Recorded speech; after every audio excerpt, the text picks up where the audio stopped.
So the issue with is like when we only.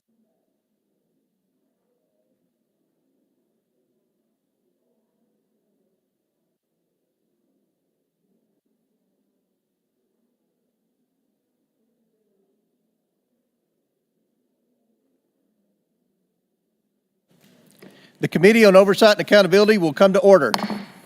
I want to welcome everyone here this morning. Without objection, the chair may declare a recess at any time. Without objection, Chairman of the Ways and Means Committee, Mr. Jason Smith of Missouri, Representative Matt Gaetz of Florida, and Representative Eric Swalwell from California are waived onto the committee for the purpose of questioning the witnesses at today's committee hearing. For today's hearing, opening statements will be limited to 10 minutes for the chair and 10 minutes for the ranking member. The chair also notes that points of order pertaining to the engaging of personalities against the president will not be in order for the duration of today's hearing. Given that this is a hearing regarding this committee's impeachment inquiry, members must be allowed to speak frankly. The chair now recognizes himself for an opening statement. Today, the House Committee on Oversight will hear from witnesses who have previously provided information during our deposition and interview phase regarding the Biden family's business practices in China, Ukraine, Russia, and other places around the world. At the start of this Congress, the Oversight Committee has investigated what product or service the Biden family and their associates were selling that would justify over $24 million in payments. We've reviewed emails, bank records, text messages, suspicious activity reports at Treasury, and other evidence normally compiled during an expansive investigation such as this. The Oversight Committee has found no credible evidence of the Bidens providing any work product. The committee has identified no legitimate value or document or even one single hour of work the Bidens have provided their business partners. Nothing. What is apparent after over a year of investigation is that the Bidens do not work in any traditional sense of the word. They do not work as consultants or lawyers or advisors. The Bidens don't sell a product or service or a set of skills. The Bidens sell Joe Biden. That is their business. For months, we have heard Democrats desperately proclaiming that witnesses have told this committee that Joe Biden had no involvement in his family's business dealings. But where are those witnesses today? It's telling. Democrats haven't invited one of these witnesses to today's hearing. That's because they know their testimonies would not withstand public scrutiny. Democrats have relied on these witnesses' opening statements and have willfully turned a blind eye to the facts that have come out in these interviews once the witnesses were questioned about our record of evidence. Democrats now must rely on bringing in a distraction witness to talk about nonsense, and who can't talk about any of the facts brought by today's witnesses who worked with the Bidens. Now, President Biden cannot control his adult son. He cannot control his brother, his sister-in-law, or his 9 family members who have received money from these transactions. All President Biden can do is control his own actions, and that is what we are here today to discuss with the witnesses. Because in the course of this investigation, we have learned that Joe Biden has taken action after action to further his family's plans to get rich. He shows up to meetings, gets on phone calls, shakes hands and tells people to, quote, look after my family. He goes to dinners with foreign oligarchs and a Ukrainian executive paying his son millions of dollars. He gets paid with money from Chinese businessmen who he has meetings with and tells other business associates he'll see what he can do to help their situations. He writes letters of recommendation for foreign business associates' children. The scam is simple. The Biden family promises they can make a foreign partner's problems go away by engaging the U.S. government. The problems can be anything: a Ukrainian corruption investigation, moving Russian money to the United States, a Romanian criminal prosecution, access for China to American energy sources. Joe shows up, shakes a few hands in front of his son, and says, quote, "Take care of my boy," or something similar. And the money flows to the tune of tens of millions of dollars. It's done over and over again. The Biden family promises Joe's power. Joe Biden shows up, and millions of dollars come into the Biden's pockets. Joe Biden is the family's closer. How could he not be? The Bidens aren't doing any other work for these foreign companies that would warrant tens of millions of dollars. There are only two explanations for this. The first is that Joe Biden knows exactly what he's doing and knows a handshake, a wink, and a smile is enough for him to maintain, as Jim Biden famously calls it, plausible deniability. Or Joe Biden is being led around by his family and has no idea who he's meeting with or what message he is sending, and is truly an elderly man with a poor memory. There's no other explanation. Either Joe Biden is complicit or Joe Biden is incompetent. Since becoming chairman of this committee in January 2023, I've promised the investigation into the Biden family's influence peddling would be based on bank records, witness testimony, and verifiable facts. After years of Democrats using this committee as a mouthpiece for every conspiracy theory they could find, like the Russian collusion hoax, under my leadership, the committee has returned to real investigations. If Democrats want to spin another Russian hoax, I will ask them to answer one question. What services did the Bidens provide to earn them and their business associates over $24 million? What did they do for the money? Democrats have the same bank records as we do, and bank records do not lie. The witnesses today are here to talk about Joe Biden. Republicans are here to talk about Joe Biden. If Democrats wish to spend their time beclowning themselves with another Russian collusion hoax for the sake of protecting President Biden, they can do so. As I said I would, I've invited Hunter Biden here today to sit alongside his business associates and provide his side of the story. Hunter Biden demanded a public hearing. I've given him one. Maybe he will show up. He has said he isn't, but he loves saying one thing and doing another. At some point, Hunter Biden saying one thing and doing another begins to reflect poorly on his ability to tell the truth at all. But this hearing is not about Hunter Biden. This investigation is not about Hunter Biden. It's about Joe Biden and the lies he continues to tell the American people. With that, I yield to Ranking Member Smith, or Chairman Smith. Thank you, Chairman Comer and Ranking Member Raskin. From the beginning of this investigation, we've made clear that we will follow the facts wherever they lead. The facts have led us to two conclusions. One, the Biden family has for years traded on Joe Biden's name in order to rake in millions of dollars, often doing so with his direct knowledge and clear involvement. Two, President Biden has been continually dishonest with the American people about his knowledge of his family's business dealings. We have testimony from multiple witnesses that Joe Biden was the brand. He knew what his son and brother were doing and did nothing to stop it. That alone makes him complicit in a scheme to make money off of his public service. But he was not just complicit.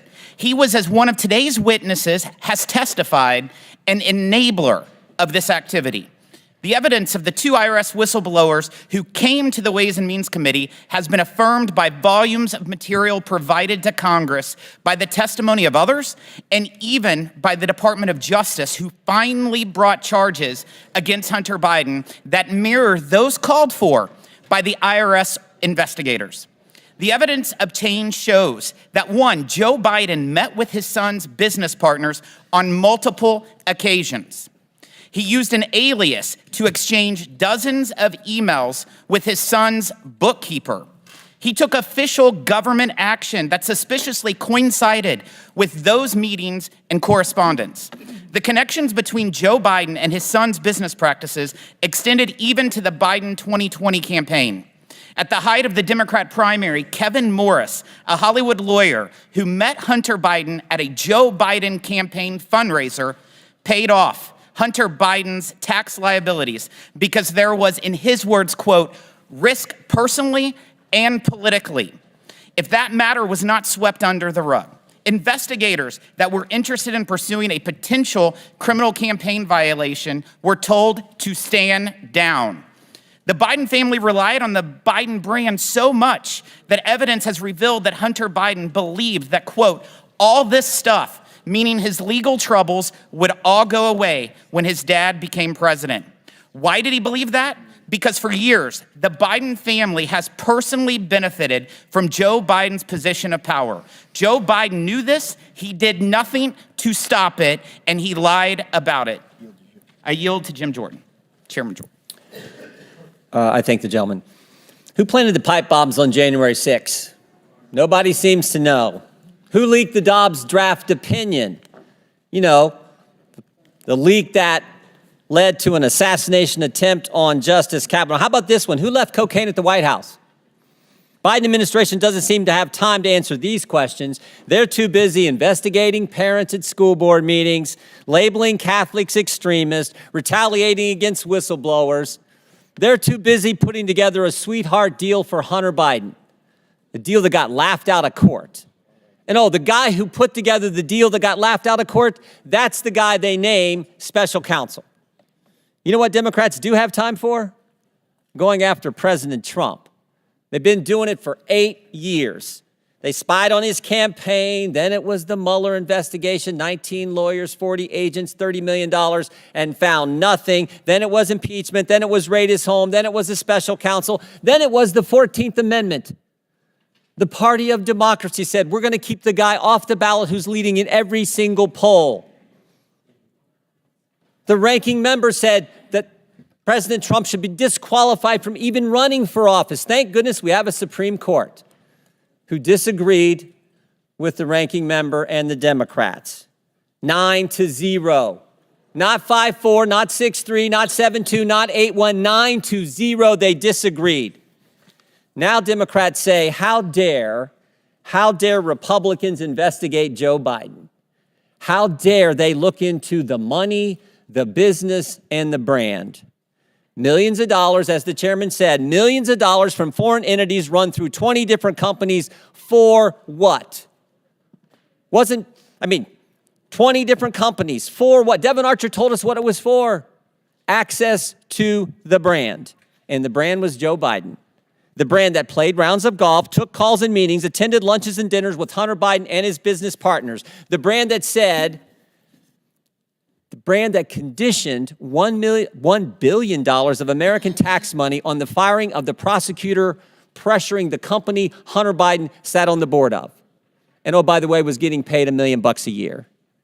Today, we're going to learn more about that brand. We're going to learn more about what Mr. Galanis called the Biden lift. We'll learn about the plausible deniability that Jim Biden talked to Mr. Bobulinski about. And we'll hear about the statement, the rule that governed how the business operated around Joe Biden. The rule that said, say it, forget it, write it, regret it. So I want to thank our witnesses for coming here today. They, like the whistleblowers who came to the Ways and Means Committee, are doing it simply because they want the American people to have the truth. I yield back. Gentleman yields back. Chair now recognizes the ranking member for 12 minutes for his opening statement. Mr. Chairman, thank you very kindly. With any luck, today marks the end of perhaps the most spectacular failure in the history of congressional investigations, the effort to find a high crime or misdemeanor committed by Joe Biden and then to impeach him for it.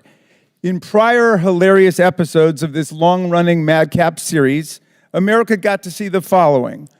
1, nearly 20 fact witnesses who could not identify a single act of wrongdoing by President Biden, much less a high crime and misdemeanor, and who overwhelmingly testified that Biden was not involved in any of his family's business adventures. 2, 3 expert witnesses called by the majority itself who said nothing that they had seen in the tens of thousands of pages of documents adduced by the majority even remotely approached the level of a high crime and misdemeanor. Bank records would show exactly what all the witnesses told us, that Joe Biden was not involved in his family members' businesses. Repeated voyeuristic displays of pornographic images by the majority, completely irrelevant to any conceivable legislative or investigative purpose. A star witness, Gal Luft, who turned out to be a Chinese agent and an illegal arms trafficker on the run from American justice. And the key piece of evidence, which launched the entire zany goose chase, an FD 1023 form in which the FBI duly recorded a completely fictional tip about a $5 million bribe to Vice President Biden, peddled by Alex Smirnoff, who has been criminally indicted by a Trump-appointed U.S. attorney, Special Counsel David Weiss, for felony counts of systematically lying to the FBI and constructing a false record about Joe Biden, and now sits in jail in California as a flight risk while the world studies his longstanding and extensive ties to Russian intelligence. Today, the good chairman and his ace MAGA detectives have finally jumped the shark. The comedy of errors comes crashing to an end as House Republicans in more than a dozen Biden districts beg for mercy, and the committee throws a flabby Hail Mary pass 3 weeks after the Super Bowl's over. So today, we revisit the fruitless testimony of two more fading star witnesses who have failed to testify to any presidential wrongdoing, much less evidence of high crimes and misdemeanors.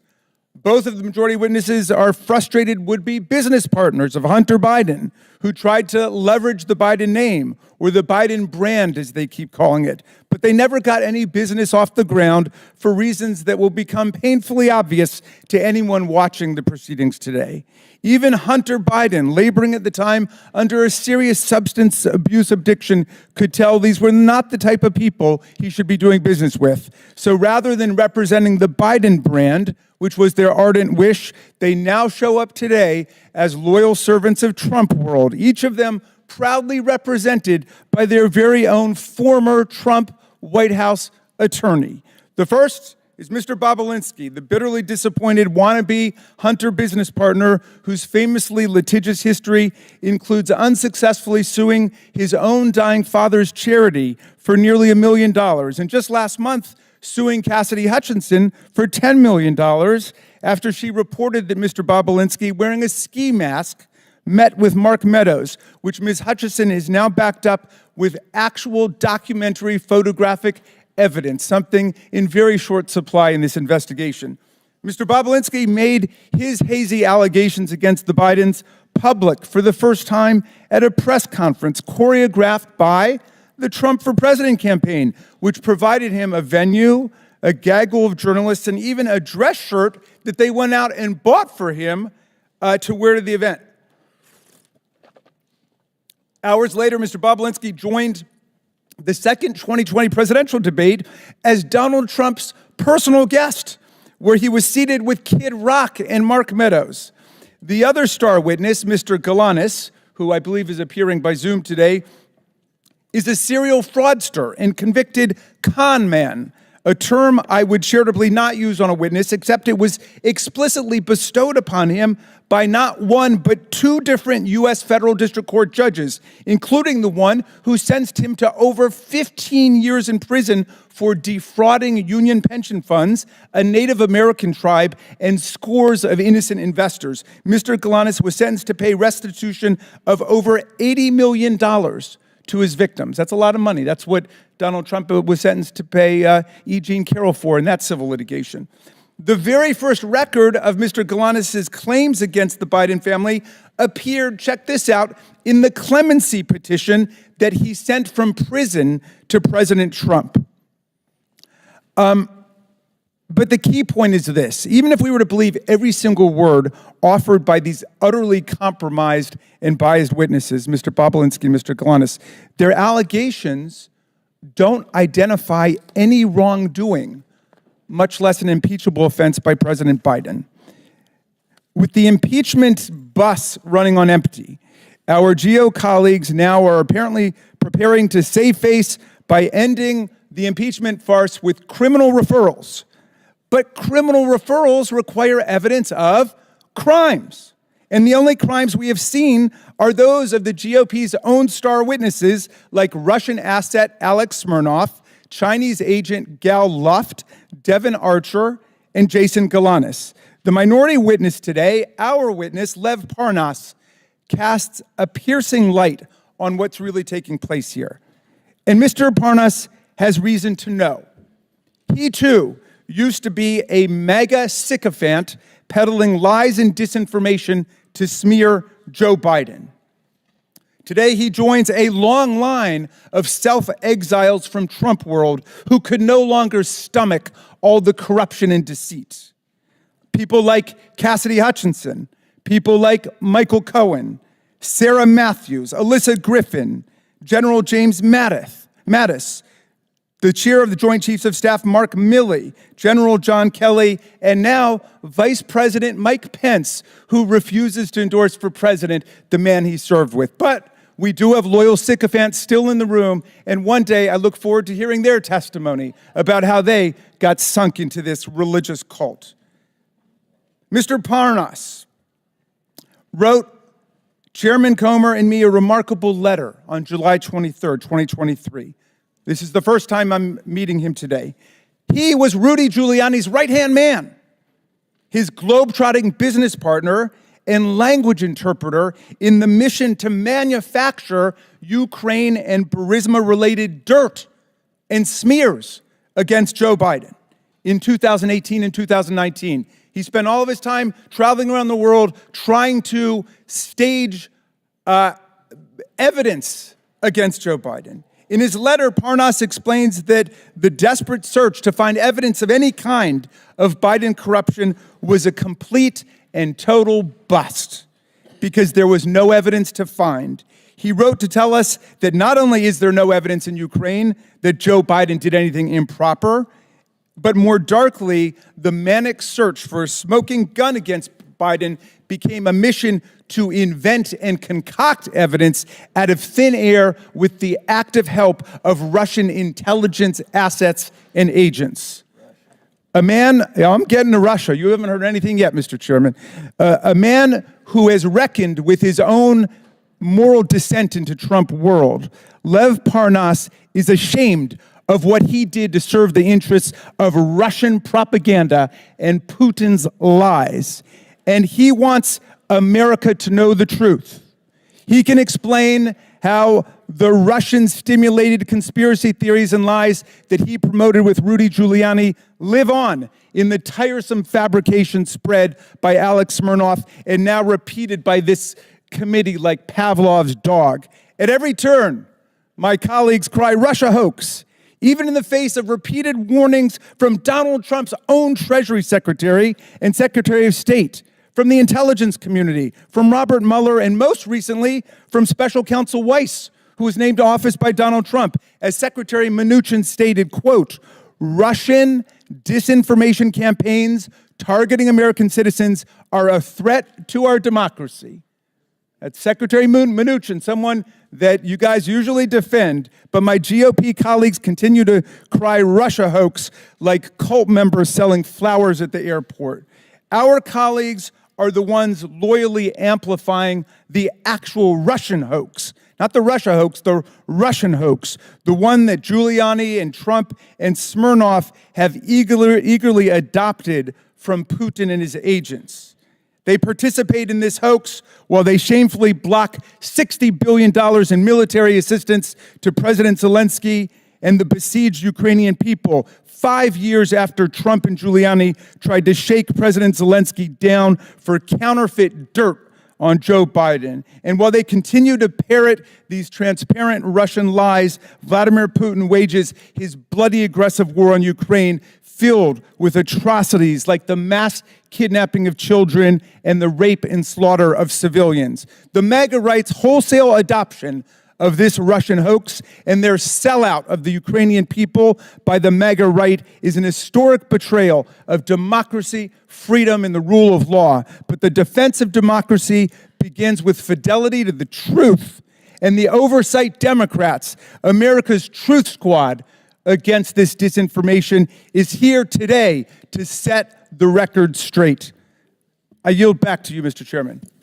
I would now like to introduce our witnesses.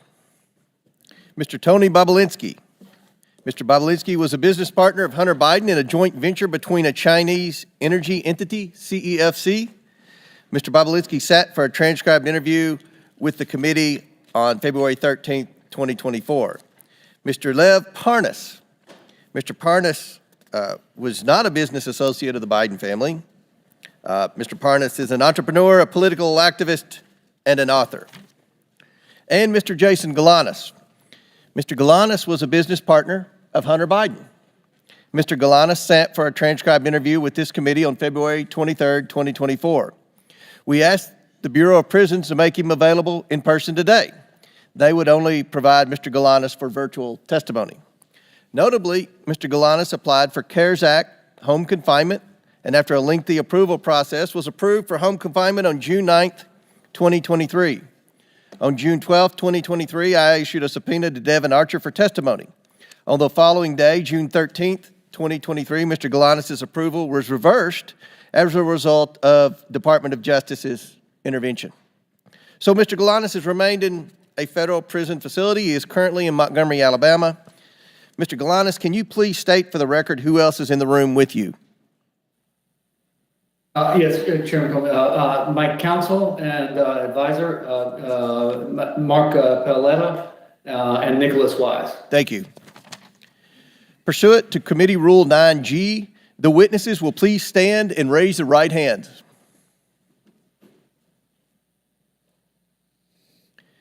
Do you solemnly swear or affirm that the testimony you are about to give is the truth, the whole truth, and nothing but the truth, so help you God?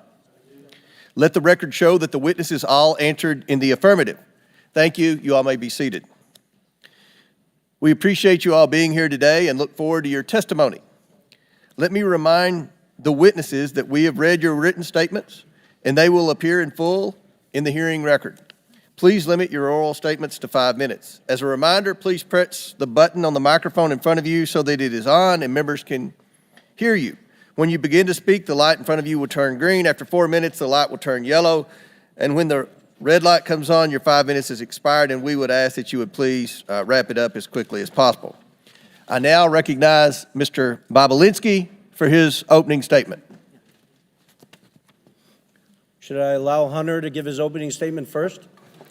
Doesn't appear Mr. Biden showed up for his public hearing, so we'll recognize you, Mr. Bobulinski. Okay. Thank you, Mr. Chairman. Chairman, ranking members, and members of Congress, good morning. Thank you for this opportunity to speak with you and present my truthful testimony to the American people. I sit here today under oath for one reason and one reason only. The American people deserve to hear the truth. Though the truth involving the deep corruption of the Biden family, including the malfeasance of the sitting president of the United States, might be raw and unpleasant, the American people must hear it.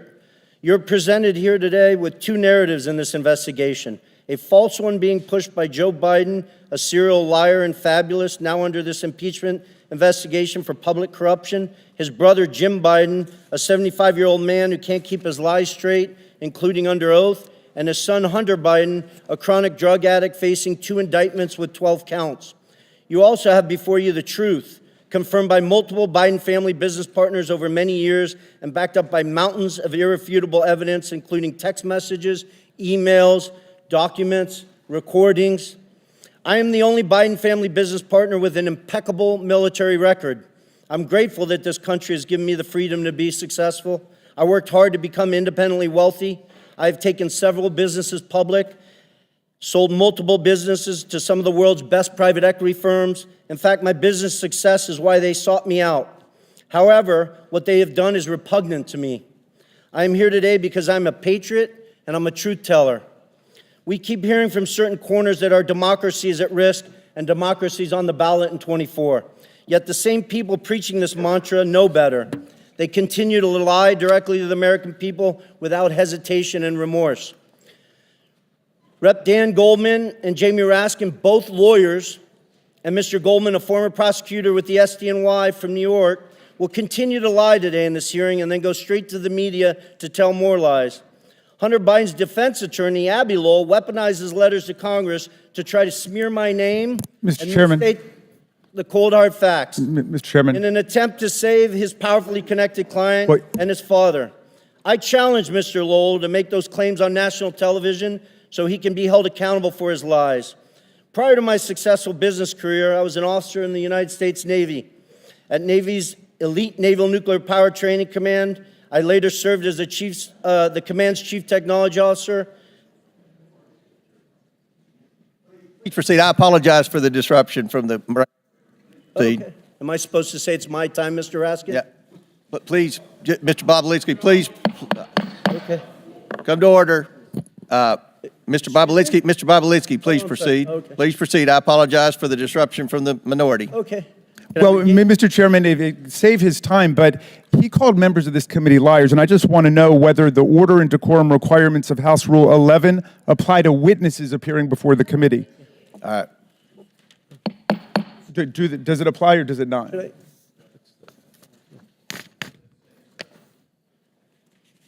Should I address? I don't.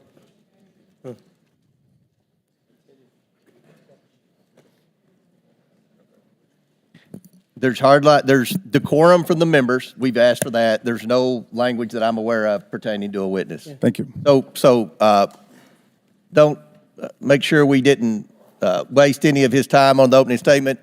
Mr. Bobulinski, I'm sorry for the disruption. Please continue your opening statement. I think you, Mr. Raskin, used. We'll make sure it's right. We'll make sure. Okay, great. I just want to restate, make sure the American people hear all these facts. Abby Lowell weaponizes letters to Congress to try to smear my name and misstate the cold hard facts in an attempt to save his powerfully connected client and his father. I challenge Mr. Lowell to make those claims on national television so he can be held accountable for his lies. Prior to my successful business career, I was an officer for over 6 years in the United States Navy's Elite Naval Nuclear Power Training Command as a decorated master training specialist. I later served as the commander's chief technology officer, where I held a huge security clearance from the Department of Energy and the NSA. When I left Nuclear Power Training Command, I was the #1 ranked direct input officer in the entire command. And then I jumped into the business world and public markets. While I have made a few contributions over the years to Democrats, such as Representative Ro Khanna, I don't see him, but I hope he shows up today. He sits on the Democratic side of the Oversight Committee. I'm not a political person. I come from a family with a long history of distinguished service in our nation's military, including my father, both of my grandfathers, and my brother, all of whom were willing to sacrifice their lives for this great country. My sister serves our military vets for 2 decades at the Veterans Administration.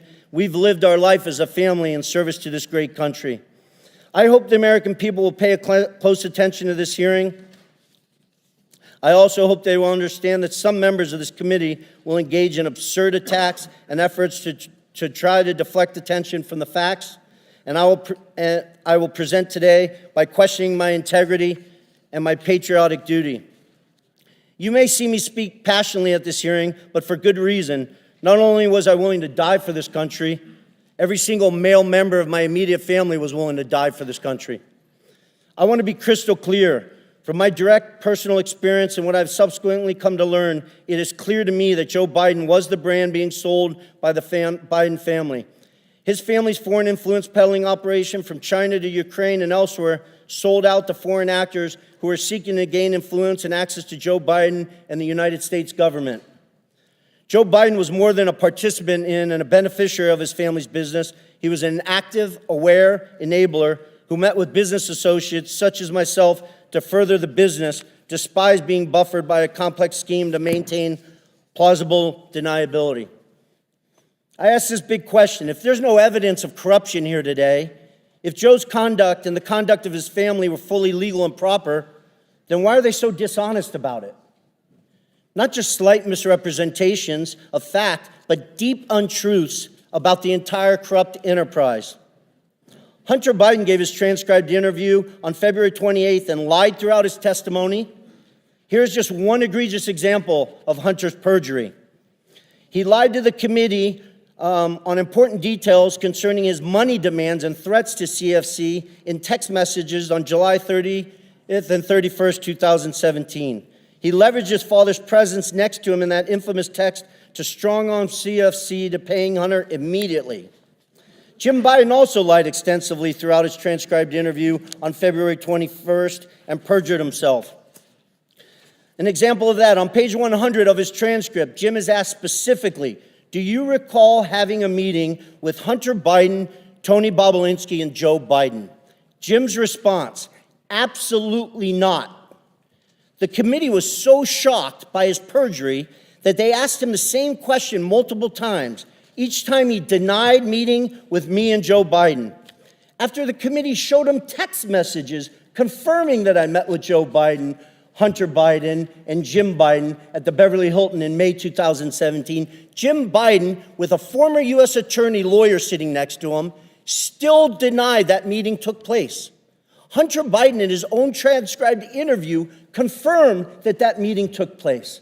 Hunter confirmed his uncle perjured himself in front of this committee. I'm simply here to tell the truth to the American people, and I hope each and every one of you, congressmen and women, give me the opportunity to do that instead of focusing on Russia or smearing my family's name or focusing on facts that are irrelevant today. I yield back. Thank you. Mr. Chairman, parliamentary inquiry? Yes. Just 2 points. One is, I believe Mr. Bobulinski went over 2 minutes, 14 seconds. I hope the same courtesy will be We will extended. give Mr. Parnas equal time. Thank you. And secondly, I see that we now have a witness appearing remotely, and I thought that witnesses were required to appear in person under the rules adopted by the majority at the beginning of the Congress. And do we have a new practice with respect to that rule? Because I know that members on our side were denied the ability to participate in hearings that were conducted in Florida and Mississippi and Alabama. We wanted to participate by Zoom. So I hope... And I'll answer that. It requires, to be able to testify remotely, requires a letter from me and an approval from the majority leader, which we have, and I'll enter that letter into the record without objection. Thank you, Mr. Chairman. I hope we'll extend the same courtesy to members of this committee when they can't get to a hearing as in Mississippi or Florida. Thank you much. Mr. Chairman, parliamentary inquiry. State your point. Mr. Chairman, Mr. Bobulinski just referred to text messages that I believe he is referring to photos of a BlackBerry. What's your parliamentary inquiry? State your parliamentary inquiry, because we've got a very important hearing here, and we don't have time for stunts. What's your parliamentary inquiry? It's not a stunt. It's I'm simply asking that Mr. Bobulinski. You don't have a parliamentary inquiry. Chair now recognizes Mr. Parnas for equal time. Does the committee have Mr. Chairman, Chair recognizes Mr. Parnas. Does the committee have the text messages that Mr. Bobulinski? Mr. Chairman, we don't have time for games by Democrats today. We have important witnesses here. This is a credible. I'm asking a question about the important You asked for a parliamentary inquiry. You will have 5 minutes whenever Jamie Raskin tells me it's your time to speak. Mr. Parnas, the chair recognizes you for equal time that Mr. Bobulinski had, which was 7 minutes. Thank you. Hello. Honorable members of Congress, Chairman Comer, Ranking Member Raskin, and members of the Oversight Committee. I am humbled and thankful before you to show up before you today. I came to the United States from Odessa, Ukraine in 1976 when it was still the former Soviet Union. My mother and father and sister and I had left the Soviet Union, escaping anti-Semitism and persecution. While in Rome en route to Israel, my sister and I won the most important opportunity that we have ever been given. We won a U.S. green card lottery. My family came here with literally no more than shirts on our back and the hopes of rebuilding our lives in the land of freedom. I say this to you because I love this country. From shortly after my arrest on October 9, 2019 to now, I have been trying to share the irrefutable truth with you. The American people have been lied to by Donald Trump, Rudy Giuliani, and various cohorts of individuals in government and media positions. They created falsehoods to serve their own interests, knowing it would undermine the strength of our nation. From November 2018 to October 2019, I was a key participant and a witness to numerous efforts to prove that Joe and Hunter Biden were linked to corruption in Ukraine. Rudy Giuliani, on behalf of then President Donald Trump, tasked me with a mission to travel the globe, finding dirt on the Bidens so that an array of networks could spread misinformation about them, thus securing the 2020 election for Donald J. Trump. Ironically, when I was arrested, my original indictment linked me to an individual referred to as unindicted co-conspirator 1. We now know this individual to be Congressman Pete Sessions, who sits on this very committee today. Today, I ask you to consider the following. In nearly a year traveling the world and interviewing officials in different countries, I found precisely zero evidence of the Biden's corruption in Ukraine. No credible source has ever provided proof of criminal activity, not the FBI, CIA, nor the NSA. No respectable Ukrainian official has ever said that the Bidens did anything illegal, including former President Poroshenko and former Prosecutor General Yuri Lutsenko. Even when CEO of Burisma, Mykola Zlochevsky, was offered a deal by Rudy Giuliani in exchange for information on the Bidens, he provided none, because there is none. The only information ever pushed on the Bidens in Ukraine has come from one source, and one source only: Russia and Russian agents. The impeachment proceedings that bring us here now are predicated on false information spread by the Kremlin. Everyone involved knew they were sharing lies. From Trump and Giuliani's shadow diplomacy, through my missions to Ukraine and elsewhere, to members of a BLT team, a group convened for the sole purpose of investigating and damaging the Bidens.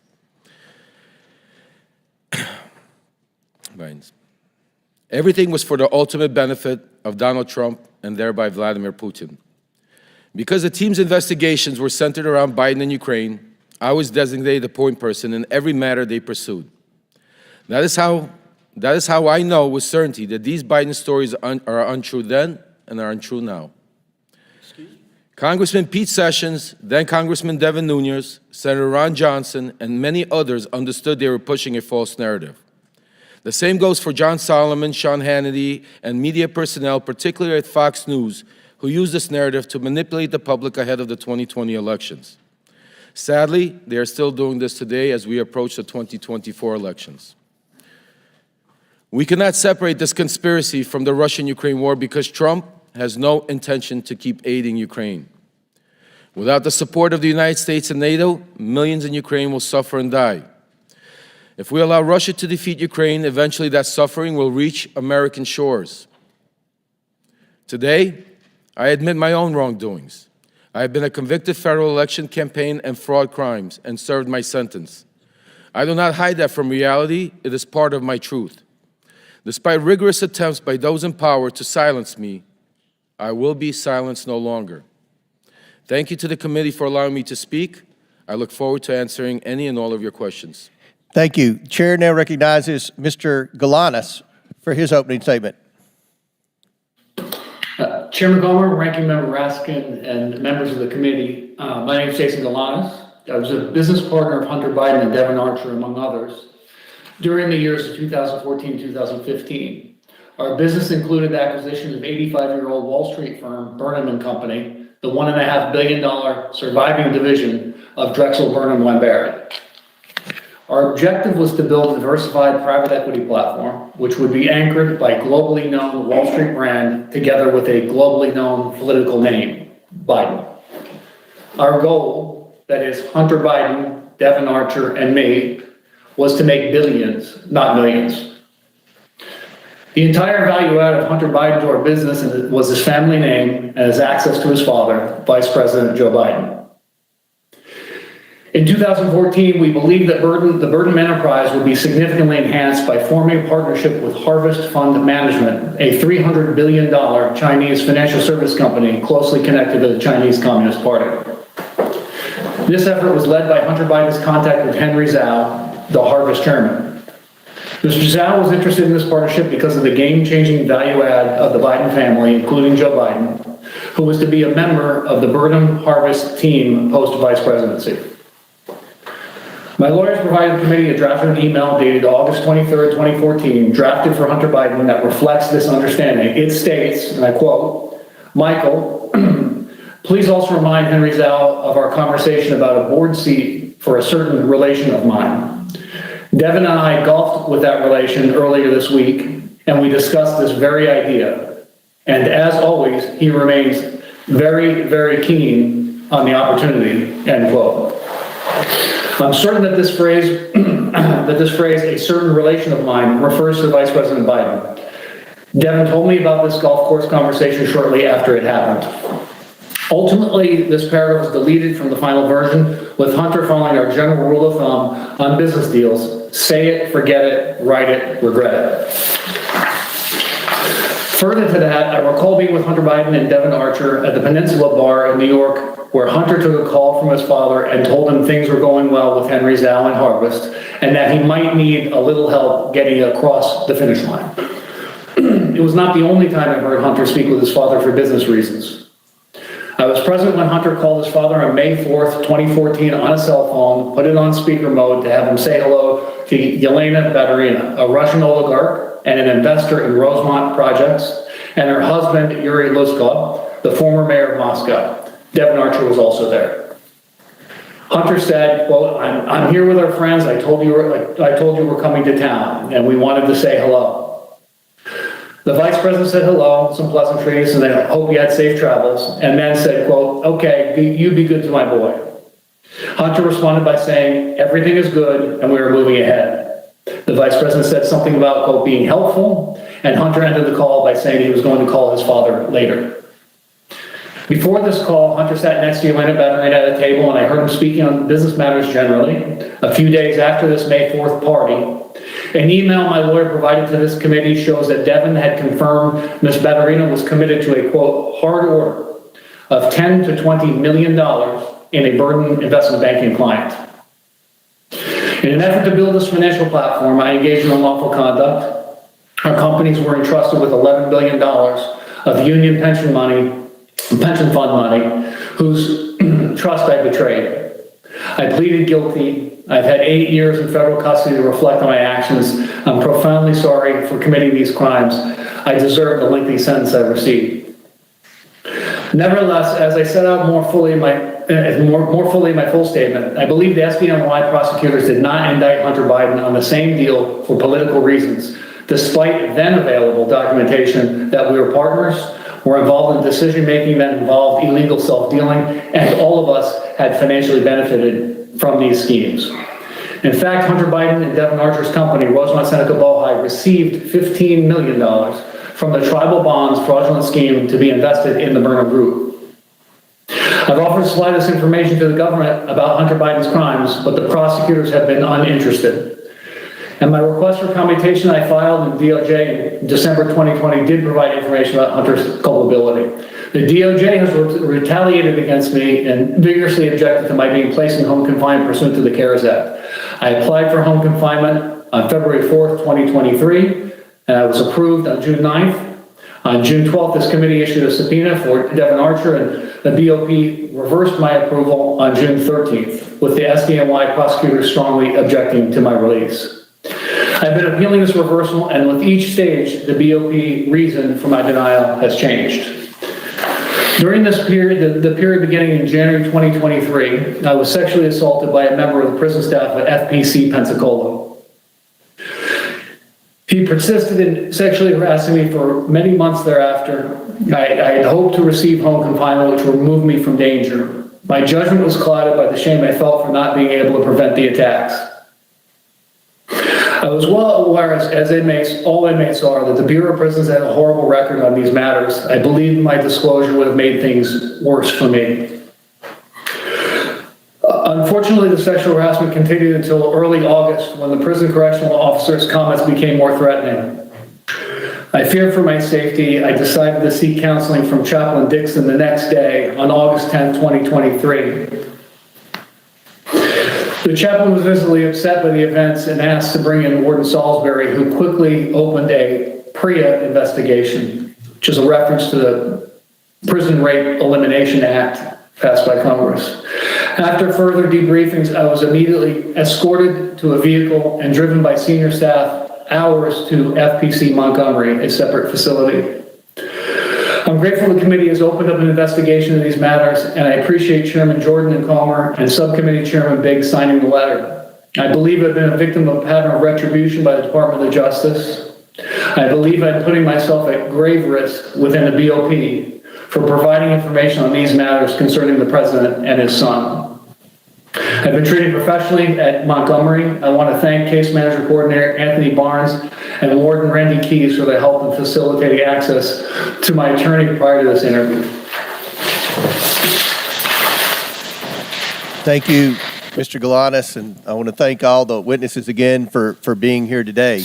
We will now begin the questions, and I want to remind members on both sides of the aisle Each member has 5 minutes. I'm going to adhere to that and hit the gavel. If the question has been asked, then we'll allow the witnesses time to respond. But we are going to try to get in a lot of questions from a lot of members, and I will begin the questioning, followed by Ranking Member Raskin.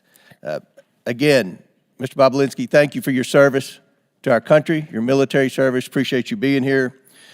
During the 118th Congress, this committee has investigated Joe Biden's involvement in his family's influence peddling schemes around the world. So let's start with that. Mr. Bobulinski, was Joe Biden involved with any of your business dealings with Hunter Biden and James Biden? Was Joe Biden involved in his family's attempts to sell their access to him? You set out a form to form a legitimate business. You set out to form a legitimate business with the Bidens. Did you come to find out that the Biden family had no interest in doing real business? I did. Mr. Galanis, are you aware of any times Hunter Biden used Joe Biden with Joe Biden's knowledge to benefit their business associates? Yes. Which business associates?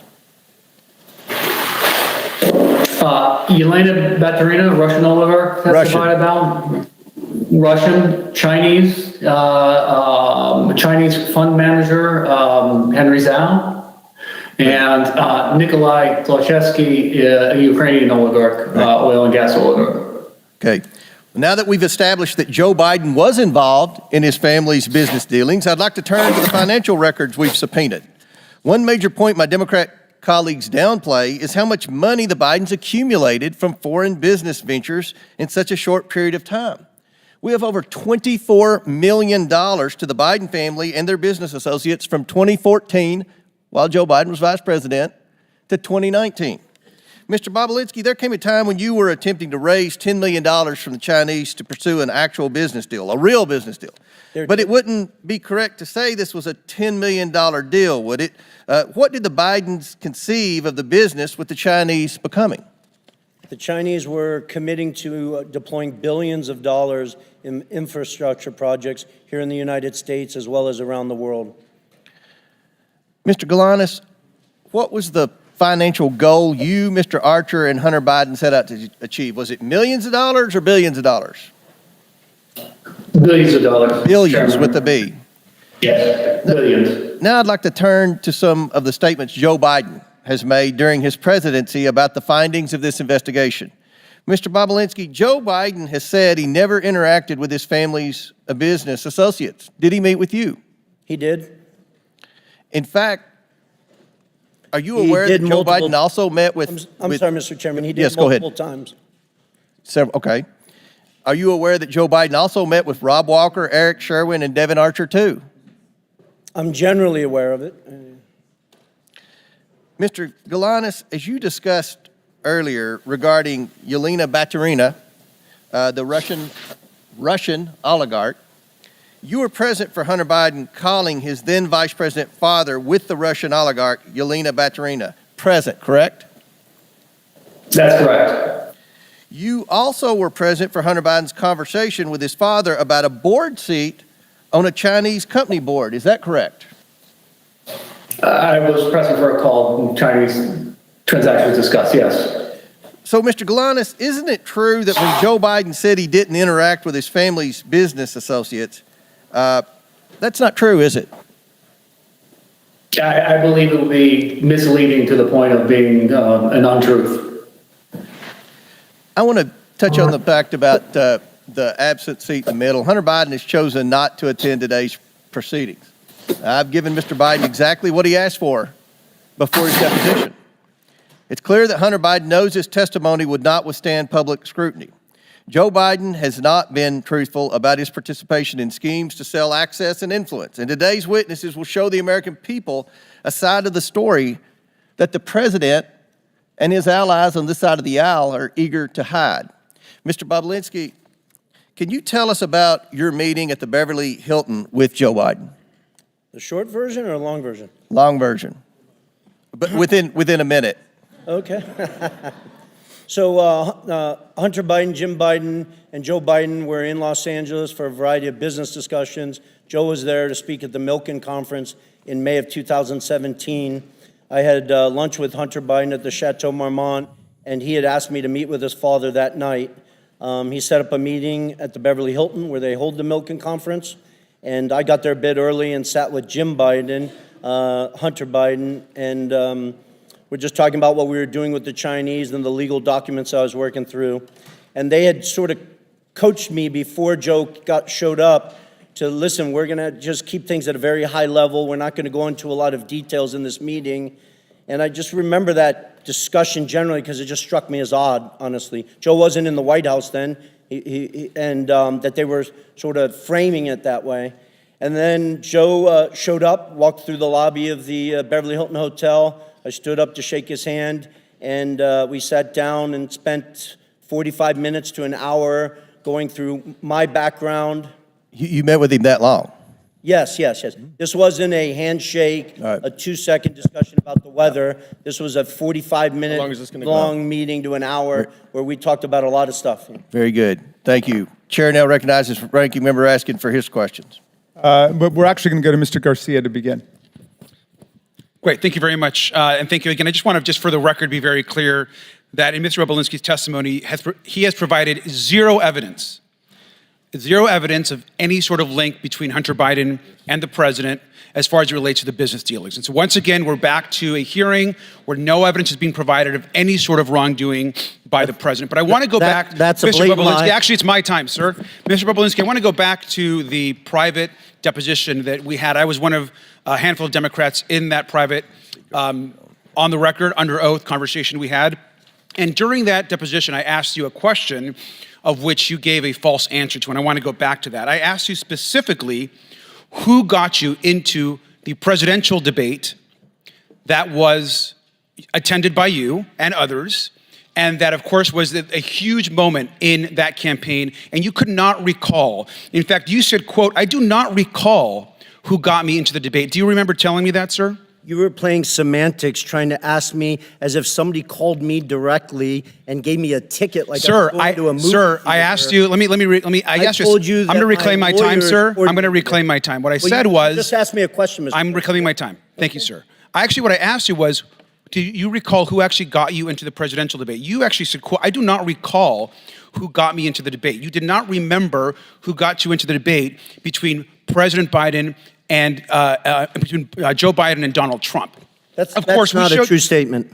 Sir, you quoted, "I don't recall who got me into the debate." It's on page 102 of the transcript. You did not Sir, ask me I asked whether you I that was question. a guest of Mr. Thank Biden. you. I'll or a reclaim my guest time. of I'm not asking you a question right now. Thank you very much, sir. In fact, here, as was shown by Ranking Member Raskin, we know that you were in the debate actually sitting adjacent and next to Trump officials. When we were confronted again on this same question, Mr. Bobulinski, if you were a guest of Mr. Trump's at the debate, you responded and you quoted, once the Wall Street Journal called you out, quote, "Is the Wall Street Journal God or something? Like you act like this is some encyclopedia of fact." And you refuse to still confirm that you were a guest of Donald Trump. So I want to ask you one more time, sir. Were you a guest of Donald Trump at the presidential debate? Mr. Garcia, those were not the questions you asked me in my transcribed interview. Wow. You were trying to answer the question, sir. Were you a guest of Donald Trump? Of Donald Trump at the gate, or at the debate. You were. That was obvious to everyone in the world at that point. Oh, it's interesting. You were asking me semantic Thank you, questions. sir. So you were a guest? That you answered the question. Because at the time you said in the transcript, under oath, "I don't recall who got me into the debate." So just to be clear. So I want to keep going. So you also call yourself, you're not a political person, yet you went to a presidential debate on behalf of Donald Trump. I also want to make it clear that you made numerous claims and allegations. You've made them today, you've made them before.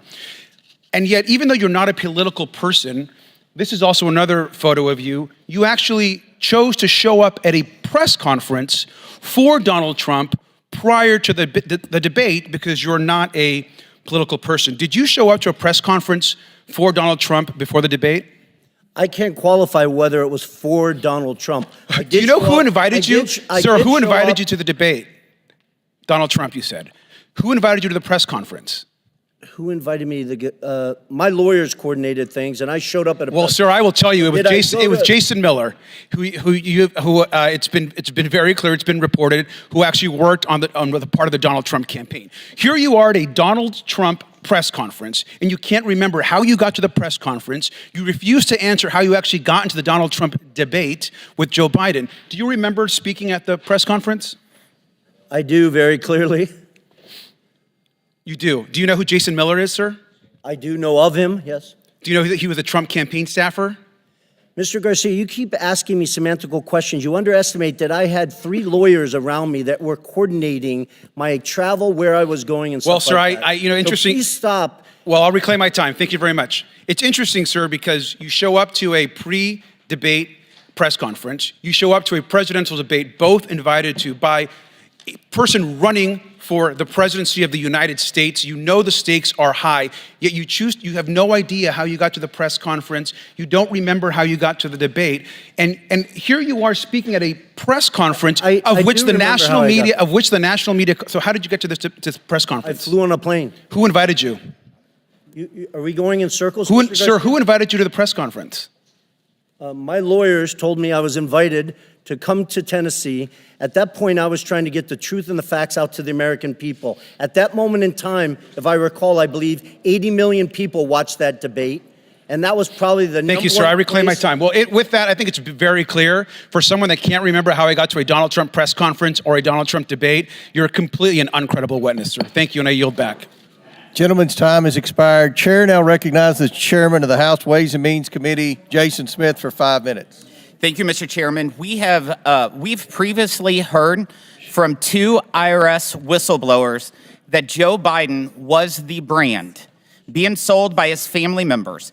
One such example of this could be seen in a June 6, 2017 WhatsApp message where Hunter Biden told a business associate that he was not willing to, quote, sign over my family's brand, close quote, or give them, quote, the keys to my family's only asset. Mr. Bobulinski, can you confirm that President Biden is the brand being sold by his family members?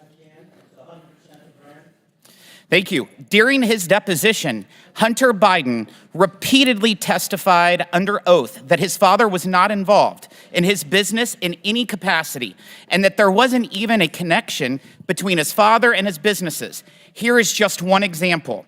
Quote, I just state for the record one more time, under oath and under penalty of perjury, my father has never been involved in my business. I have never asked my father to be involved in my business. My father has never benefited from my business, and I have never asked anyone or my father to do anything for the benefit of anyone I've ever done business for, close quotes. Yet the Ways and Means Committee released a WhatsApp message that were provided by the IRS whistleblowers showing that Hunter Biden wrote on July 30th, 27, quote, I'm sitting here with my father, and we would like to understand why the commitment made has not been fulfilled. I'm sitting here waiting for the call with my father. Moreover, you testified that Hunter was not shy about his ability to get his father on the phone. And Devin Archer testified that there were multiple instances in which Hunter placed his dad on speakerphone. Mr. Bobulinski, was Hunter Biden telling the truth when he testified under oath that his father was never involved in any of his business dealings? No, he was not. Those are all blatant lies. We continue to hear claims that President Biden was not involved in his family's business dealings and that he did not benefit from illicit business deals. However, IRS Special Agent Joe Ziegler provided documents to the Ways and Means Committee, 327 emails, many of which involve Hunter Biden and Hunter Biden's business associates. Mr. Bobulinski, do you have any personal experience that leads you to believe that Joe Biden was involved with Hunter Biden's business associates and business dealings? Yes, I do. You want to say a few? To outline how Joe was involved? Yeah. Yes, different congressmen and women keep trying to say that there's no evidence and use the word involved, which is a very opaque language. If Joe Biden was not involved in his son's business dealings, why, after flying all the way across the country to the Milken Conference, where there is next to Davos, is probably the biggest conference in the world, why would he take 45 minutes out of his night? It wasn't a 10 a.m. meeting, it was 10:40 in the evening. He's an elderly man, flew all the way across country to sit with me for 45 minutes to an hour to discuss my background, the business we are doing with the Chinese, his family's background. Speaking of the business with the Chinese, in October 2020, Joe Biden asserted that his family had not earned money through business dealings in China. However, IRS whistleblowers shared evidence that the Biden family made at least $1.1 million from their business with China, including $100,000 in payment from CFC, China Energy, and a $1 million payment in exchange for legal services that were never provided to a CFC official, Patrick Ho. Mr. Bobulinski, do you know whether the Biden family made any money from China? They did, millions of dollars, I think approximately 8 to 9 million. The Biden family has made millions of dollars from China, correct? Correct. And you said at least 9 million? Yeah, I think it's actually over 10 million, but I'll leave those details up to you guys. Thank you. I yield back. Gentleman yields back. Chair now recognizes the ranking member. Thank you, Mr. Chairman. Thank you, Mr. Parnas, for being here today. Your involvement with the real Russian hoax about Joe Biden began in 2018 when, as a big donor and a big supporter of Donald Trump's, you were introduced to Rudy Giuliani, and you began working with him to dig up dirt on Joe Biden, Ukraine. If you can just tell us quickly how you got involved in that. Yes, I was a donor at the time. I began doing business with Rudy Giuliani. He got involved in a business I was doing called Fraud Guarantee. And in the midst, we started spending a lot of time together until eventually in November of 2018, he approached me and asked me about my connections in Ukraine. After telling him about people that I knew and things that I heard, at that point, then he wanted me to go to Ukraine to find Viktor Shokin, the prosecutor general. And basically, he wanted to go from his fraud guarantee to guaranteeing a fraud on the American people. But after turning over every stone and going down every rabbit hole, including interviewing Viktor Shokin and Zlochevsky, the owner of Burisma, did you ever find the smoking gun or any evidence that Donald Trump was looking for to paste on Joe Biden? On the contrary, Representative Raskin, not only did we keep hitting dead walls and not finding the smoking gun, but we kept running into sources of the information that was coming out of Russia. In fact, Joe Biden was part of a global campaign, including by the United States, to oppose corruption and to go after the corrupt forces in Ukraine. Isn't that right? Yes, sir. At what point did the campaign to dig up dirt on Biden become a campaign to spread disinformation and lies about Biden? At some point, when we hit a few brick walls, all of a sudden, then I saw the shift between the BLT group, which included John Solomon, the media personality, and Rudy Giuliani and other Trump lawyers, to start trying to push narratives that were that were not validated. We had no way to validate them. Basically, a letter would come over from somebody in Ukraine. I'd hand it over to John Solomon. Next thing you knew, he was on Fox TV 2 hours later with Sean Hannity. At what point did Mr. Giuliani begin working directly with Russian agents and Russian assets, individuals who would later become sanctioned by Donald Trump's own Treasury Department for spreading propaganda and disinformation against Joe Biden? It was sometime in probably around May, June of 2019. Were you aware, was Mr. Giuliani aware that these people were basically just doing the bidding of Vladimir Putin? Absolutely. So he had no hesitation about spreading lies that were concocted by Russian agents? As long as it fit the narrative, absolutely not. How were you and Giuliani able to take these false allegations peddled by corrupt officials and Russian agents and promote and amplify them here in the United States, in our political system? Weren't media groups skeptical of your claims? Most media groups, I'd probably say all except for Fox and a few other right-wing media groups didn't want to take any of the information, and that aggravated Rudy Giuliani and John Solomon and other players. And the main group that was being pushed through was Fox, Sean Hannity and some other media personnel over there. But then there was also other people that were doing the bidding for the Russian people in Congress, like Senator Ron Johnson, like Congressman Pete Sessions that sits here right now, that was with me from the very beginning on this journey into digging dirt on Joe Biden. Is Putin's war on Ukraine today, which has cost hundreds of thousands of people's lives, is that part of the vaunted Russia hoax? Absolutely not. Is it real? Yes, absolutely. I want to ask you a more personal question, if I might, Mr. Parnas, because in my several years living through this extraordinary period of American history, I've tried to ask people like Michael Cohen and Cassidy Hutchinson. I've wondered about people like General Milley, General Kelly.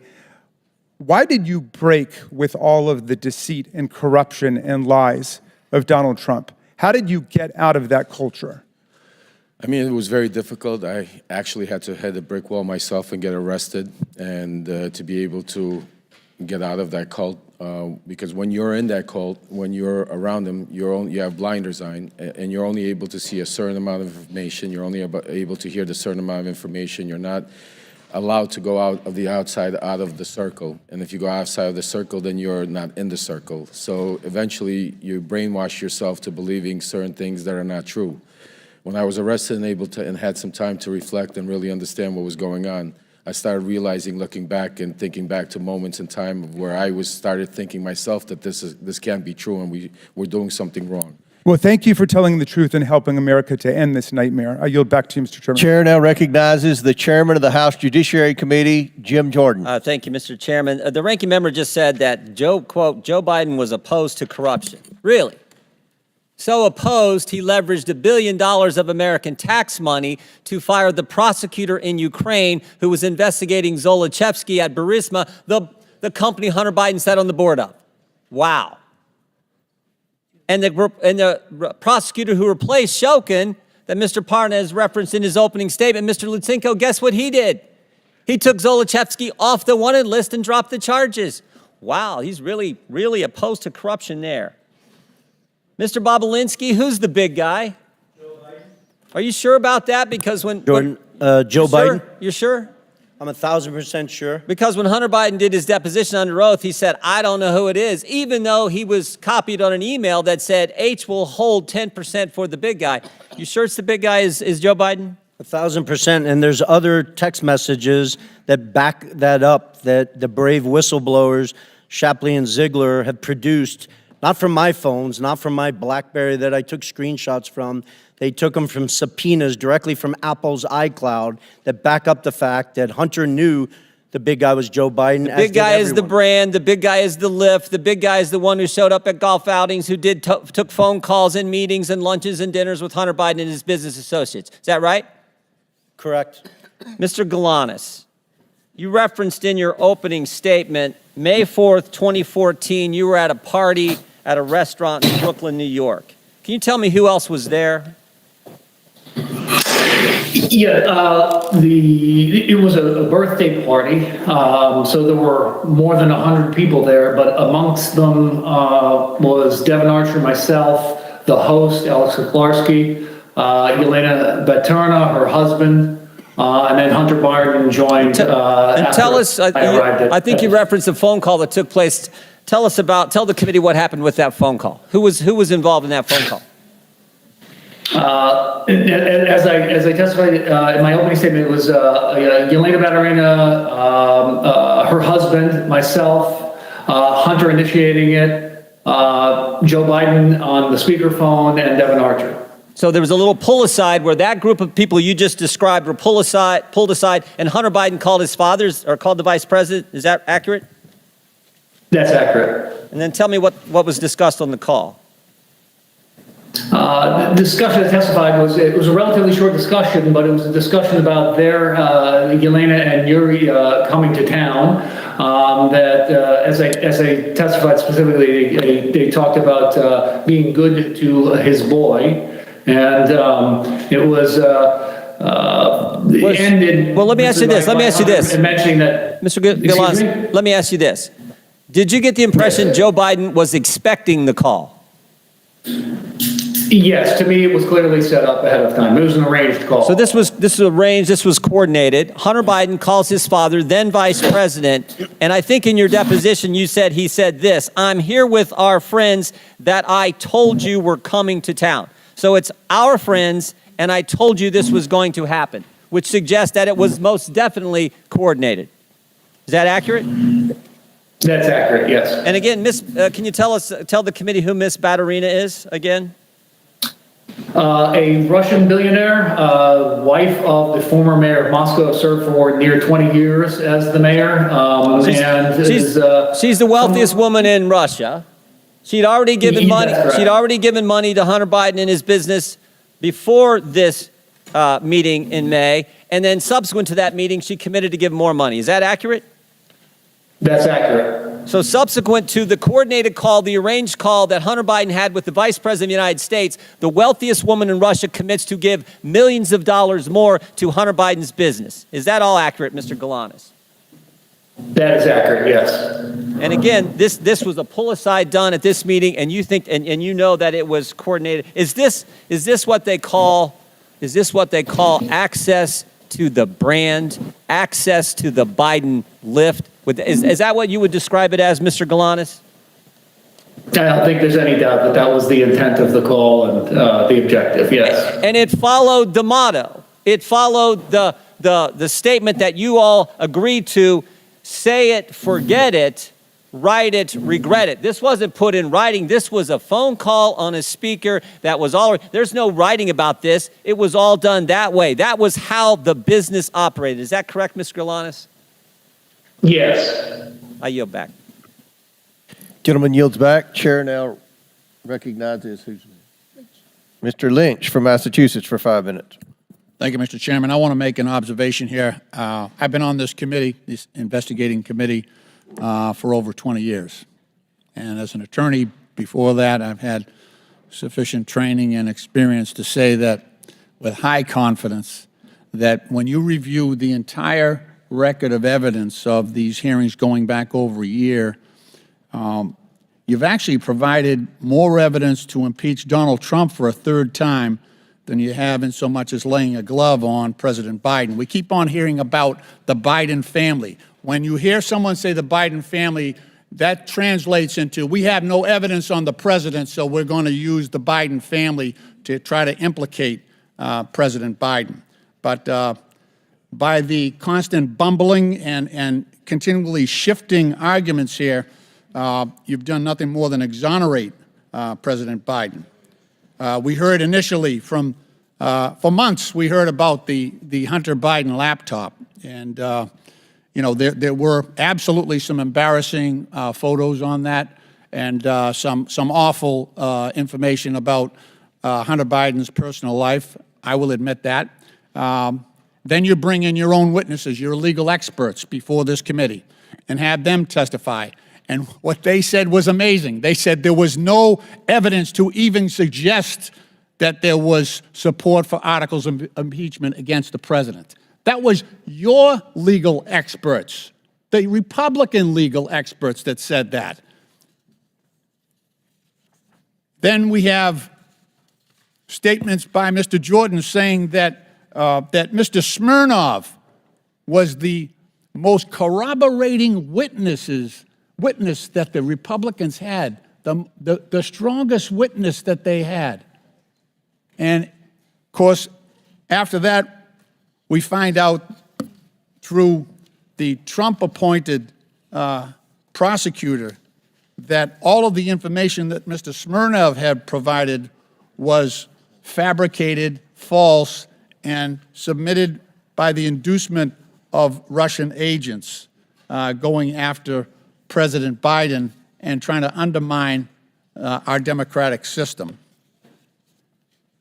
And now we come to a point where, since that witness blew up, now we're going to prison, and we're reaching out to witnesses who have been convicted and sentenced to prison for stealing $80 million from the pensions of innocent workers.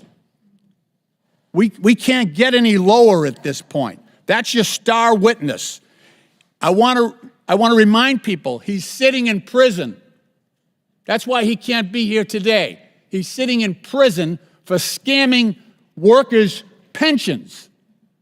I mean, how low can you get? Then it's the Republicans' idea that this is the best guy they can get to testify against the president. This is the best guy they can get. A guy sitting in prison who can't even be here. Mr. Parnas, you've talked about your own direct involvement with Mr. Giuliani, and you said that your mission was to dig up dirt on President Biden. Can you talk to us about the coordination between yourself and Mr. Giuliani? Thank you for being here. Thank you, Congressman. So basically, it was a shadow diplomacy run by Trump and Giuliani, where Giuliani was the shadow diplomacy Secretary of State. I was his right hand and basically the point person in Ukraine to not only dig up, validate, search, whatever needed to be done to try to find up some corruption against Joe or Hunter Biden to be able to present. Once I would receive whatever information I received, I would then meet with him, John Solomon, other members of the team like Pete Sessions and Derek Harvey or other people there to discuss what we found. At that point, from there, Giuliani would then go to the White House and share with the president. And that was the line of communication. You said also in your testimony that members of this committee, the Republican leadership, should have known before Smirnov was indicted that this information was fabricated about President Biden. Could you talk about that? Congressman Lynch, not that they should have known, they did know. They knew exactly what was going on. They knew that the evidence was not vetted. This information was just coming in from anywhere from left, right field, and it was being pushed straight to the halls of Congress without zero verification of it. Okay, thank you. Mr. Chairman, my time has expired, and I yield back. Gentleman's time's expired. Before I recognize Mr. Palmer, I'd like to enter into the record the testimony of Tony Bobulinski with the committee on February 13th, 2024. It corrects the record of Representative Garcia's, who did not provide your entire testimony. On page 147, you told the committee about your understanding of who invited you to the events referenced by Mr. Garcia. So without objection, I'd like to enter into the record the entire transcribed interview of Tony Bobulinski. And Mr. Chairman, I'd like to enter for the record an article from today's Daily Beast entitled "Texts Reveal More Russia Ties for Key Anti-Biden Witness Bobulinski." Okay, Daily Beast. Without objection. Chair now recognizes Mr. Palmer from Alabama for 5 minutes.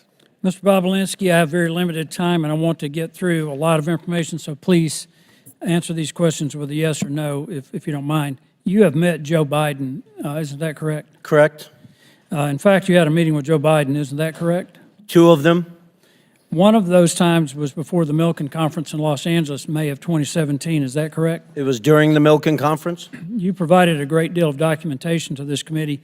I want to show you some messages between you and Hunter Biden, be on the screen here, in May of 2017 before you first had a meeting with Joe Biden. These are messages between you and Hunter Biden dated May 2nd, 2017. Do you recognize these? I do. At the bottom, Hunter wrote, "Dad, not in now until 11. Let's me and Jim meet at 10 at Beverly Hilton where he's staying." Jim is James Biden, President Biden's brother. Is that correct? Correct.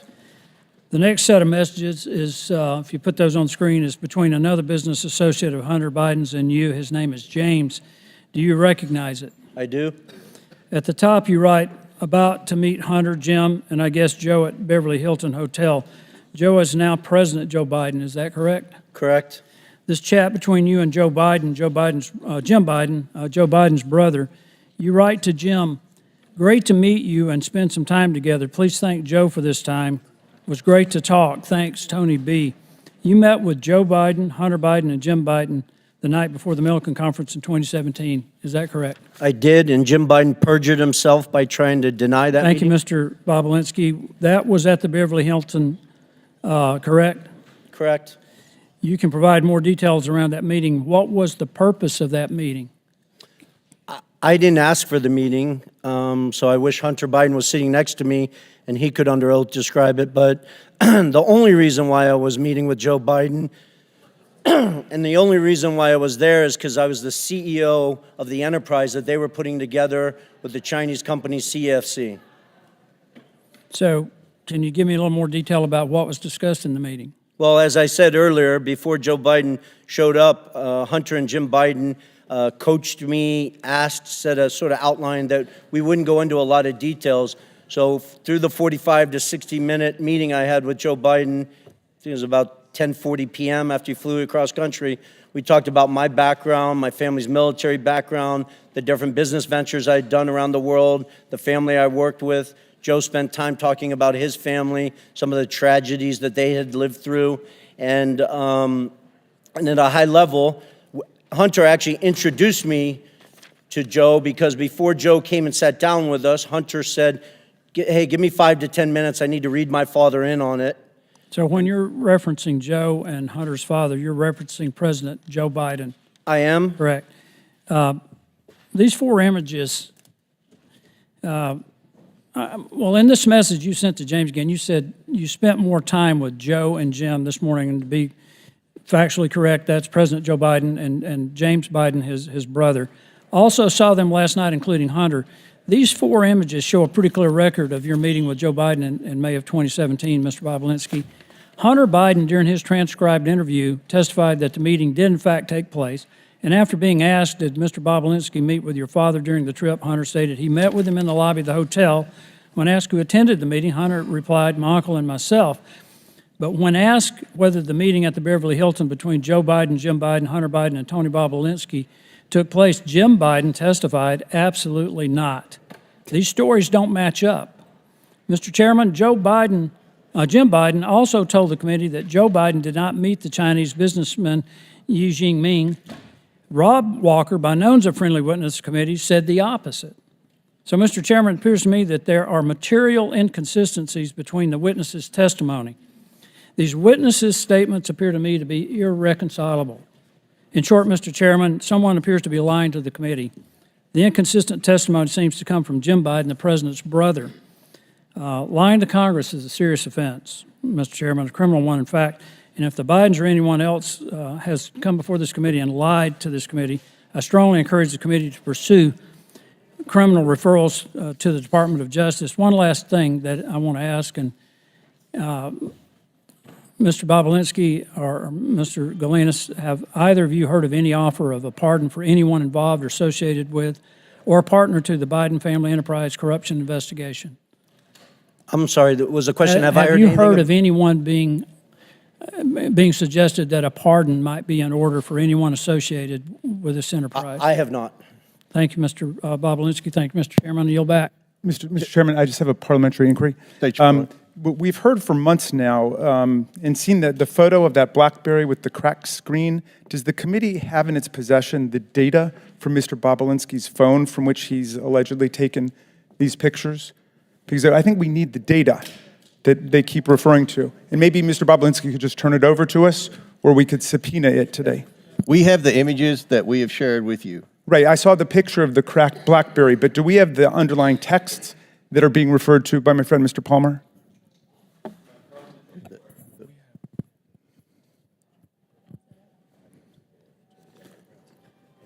Mr. Bobulinski previously said he'd be happy to turn over his phones. We have pictures of all the text message screenshots that we've provided with everyone on the committee. Okay. And all right, well, of course, he's just given us, obviously, the ones he's selected.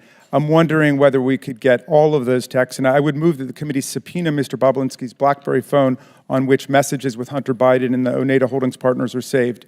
He stated that he's willing to provide it to the committee, so it should be rather simple. Mr. Chairman?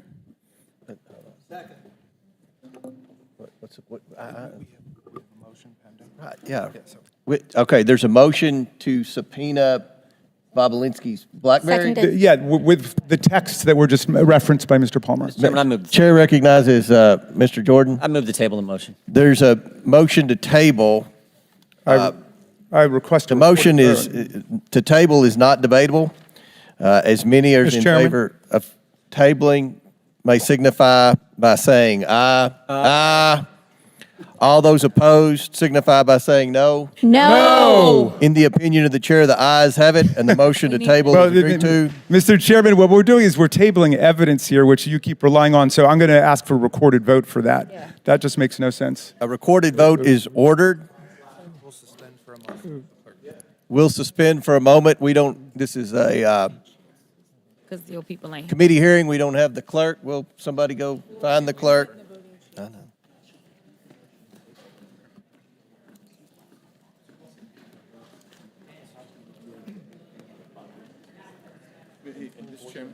He said it, did he say under oath in the, did he say? Would, Did he say under? Mr. Speaker, Mr. Chairman, Give it over. Mr. Minority Leader, do you think it's possible that the witness would voluntarily just give it? But I had understood actually that Mr. Bobulinski had volunteered when he was asked about this. It would simplify things if he would just turn it over the BlackBerry. Well, he did very clearly say he's happy to turn over his BlackBerry to the committee.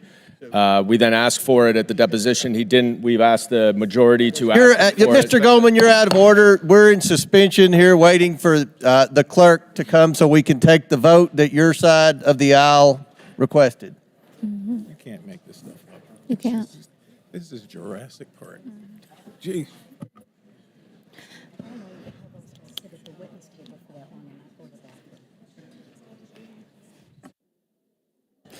Mr. Ranking Member. Mr. Ranking Member. Yes. I solely want to underscore the importance of this. I'm sorry, gentlelady's out of order. You can come back here and talk to him if you want.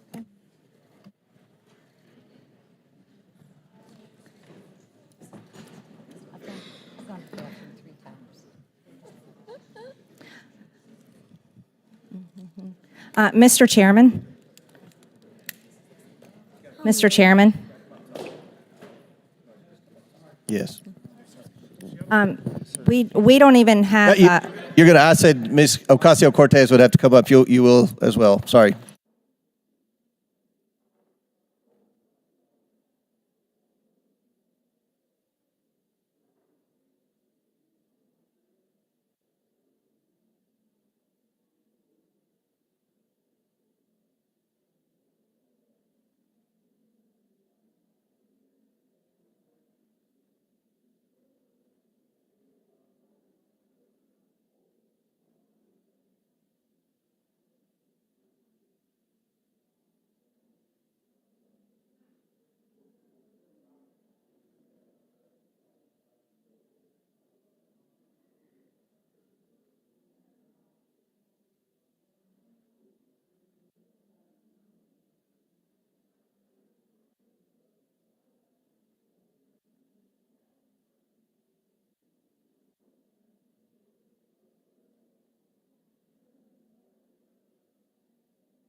Mr. Chairman, just an invitation to regular order. We have Democratic clerks who are faithful to the rule of law and could do this if you're waiting for clerks. And we'll all be here to watch, to document their work. So, I mean, in other words, if you want to conduct the vote with the Democratic clerks, we can do it. With a recorded vote is ordered. The clerk will call the roll. Mr. Jordan. Mr. Jordan votes yes. Mr. Turner. Mr. Gosar.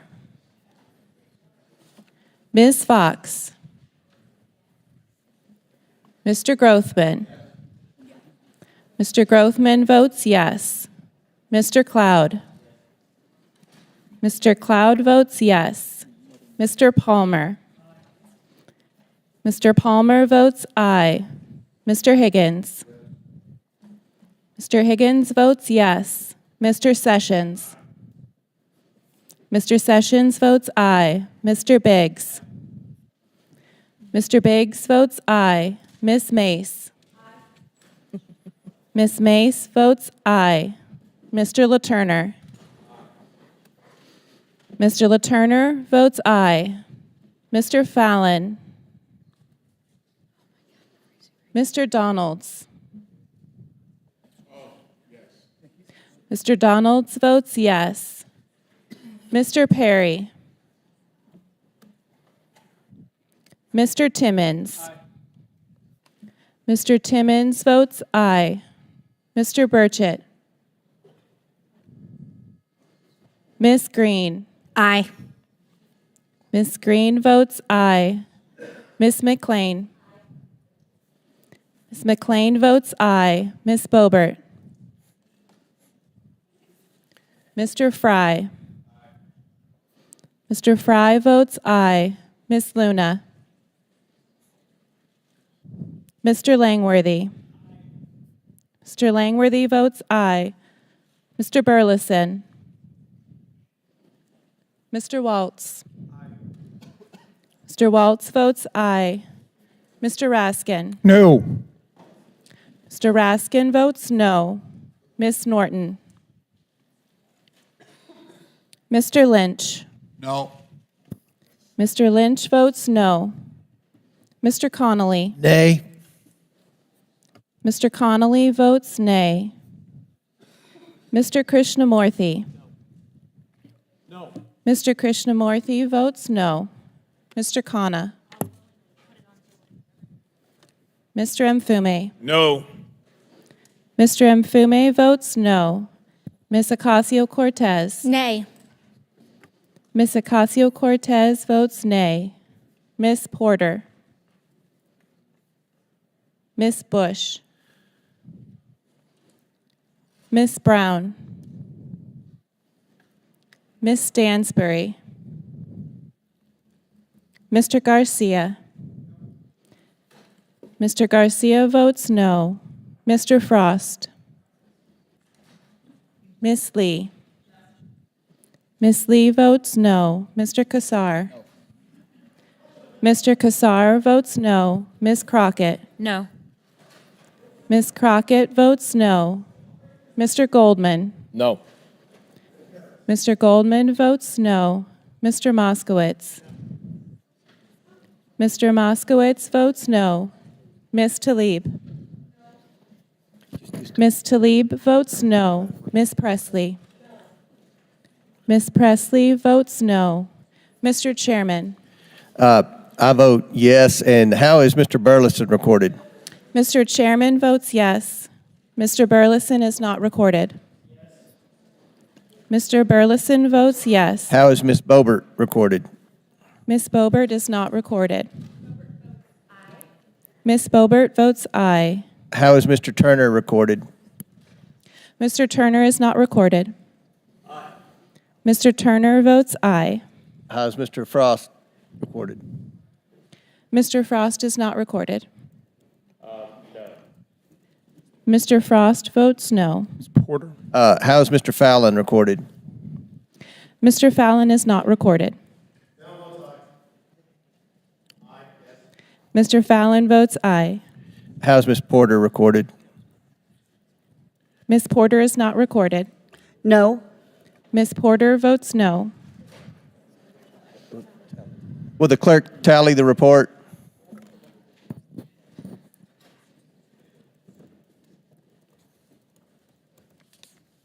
So who's next? Who do I recognize? We just finished.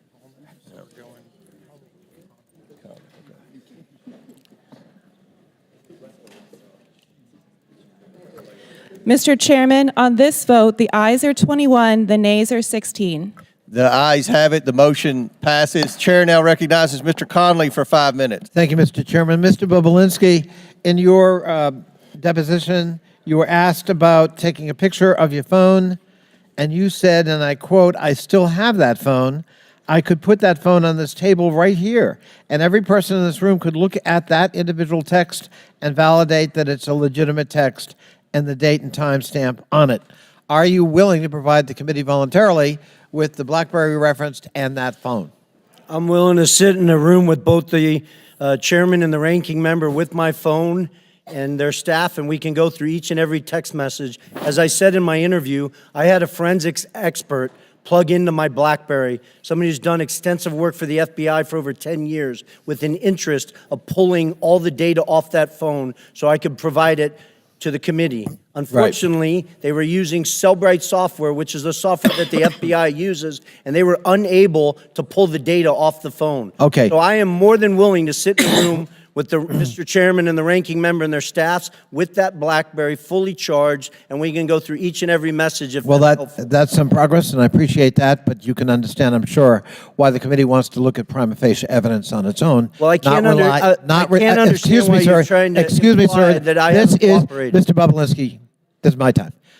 You can understand why we would want to look at evidence raw and unvarnished so that we can make our own determination. But thank you for your willingness to cooperate, at least at that level. Mr. Parnas, you observed back in 2023 in a letter you sent to Chairman Comer that there were flagrant examples of Giuliani interfering in Ukrainian politics, unquote. Why would Giuliani be interfering in another country's politics? I mean, Giuliani would do and say whatever he needed for the purpose of getting the information he wanted to secure Donald Trump 2020 election. So just a prime example of one of the things he did, he had a close relationship with then a boxer, Vladimir Klitschko, who was then the mayor in Ukraine. When the new president came over, there was rumors about maybe him not staying in office as mayor of Ukraine. Klitschko flew to New York, met with Rudy Giuliani, and then on a meeting that we had with Andrei Yermak in Spain that was relevant, had to do with President Zelensky announcing an investigation into Joe and Hunter Biden. At that meeting, he also brought up the Klitschko situation and basically told Yermak that if Zelensky got rid of Klitschko, President Trump and the American people would be very upset about that because we love him and he needs to be in there. So was Giuliani just doing this as a rogue on his own because he was a patriotic American who loved Donald Trump, or had somebody encouraged him to engage in this kind of political interference in another country? I mean, I think he was encouraged by Donald Trump.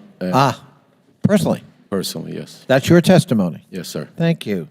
In your letter, you also said that Mr. Giuliani was to, quote, deliver a precise message in very strict words, unquote, with respect to the administration of the then newly installed president of Ukraine, President Zelensky. What did you understand a very strict message, or a message of very strict words, construed, and what was that message that you delivered that was in very strict words? Yes, Congressman.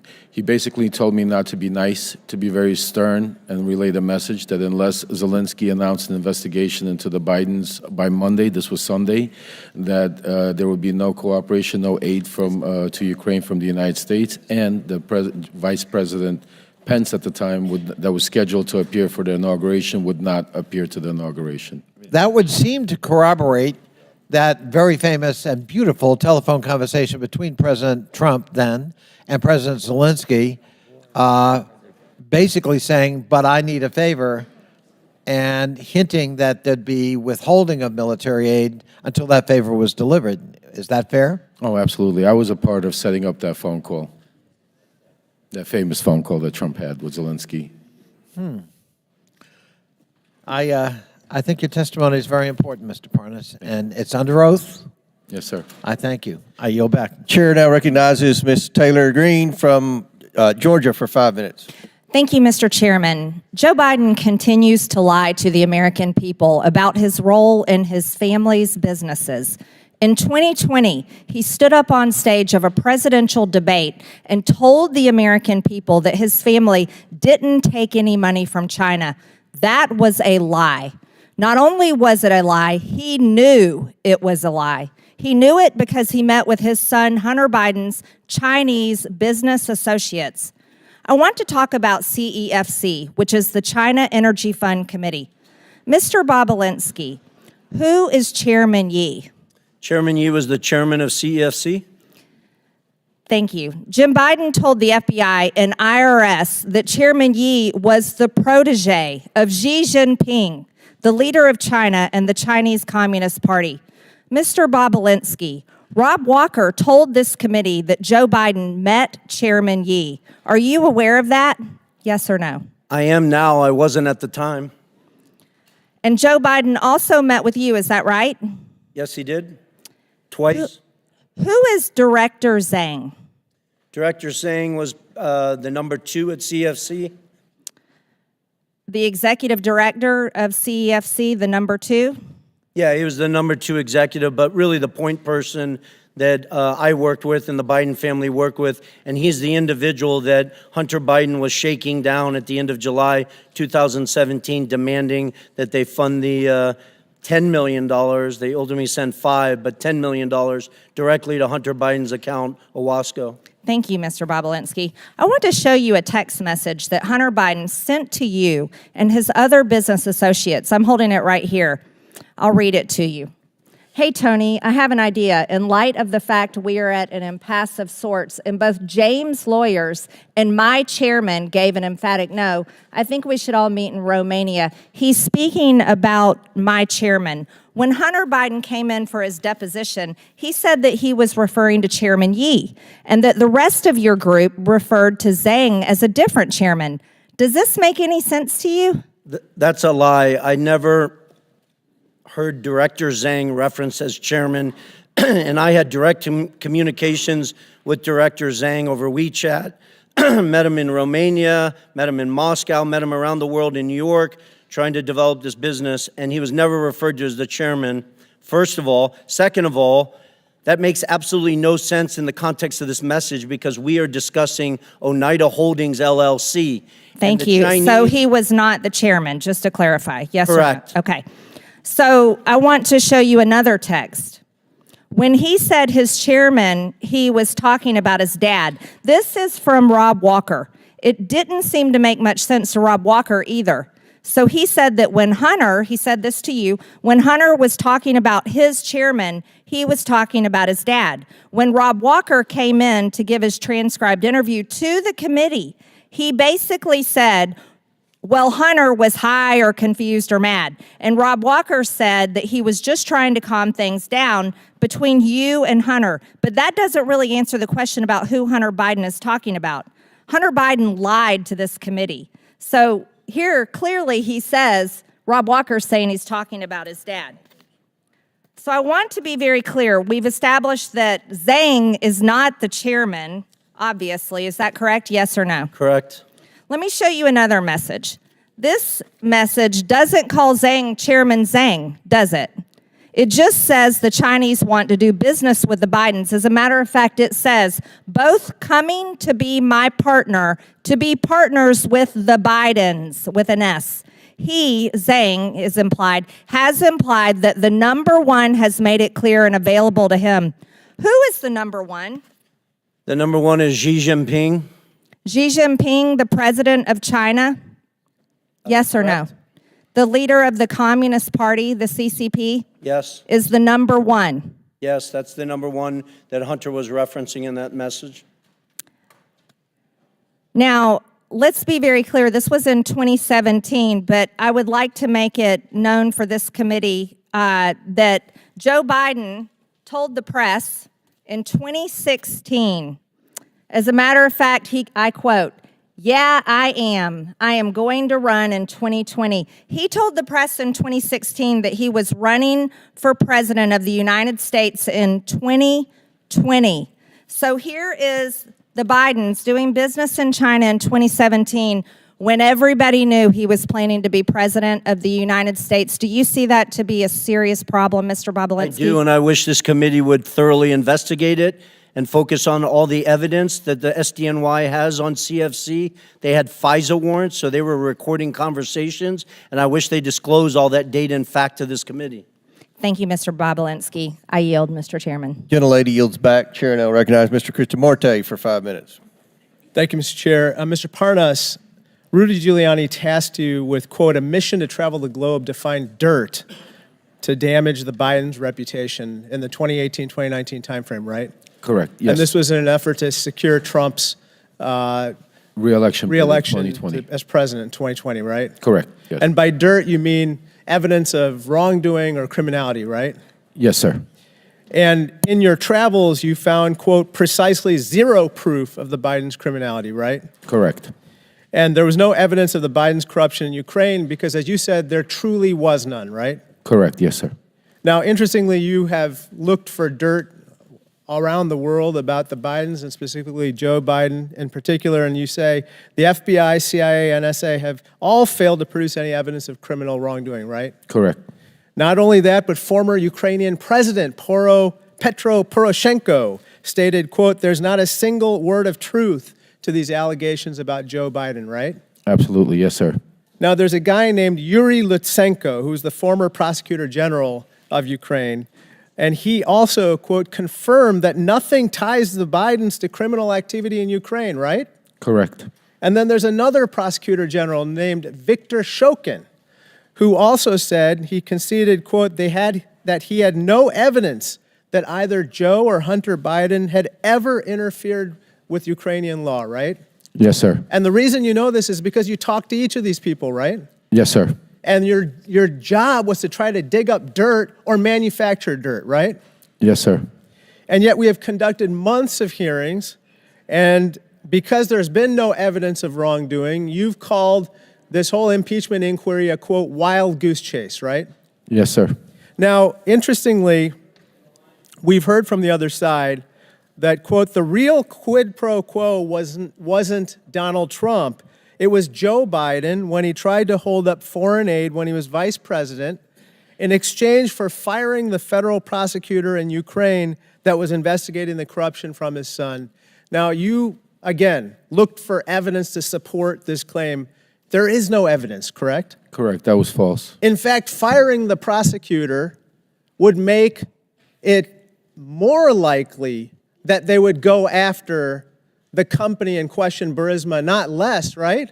Well, the ironic part is the reason why majority of the world and Ukraine and the Obama administration wanted to get rid of Viktor Shokin because he was corrupt, not because he was investigating Burisma, because he was stalling investigations for UK that was looking into a $23 million they wanted to get out from Zlochevsky, and Shokin stalled that investigation. So it was the logic is just the opposite of what the majority claims is to be the case, namely that they say that somehow Joe Biden was out to fire the prosecutor to reduce the chances of a prosecution of Burisma. But actually in firing that prosecutor, he increased the chances of prosecuting Burisma, right? Absolutely correct, yes. So let me just talk to you about what some of the other witnesses in this impeachment inquiry have said. Jonathan Turley, the constitutional expert the Republicans brought forward, said there's no evidence of which he was aware to support impeaching the president. You agree with that, correct? 100%. Garrett Graves, a colleague of ours, said just last week, quote, have I seen anything that is impeachable? No, I haven't. You agree with that statement as well? Yes, sir. Last year, our Republican colleague Ken Buck, who's about to retire, said that evidence of wrongdoing by President Biden, quote, doesn't exist right now. It doesn't exist now. It didn't exist then, right? That's exactly true, sir. Sir, how many times have you met Donald Trump?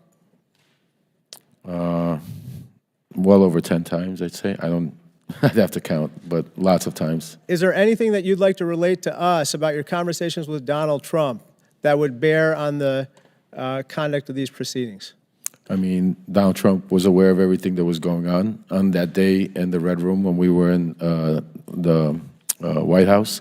After Rudy bringing Donald Trump up to speed on that I could go out to Ukraine and get Viktor Shokin, Donald Trump approached me, shook my hand, said, "Thank you for all that you're doing. Keep up the good work," patted me on the back, took pictures, and I was off to Ukraine. To meet with Viktor Shokin? To find Viktor Shokin, to bring him back here to meet with Lindsey Graham. Got it. Thank you so much. I yield back. Thank you. Chair now recognizes Mr. Cloud from Texas for 5 minutes. Thank you, Chairman. Now, we have heard time after time Joe Biden, say that he had no knowledge whatsoever about the business dealings, and that changed. He had never allegedly had any conversation with Hunter. Then they moved the ball to say that, well, he didn't have any business dealings, he wasn't involved, didn't have any financial contribution. Since then, we've uncovered about 20 shell companies, and we have bank records that bring light to that. And while we can't cover all 20 shell companies in 5 minutes, I wanted to focus on one, and that is Rosemont Seneca Bohai. Rosemont Seneca Bohai is interesting, and Devin Archer had testified, and he said this in his testimony. He said that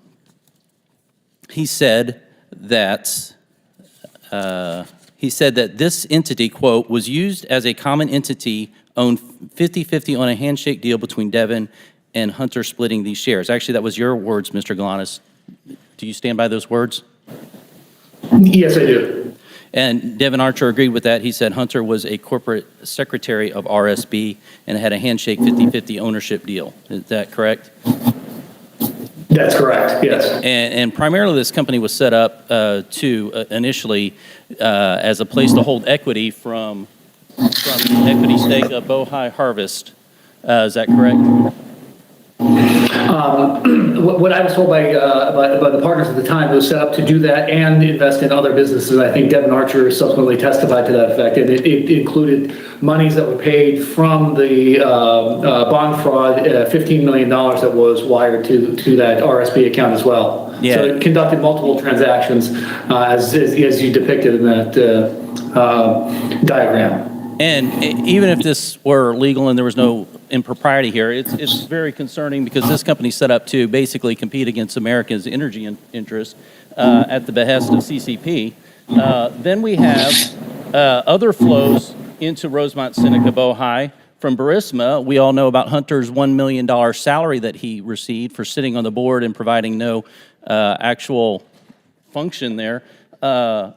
And so we have $1 million salary going through Rosemont Seneca to Hunter Biden. And then this is interesting. We have a meeting with Kazakhstani Kins Rekashev. And what gets me here is the $300 at the end of the $142,300 that goes into this. And then the next day went to a Porsche dealership for a car for Hunter Biden. Now, what's interesting about all this, of course, is that each of these not only flowed money through the shell companies to Hunter Biden, but each of them also involved important meetings with, of course, President Biden. And so on December 4th, we have coffee with Jonathan Lee, who was one of the members who started Bohai Harvest. And he was connected with the CCP. They were having trouble getting licensed to work because, of course, the CCP has to get permission for that, until Hunter flew over on Air Force Two with Vice President Joe Biden at the time. They met with Jonathan Lee. Hunter introduced him. Joe ended up writing a letter of recommendation to Jonathan Lee's daughter to get into college. And then we see that this relationship continues to be formed. Of course, in the Ukraine, we know that April 16th, 2015, Joe Biden had dinner with a Burisma official at Cafe Milano. Seemed to be a popular spot because Joe Biden also had dinner with Kins Rekashev there. All in flow to going here. And of course, as Tony Bobulinski has pointed out several times, this all comes down to eventually the one big guy who gets 10% for the big guy. And so we know that all this money flowed through this to get to Hunter, and then we know, of course, that 10% went to the big guy. So Mr. Bobulinski, does this general pattern of Hunter offering foreign access to Joe Biden, Hunter gets paid, and then Joe gets a share of that, is that basically what the general practice across many of these shell companies were? Congressman, as I outlined, the big guys, clearly Joe Biden. The details of some of those transactions I was not involved in, but that's clearly how they operated. But that's the pattern that we've seen over. And Mr. Galanis, you said at the beginning that Hunter didn't really provide any sort of intellectual propriety asset value or anything of the sort, that his entire value was the brand. Is that correct? How did you state that? Yeah, we didn't rely on him for any work product other than delivering the Biden lift. The Biden lift.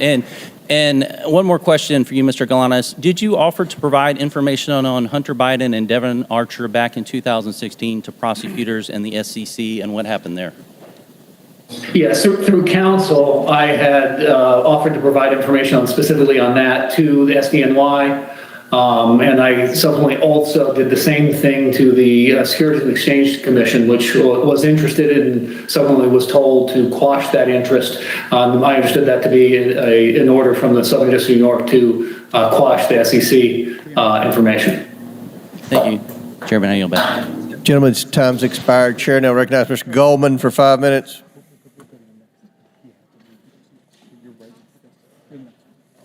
Thank you, Mr. Chairman. I only have 5 minutes, Mr. Bobulinski, so I'm going to try to move quickly, and I'd appreciate if you just answer the questions.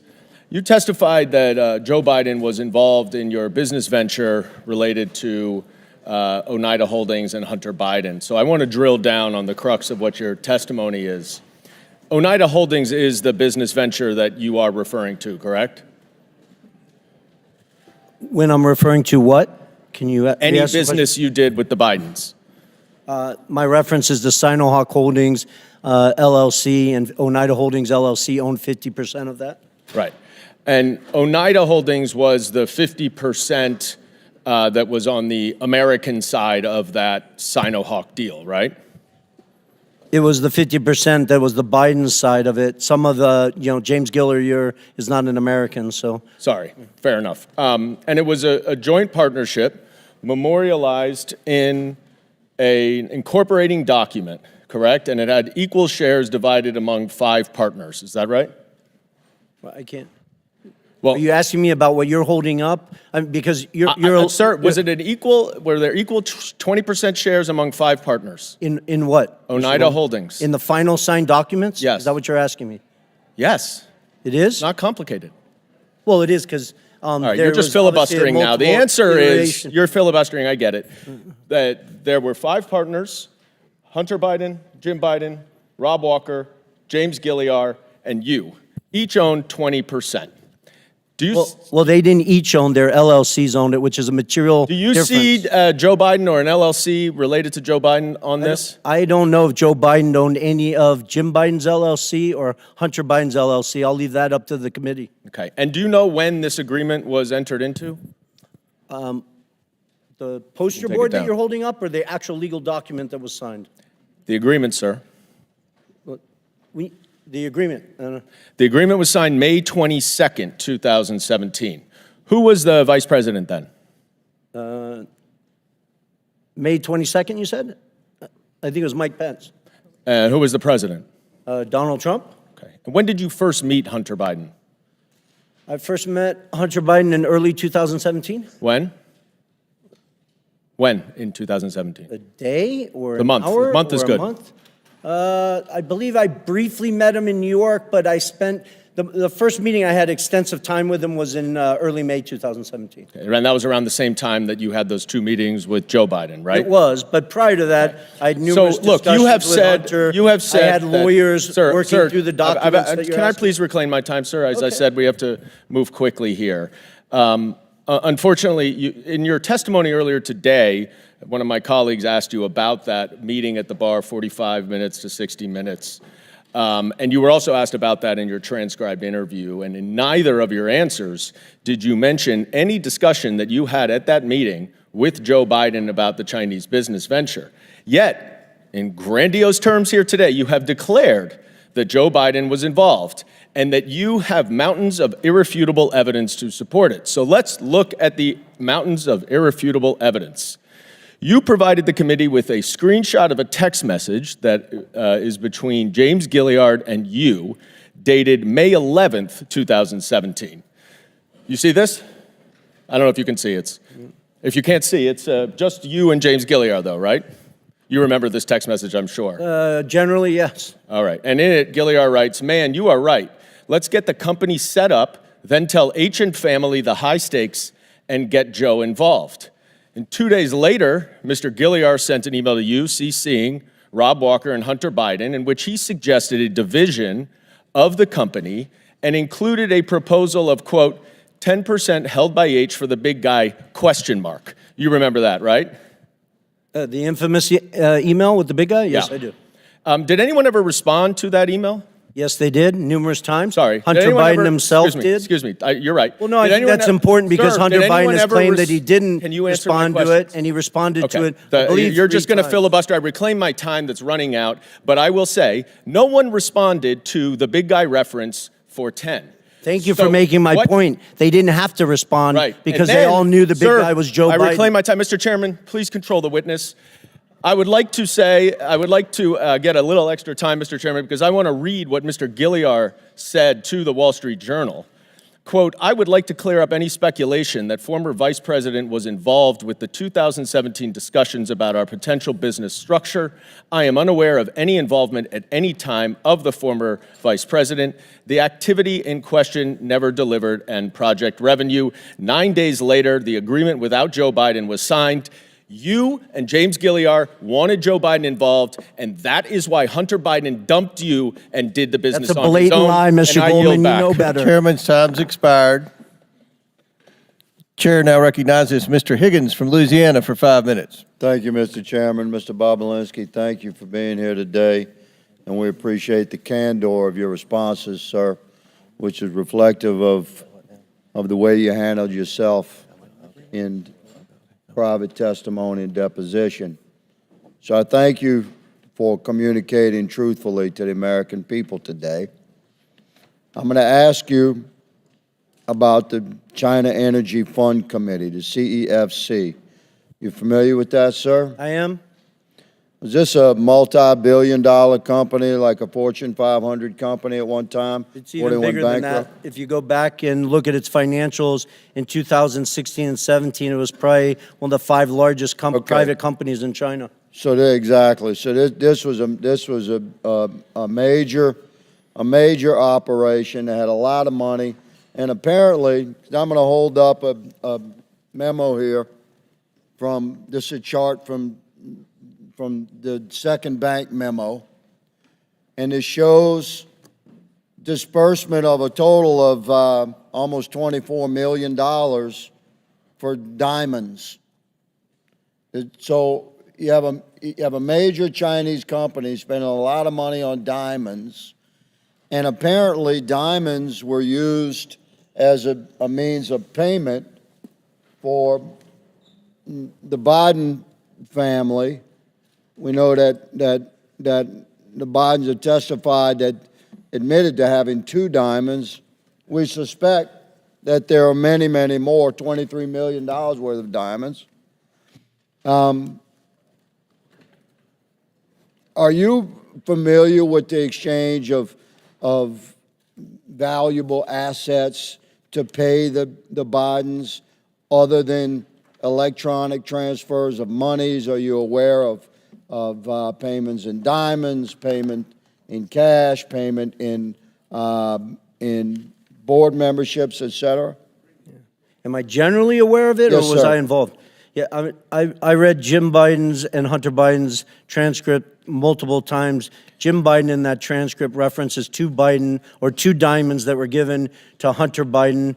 One, he implies, was in 2015 by an individual who he couldn't recall his name, but the individual's name is Scott O., who was a surrogate for CFC. And then apparently a second diamond was given at a meeting in Miami, and I really want to set the record clear. I was not at that physical meeting. I was in Miami, but I was not at that physical meeting. That's what I told the FBI in my transcribed interview. Are you aware, Mr. Bobulinski, of a pattern of bribery, of bribe payments coming from the China Energy Fund Committee? I appreciate that question. I wish everyone on this committee would read the 1,200 pages of testimony in an 8-day trial in the SDNY where Mr. Goldman used to work while the actual trial was going on, that accused numerous executives, ultimately Patrick Ho, of corruption, bribing, leaving shoeboxes of cash to a variety of political figures in Africa. Exactly. So, Mr. Bobulinski,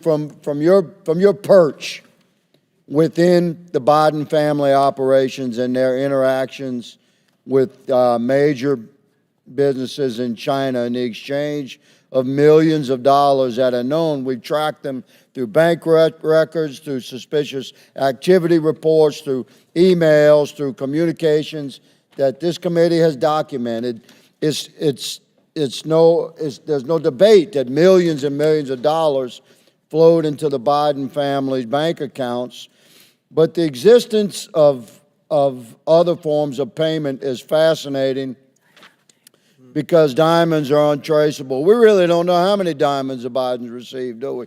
We don't. And for somebody who's been to mainland China probably 10 plus times, Hong Kong probably 15 plus times. Yeah, I had hundreds of people, Congressman, I had hundreds of people working for me in mainland China. At one point, I never got a diamond from any businessman or woman. So, Mr. Bobulinski, I shift quickly to a text message. Are you familiar with this? It's from a gentleman named James. Generally, yes. Yes, says, don't mention Joe being involved. It's only when you're face to face. I know you know that, but they are paranoid. And there's a response saying, okay, they should be paranoid about things. And then there's a response saying, for real. So what is meant by don't mention Joe being involved? It's only when you're face to face. I know you know that, but they are paranoid. Well, I think it outlines how the Bidens operated, not specifically just with CFC. You have Galanis here testifying and numerous other witnesses that have given you tremendous amount of evidence that outline they worked to obfuscate it, create layers of obstruction. That's the reason why Rob Walker was getting sent millions of dollars instead of Hunter Biden directly. That's the reason why Devin Archer was receiving millions of dollars instead of going to Hunter directly. You guys have a mountain of evidence that stacks high and answers that question on how they obfuscated. They lived in a world of plausible deniability. Thank you, Mr. Bobulinski. Mr. Chairman, my time has expired. I yield. Chair now recognizes Ms. Norton from D.C. for 5 minutes. Thank you, Mr. Chairman. Mr. Galanis, thank you for appearing voluntarily for this hearing from Alabama. I understand you are currently serving a 189-month sentence in federal prison, almost 16 years, after being convicted of not one, but two,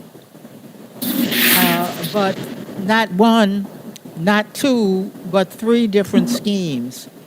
The victims of your schemes, as the judge who presided over your criminal prosecution noted, included, and here I quote, one of the poorest Native American tribes in the country, as well as pension funds held for the benefit of transit workers, longshoremen, housing authority workers, and city employees, hardworking people, everyday people, among others.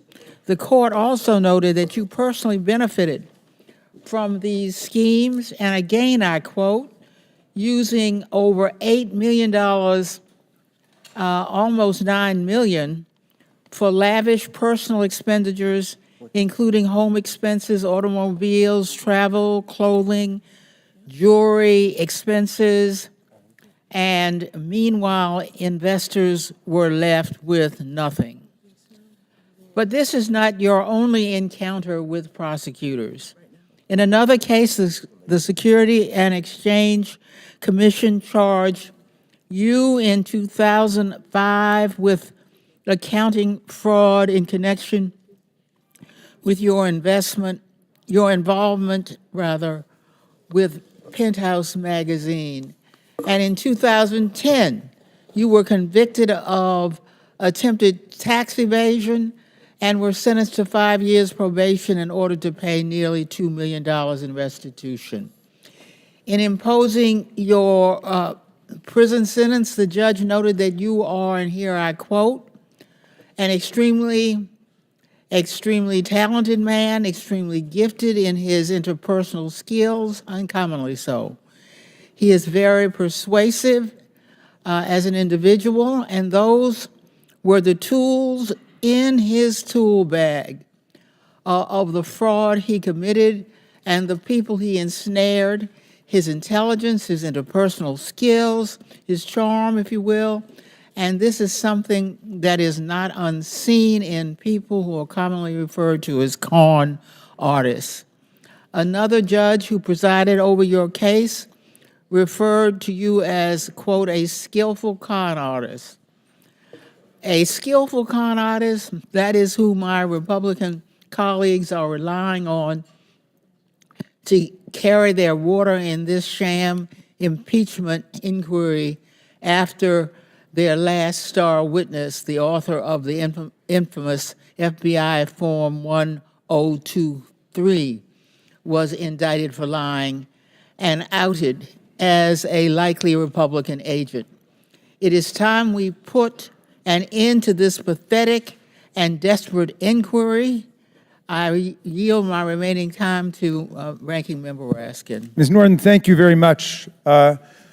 So for more than a year now, we've heard innuendo, rumors, propaganda, big lies, but no facts, no evidence that could reasonably support the finding of impeachable high crimes and misdemeanors against President Biden. In our first real impeachment hearing, the majority invited several expert witnesses who came together, and their witnesses agreed with that there was nothing that remotely approached the level of proof needed to support a finding of high crimes and misdemeanors that one would impeach a president for.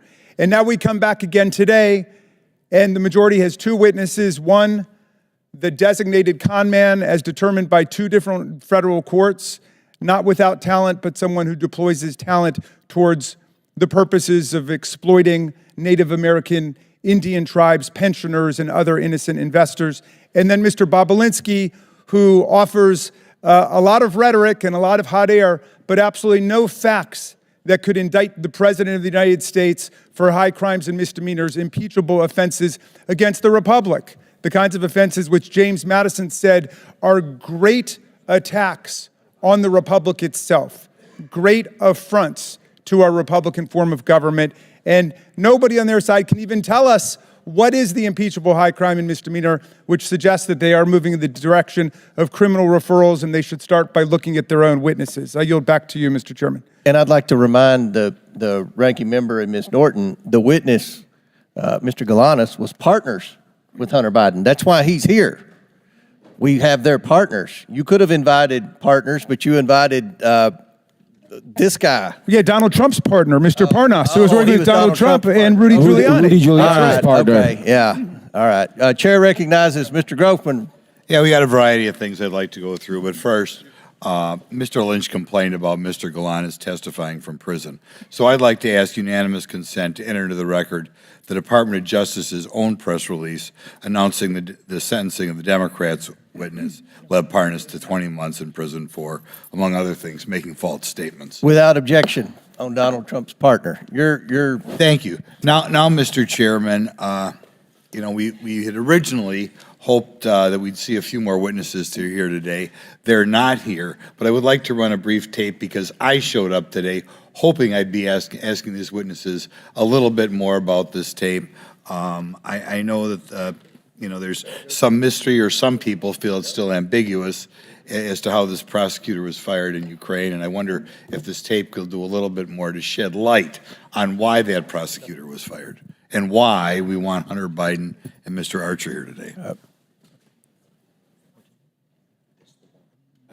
And so I got Ukraine, and I remember going over convincing our team, or others, to convincing us that we should be providing for loan guarantees. And I went over for, I guess, the 12th, 13th time to Kyiv, and and I was supposed to announce that there was another $1 billion loan guarantee.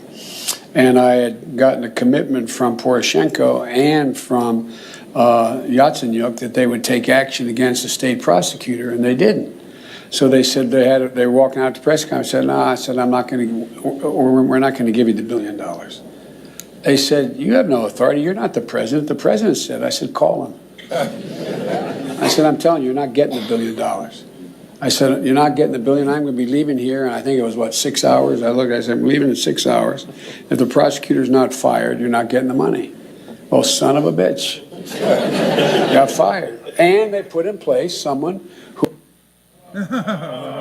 I just wanted to put that up there because I do eventually want further efforts made to get Hunter Biden or Mr. Archer here, because we have Joe Biden himself bragging that they got rid of a prosecutor who would have provided his son's business dealings with a little bit more tough going, or more observation. I'll put it that way. Now, Mr. Bobulinski, in previous interviews, in previous interviews with this committee, you said that Joe Biden not only knew about the family's business dealings, but enabled them and participated in them. You went so far as to say, it's clear to me that Joe Biden was the brand sold by the Biden family. Could you elaborate a little bit why you felt that way again? Correct. That's one of the challenging things I've had to deal with over the last 4 years, with a focus of just simply telling the truth. The obfuscation around these facts are just beyond beyond insane. So I'll use a meeting at the Four Seasons Hotel in Washington, D.C. that I was not at, but apparently 8 to 10 Chinese executives of CEFC were at, with Chairman Yi and Director Zhang. Director Zhang I interacted with extensively. And James Gilliar was in that room, Rob Walker, Hunter Biden was in that room. And my understanding, based on Rob Walker's testimony, is that Joe Biden walked into that room, sat down, shook hands with people, and spent 5 or 10 minutes talking about his family, I guess. I was not in the room. People have tried to obfuscate that meeting like Joe Biden was walking in there to ask about the weather, and Rob Walker said that the Chinese didn't even know that Joe Biden was the former vice president of the United States, which is beyond absurd. The power that those 10 Chinese individuals had to go back to mainland China and say that they were in a room with Joe Biden is the value of what they were giving. Okay. You stated that the Biden family concocted a scheme to give Joe plausible deniability. Could you elaborate on that a little bit? Well, I would just point to all the different text messages and communications. They call him the big guy. I wasn't involved with Mr. Galanis or Mr. Archer, but they're giving you numerous data points. There was obfuscation. They didn't use his name. They used the big guy. You weren't supposed to talk about it. It was just, you know. And you personally met with the vice president? I did twice. Okay, and it was obvious. Did he say anything that indicates that you wanted him to help his son, that sort of thing? Well, he thanked me for helping his son and his brother and asked me to keep an eye on them as I walked him out to his car after he gave his speech on the second meeting of the Milken Conference. Okay, just one other follow-up, and this is kind of maybe a vague question, but I'd like to know it. One of the things that disturbs me about that is the interaction with the Chinese, or that's what we're dealing with today, but obviously other countries as well, that apparently in their own mind, the way you deal with the United States is the way you deal with say, a corrupt city council or something like that. In other words, you know, you give them money and you get what you want. Do you want to comment on that, or did you hear any stories about that, or did you hear stories that they were surprised how easy it was to buy the U.S. government? Well, I think it was excited, but answer the question. But please feel free to answer the question. Yeah, I think CFC, and there's tremendous evidence, believed that they were bribing the Biden family, and they were doing it via Hunter Biden. It's kind of shameful. Thank you. Very good. Chair now recognizes Mr. Khanna for 5 minutes. Thank you, Mr. Chairman. Mr. Parnas, can you tell me about your meetings with Dmitry Firtash and why you believe the Trump campaign used his services? Yes, well, I was sent to meet with Dmitry Firtash because Dmitry Firtash had resources. He's an oligarch that was in Vienna waiting to be extradited to the United States. But he was very close with Vladimir Putin, Ukraine, and lots of characters in that part of the world. And my objective at the time was to have him help us lean on Mykola Zlochevsky and get dirt on the Bidens. And what type of dirt were you trying to get? We were searching for Hunter's hard drive that we were told was out there. We were searching for bank records to validate certain bank records that was given to me, Hunter's personal bank records that was given to me by John Solomon that he said he got from the FBI to validate certain payments that were going for car purchases. But the objective was to try to find a link from any of the payments that would go into Joe Biden's account. And who told you to get this dirt? Well, who told me? Rudy Giuliani. Anyone else that you remember? John Solomon. I mean, everybody that was part of the team. I mean, Did Bill Barr know that you were involved in getting this dirt? Absolutely. Bill Barr was notified of our investigation from the day he took office. Did you ever have a conversation with Bill Barr of being lenient towards Dmitry in his role, in Bill Barr's role as Attorney General? I personally did not, but I was witness to Victoria Tunzing and Joe DeGeneva having a conversation with Bill Barr about Dmitry Firtash. What did they say to Bill Barr? Basically, they were telling him that the charges were false and that he needs to drop the charges and basically end the case. And why did they tell him to drop the charges on this Russian oligarch? Because Dmitry Firtash was going to help us getting dirt on the Bidens or whatever else the Trump campaign needed. So my understanding is you have the Trump campaign telling you to talk to a Russian oligarch to get dirt on the President of the United States for political reasons, and then someone from the Trump campaign is talking to the Attorney General to drop the charges because this foreign national is helping get dirt on a political candidate? Absolutely. Did Bill Barr indicate any willingness to drop the charges? After a meeting that Victoria Tunzing and Joe DeGeneva had with DOJ, they came back and informed me that we're going to Vienna because to tell Dmitry Firtash everything's going to be okay. Do you know if Bill Barr in any way told you to say that? I was not privy to in that meeting, no. Do you have any evidence that Bill Barr would have indicated to signal to Dmitry that the charges would be dropped? Only from conversations from Rudy Giuliani or Victoria Tunzing. And what did they say about what Bill Barr said? They basically told me that this would be taken care of as long as Firtash played ball, and that's the message they relayed to me to tell Firtash. And they said that Bill Barr was conveying that to them directly? Yes, after meetings. There were several meetings. One, there was a private meeting at where Rudy Giuliani went and bumped into actually Bill Barr at the Trump International Hotel, and he used that as a moment to take him aside, speak to him. And then there were certain official meetings through official channels where Victoria Tunzing met with him. So, yes. Do you know anything if anything was done with the charges? Till this day, Dmitry Firtash is not here. Do you believe that Bill Barr should be investigated for his conduct in potentially dropping these charges? I absolutely believe that, but not only that, I believe Bill Barr should be investigated into the cover-up and trying to silence me to get the truth out of what really happened in Ukraine. And explain the cover-up and what you believe he should be investigated with your last minute. My arrest was set up strictly to shut me up, to seal my documents, take away all my information, and turn me into a crazy man that had no way to prove what was going on. But the real story was Bill Barr was trying to save Donald Trump from impeachment and use me as a scapegoat. What he didn't realize was Donald Trump was not going to stop and was continue doing what he wanted to do. And that's why it blew up in Bill Barr's face. He also hired special counsel at the time, Brady, to look into Ukraine. When we tried to reach out with my attorney to special counsel Brady, he never returned our phone call. Nobody wanted to hear anything I had to say that had to do with Ukraine, Donald Trump, or Rudy Giuliani. Mr. Chairman. Will the gentleman yield? Yes. Thank you. Mr. Parnas, I just want to say you have stuck to the facts today. We don't hear bombast and rhetoric from you, but you're telling a true story, and you've conducted yourself with great purpose and great dignity, and I know your son is here with you today, and I hope he and the rest of your family are proud of what you're doing for America. Yield back. Thank you. Chair now recognizes Mr. Donalds from Florida for 5 minutes. Thank you, Chairman. It's been an interesting hearing so far. Let's actually get to the actual paper trail of money flow from the CEFC into the bank account for President Joe Biden. And I want to start with a text message, July 31, WhatsApp text message between Hunter Biden and one Mr. Zhao. Real quick, Mr. Bobulinski, who is Mr. Zhao? Congressman Donalds, I'd just actually like to spend 20 seconds. If you noticed, Congressman Khanna scurried out of here very quickly, and I'm actually disgusted as I sit here that he didn't address me based on the fact that I'm sitting here in front of the world trying to testify to the truth.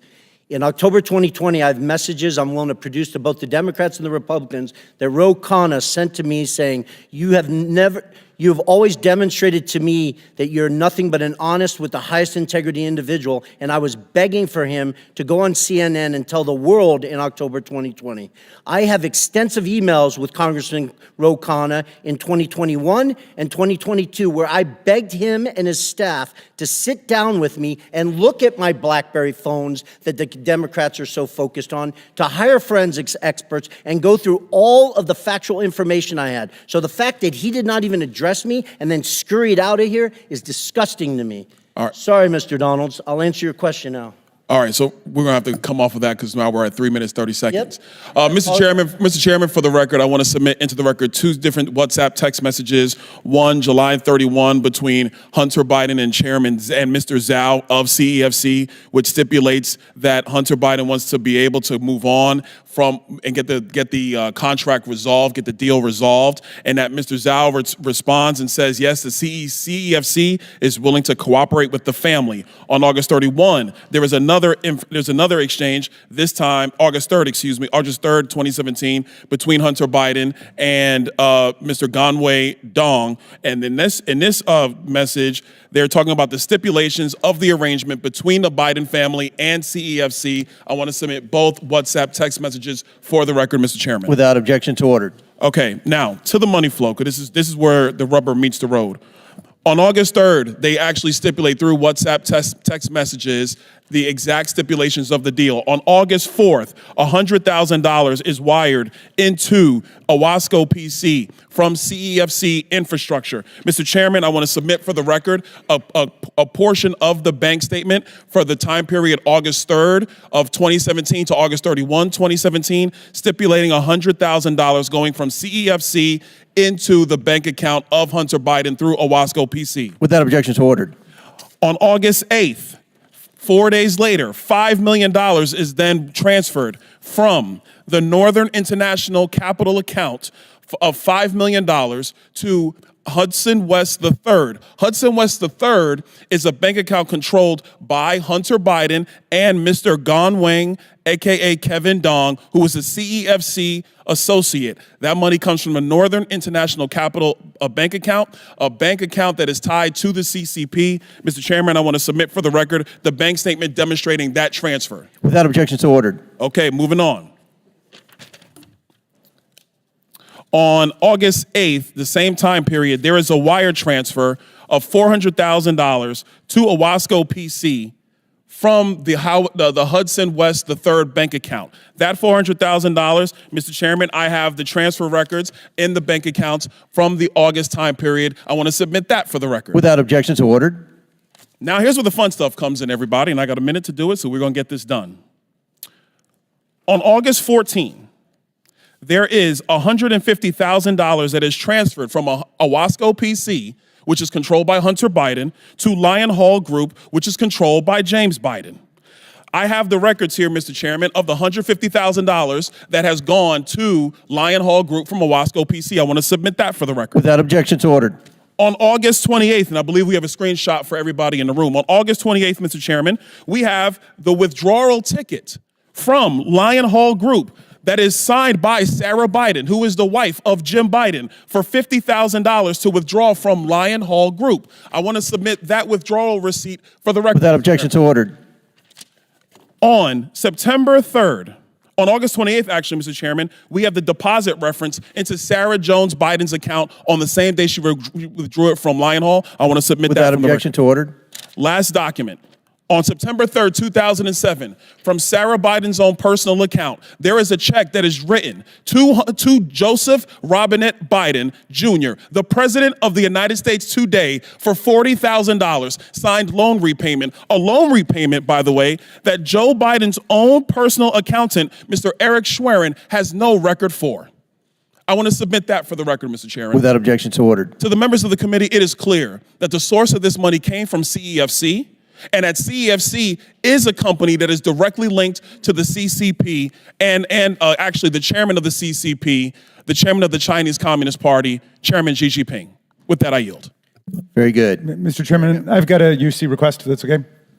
Go ahead. First, White House for sale, the staff report of the minority side, which details the CEFC's business interactions with Donald Trump. They own a $5.5 million unit in Trump World Tower and others. And then the Department of Justice press release announcing the sentencing of Jason Galanis in federal court to a term of 189 months in prison, ordering him to pay restitution of more than $80 million for 3 criminal fraud conspiracies against a Native American tribe, pension funds, and other investors. Without objection, so ordered. Chair now recognizes Mr. Mafume for 5 minutes. Mr. Chairman, thank you. I'm sitting here and imagining what I would be thinking if I were not here, but rather somewhere around the country watching the Congress of the United States, and in this case, this committee, for 15 months hold these hearings on Hunter Biden and come up with not one impeachable offense in all that time. 15 months.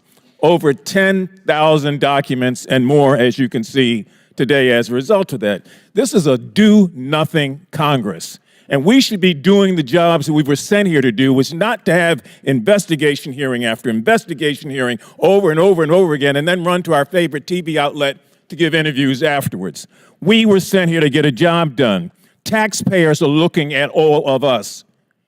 Meanwhile, Americans, black, white, Asian, Latino, Native American, and their families are wondering what the hell is going on. Is this another investigation hearing in this 15 months that has yielded nothing at all? It's the do-nothing Congress. You thought Harry Truman said it in 1948. Anybody can say it today. Look at what we've done in 15 months. Virtually nothing. Nothing at all. Senior citizens sit in their homes and watch C-SPAN or some other outlet carry this. Some of them sitting in nursing homes, all of them worried about losing their Social Security. They're on fixed incomes, and they expect the Congress to use its time and its energy to deal with things that affect them directly. Students are defaulting on loans to colleges all over the country, and no one wants to talk about that. Healthcare is inadequate in most places in this country. And diseases are ravaging our communities, and people assume that at some point the Congress will deal with that. And so whether it's cancer, cardiovascular disease, kidney disease, diabetes, HIV, stroke, the disparities in the health system say, please, please give us a little bit of your time also when you're not dealing with Hunter Biden and when you can't prove that he's done anything wrong. Crime is out of control. White collar as well as black collar. And assault weapons are still being used every day to shoot and kill innocent children and Americans. And we're sitting up here talking about something that we've talked about for 15 months with no substantial evidence. Can't get humanitarian aid to Palestine. Can't get military aid to the Ukraine. Children are looking and wondering what the hell is going on. Is that what politics are about? So we are doing a disservice. I know I'm supposed to be asking questions, and Mr. Parnas, I may have one or two for you, but I am so outraged at a do-nothing Congress, just pointing the finger over and over again, and people are hurting, looking for real help. Can't deal with immigration because Donald Trump calls up and kills the immigration bill, and yet people say that's the major issue, is it? I haven't seen the sort of attention that we thought we were putting to that or anything else. And so this particular hearing will probably be followed by another hearing and another hearing and another hearing until this Congress expires in January of next year. And we haven't done a damn thing to move the ball forward, except make accusations. Life is too short. Now, maybe some of you have a guarantee you're going to be around forever, but I don't. I came to this body first in 1987. I worked under Ronald Reagan and the first Bush and Bill Clinton and Donald Trump and now Joe Biden. This Congress is not doing anything. It's not like the previous Congresses, trust me. That's why people have such a low esteem of those of us who say, well, I'm Congressman so-and-so. People on the street don't buy that. They don't see the action. So I'm done. I know I've exhausted my time. Mr. Parnas, a couple of quick questions, and I'll let you go. Is it your understanding that Rudy Giuliani worked for an individual identified by the Trump administration as a Russian agent? Yes. Do you know what these Russian line actors were trying to do? Quickly. Push a conspiracy theory about the Bidens. Did you warn Rudy Giuliani? Yes, I did. And what was his response, succinctly? He told me that he agreed with me, but then proceeded to work with these people behind my back. And these people have been identified as Russian agents. Yes, sir. And we've got a meeting here of Mr. Giuliani with one of those. I'm disgusted, as most people are, about this process. And the only way we get to a point where we get things done is that we learn to talk to one another across the aisle without having another conspiracy theory after another one after another one. You don't buy trust that way. You buy contempt. I yield back. Chair recognizes Lisa McClain for 5 minutes. Thank you, Mr. Chairman. I want to start off by saying I think most Americans are taught at a very young age that you are who you surround yourself with. I think keep that in a premise. As I sat here and listened to everyone talk about how Hunter Biden is just this golden boy. I mean, are we really supposed to believe that Hunter Biden is the golden boy? His associates, such as Jason Galanis and Devin Archer, are felons convicted of fraud, yet he is the golden child. I want to talk about examples of Biden's influence peddling scheme. This time, it was Romania. It follows the same general pattern as we have seen with other countries like China, Russia, Ukraine, and Kazakhstan. Here's the pattern. It's really simple. A corrupt foreign oligarch needs access to the U.S. government. Hunter Biden sells influence to the U.S. government. The oligarchs pay up. So let's just take a deeper dive into this Romanian scheme. Mr. Bobulinski, who is Gabriel Popovich? Gabriel Popovich is a businessman from Romania, probably worth hundreds of millions of dollars, I'd envision. Okay. Is it true that Gabriel Popovich faced corruption charges in Romania in 2015? It is. Thank you. And when you were in Europe with the Bidens to close on that CEFC deal with the Chinese, you separately negotiated with Popovich to get a 17th payment. Is that also correct? I did. Okay. But Popovich did not want to pay him. Is that correct? Correct. You're talking about a 17th payment that would go to Rob Walker, and then Rob Walker would distribute to Hunter Biden. That is correct. And is it because Hunter Biden had failed in the work he was engaged by Popovich to do, which was to get the corruption charges dismissed by the Romanian authorities? Isn't that correct? Well, it's two things, that they had failed to do that, but also that Joe Biden had left the White House at that point. Okay, so there's a dot. So I get 16 payments while Joe Biden's in the White House. Correct. But after Joe Biden leaves the White House, coincidentally, the payments stop. Correct. Okay, just want to make sure that we can connect the dots very simply. But obviously wasn't a coincidence. Right, I'm not much for coincidences, which neither are the American people. But Mr. Bobulinski, what do you think Popovich wanted Hunter Biden to do? I don't have to think, because Gabriel told me personally he expected, and didn't want the details, he expected Hunter Biden Rob Walker and James Gillier to do whatever was necessary to impact his case in Romania. How do you know that? Because Gabriel Povich told me that? From his mouth? Yes. Okay, so there's another dot that we can connect. Would that be a conspiracy theory? That's not a conspiracy theory. Okay, thank you. I would encourage you to interview Gabriel Popovich. Thank you. Lastly, after claiming he wanted a public hearing, Hunter Biden decided to skip today. Why do you think he skipped the hearing today? Is that a rhetorical or serious?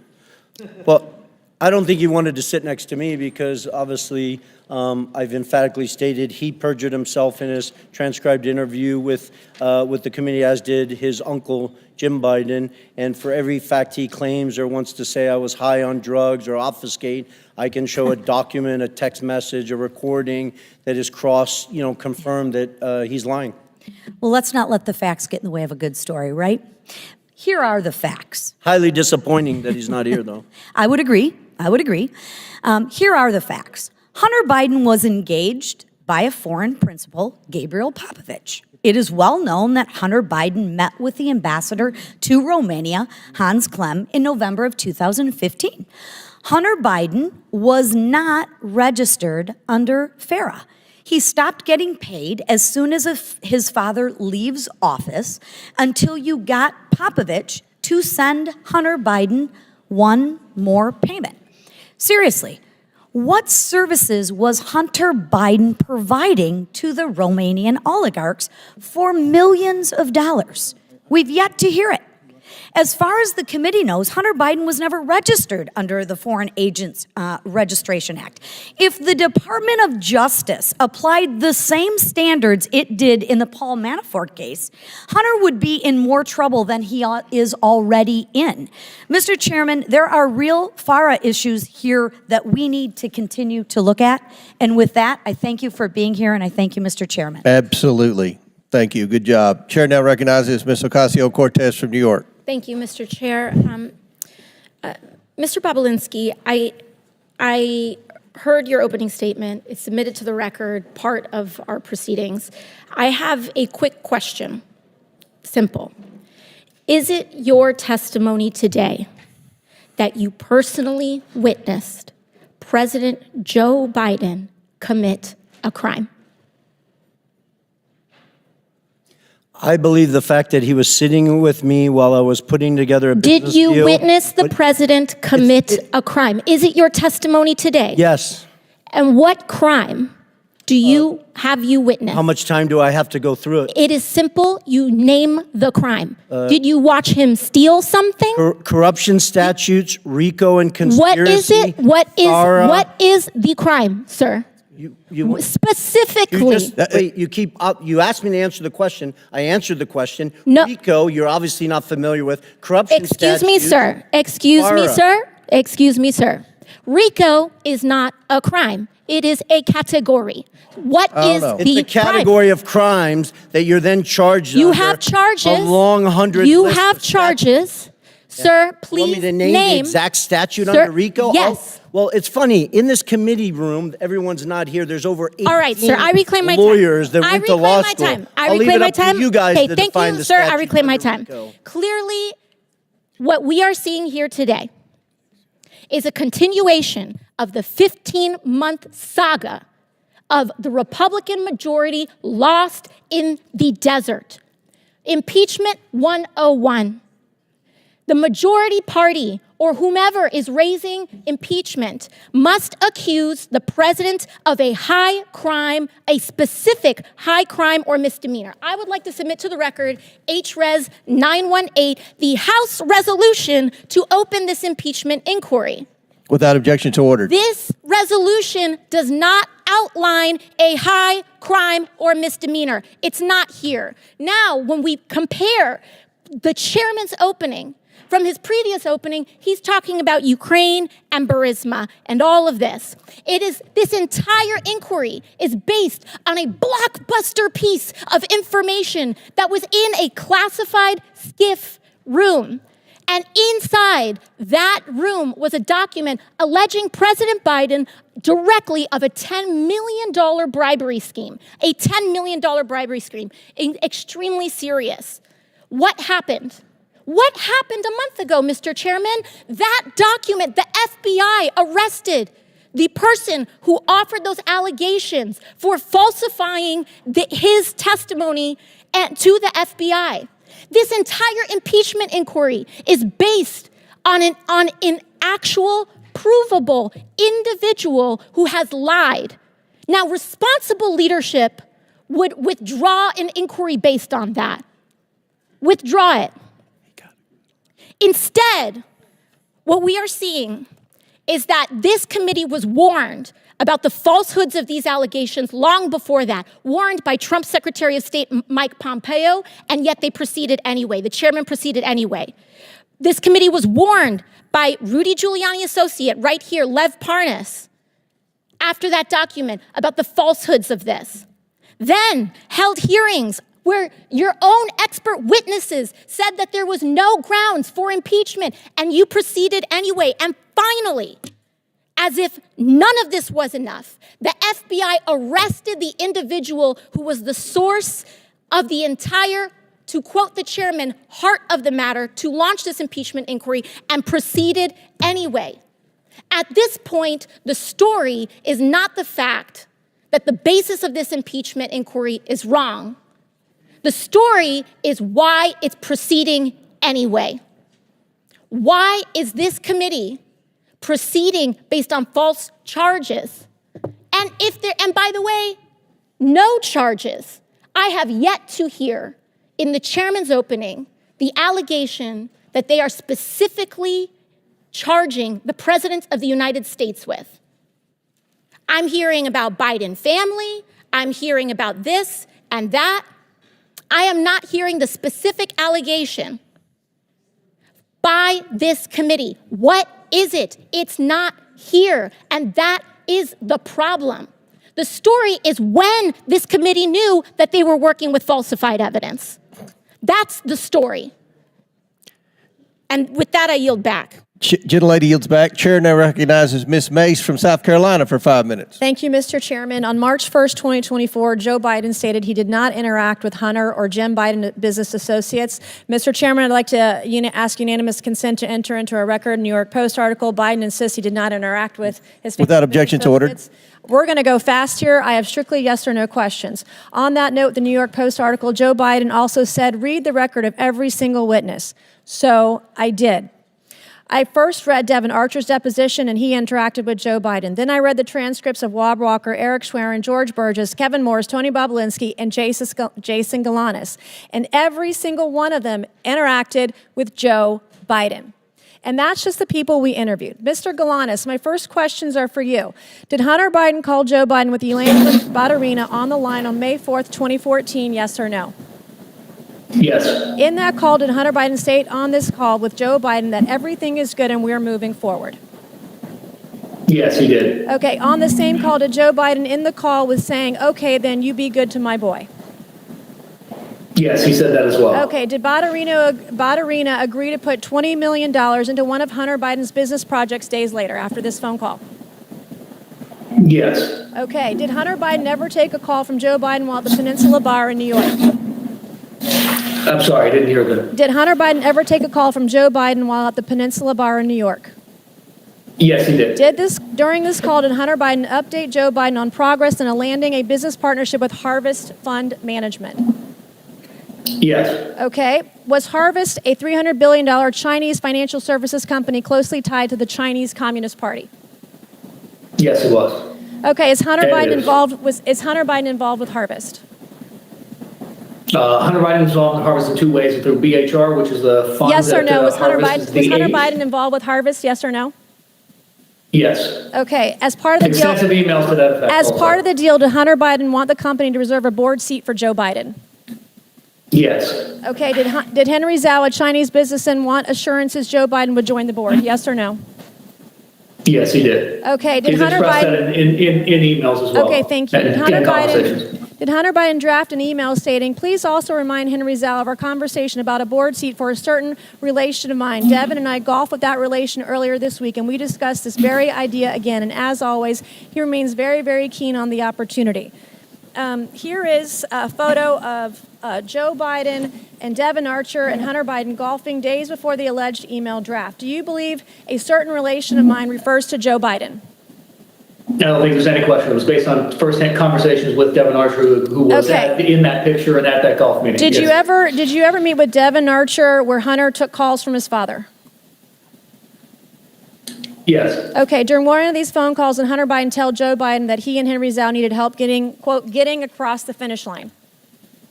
Yes, that's correct. Okay, Mr. Bobulinski, do you recall receiving an email that floated the possibility of giving 10% ownership of Sinohawk to Joe Biden through Hunter Biden? Yes. Okay, my last questions are for both of you very quickly. Mr. Bobulinski and Mr. Galanis, you both stated you were told not to use Joe Biden's name in communications, correct, Mr. Bobulinski? Correct. Mr. Galanis? Yes. Okay. Did Joe Biden participate in phone conversations and meetings with Hunter Biden, his business associates, and foreign interests, yes or no? Mr. Bobulinski? He clearly did. He Okay, Mr. Galanis, yes or no? Yes. Okay. In Hunter Biden's deposition, he said he did not involve his father in his business. Did Hunter Biden lie under oath, yes or no? Mr. Bobulinski? Yes. Mr. Galanis? If that's what he said, yes, that would be true. Okay. Is Joe Biden lying when he says he did not interact with Hunter Biden, Jim Biden, their business partners, or forward interests? Yes or no? Yes. Mr. Galanis? Yes. All right. In a debate on October 22nd, 2020, Joe Biden denied Hunter Biden made money from China. Then Hunter Biden, his business associates, and foreign interests include money from Chinese businesses, business partners, and/or interests. Yes or no? Mr. Bobulinski? I'm sorry. Did the Hunter Biden family make receive money from Chinese Correct. business Yes. interests? Mr. Galanis? Did Hunter Biden receive money from Chinese business interests? Yes or no? Yes, he was. Okay, thank Yes, he had economic interests, and yes. All right. Joe Biden has regardless. repeatedly claimed that he was not involved in Hunter Biden, Jim Biden, or any other Biden family business deals. Today, our witnesses have proved otherwise. Today, we've established Joe Biden lied about interacting with Hunter Biden's business associates. It is my belief Joe Biden is the closer for Hunter Biden, Jim Biden, and their business associates and foreign interests. Good luck to the left proving otherwise. Thank you, and I yield back. Gentlelady yields back. Chair now recognizes Ms. Porter from California. The title of this hearing is Influence Peddling, Examining Joe Biden's Abuse of Public Office. Look, the impeachment inquiry is dead. If it was on life support, my colleague Ocasio-Cortez just killed it. There is no allegation of a specific crime. President Biden didn't do anything wrong. There's zero evidence of that. And still, both Democrats and Republicans and the media treat these hearings like the Super Bowl. But no one ever wins, and Americans always lose. So I've got a fresh direction for this hearing. All we have to do is cross off the part after the colon. There, just influence peddling. We should have a policy discussion about how to stop government officials from using their positions to get money or favors. Now, that is a real hearing, one that nearly every American, regardless of party, wants us to hold. We could start by talking about how senior executive branch officials can leave public service, wait just 1 year, and then legally become lobbyists for big corporations, scoring their new employers profitable government contracts and favorable regulations. They can even be paid by the big corporations during that short 1 year while they are waiting to become lobbyists as a down payment for their future ability to peddle influence. That's wrong. For the panel of witnesses, by show of hands, as Americans, would our witnesses support extending this 1 year waiting period to at least 2 years? No, I would. Okay, so there we go. Republicans, Democrats, even convicted criminals, everybody supports that we should do more to stop influence peddling. This is the kind of good government reform that Americans of all political stripes support. And I should know, in 2022, I passed that exact reform. as an amendment to the National Defense Authorization Act with a bipartisan majority vote. What happened to that amendment? Why didn't it become law? The answer is simple. Nearly 500 former members of Congress work for lobbying firms. And too many people around here want to follow in their footsteps, and so don't want to make it harder for government officials to become lobbyists. Ultimately, Democratic leadership under then Speaker Nancy Pelosi let the amendment get stripped out of the final bill. When I offered up the amendment again during this Congress, Republican leadership under then Speaker Kevin McCarthy never even put the amendment up for a vote. Both parties have let us down on fighting influence peddling and tackling corruption. But I'm hopeful we can begin a new approach in this very committee. The American people should know that regardless of party, should know that an investigation was conducted into whether Joe Biden did anything wrong. We followed the evidence to where it led a dead end. So this impeachment inquiry should end today. And where should we go from here? We should stop partisan attacks on each other and address the real problem, that the American people believe that the rules that prevent corruption are way too weak. To stop politicians on both sides of the aisle from influence peddling. This committee should be working together in a bipartisan way to change the culture of Congress, to crack down on influence peddling and corruption, and just as importantly, to stop the perception of it. Let me give you some facts. I don't even need a whiteboard for this one. 495 former members of Congress work for lobbying firms. 467 members of Congress take corporate PAC money. 78 members of Congress violated the Stock Act last Congress. Clearly, we have our work cut out for us. So let's start the conversation today on what a bipartisan ethics reform package could look like.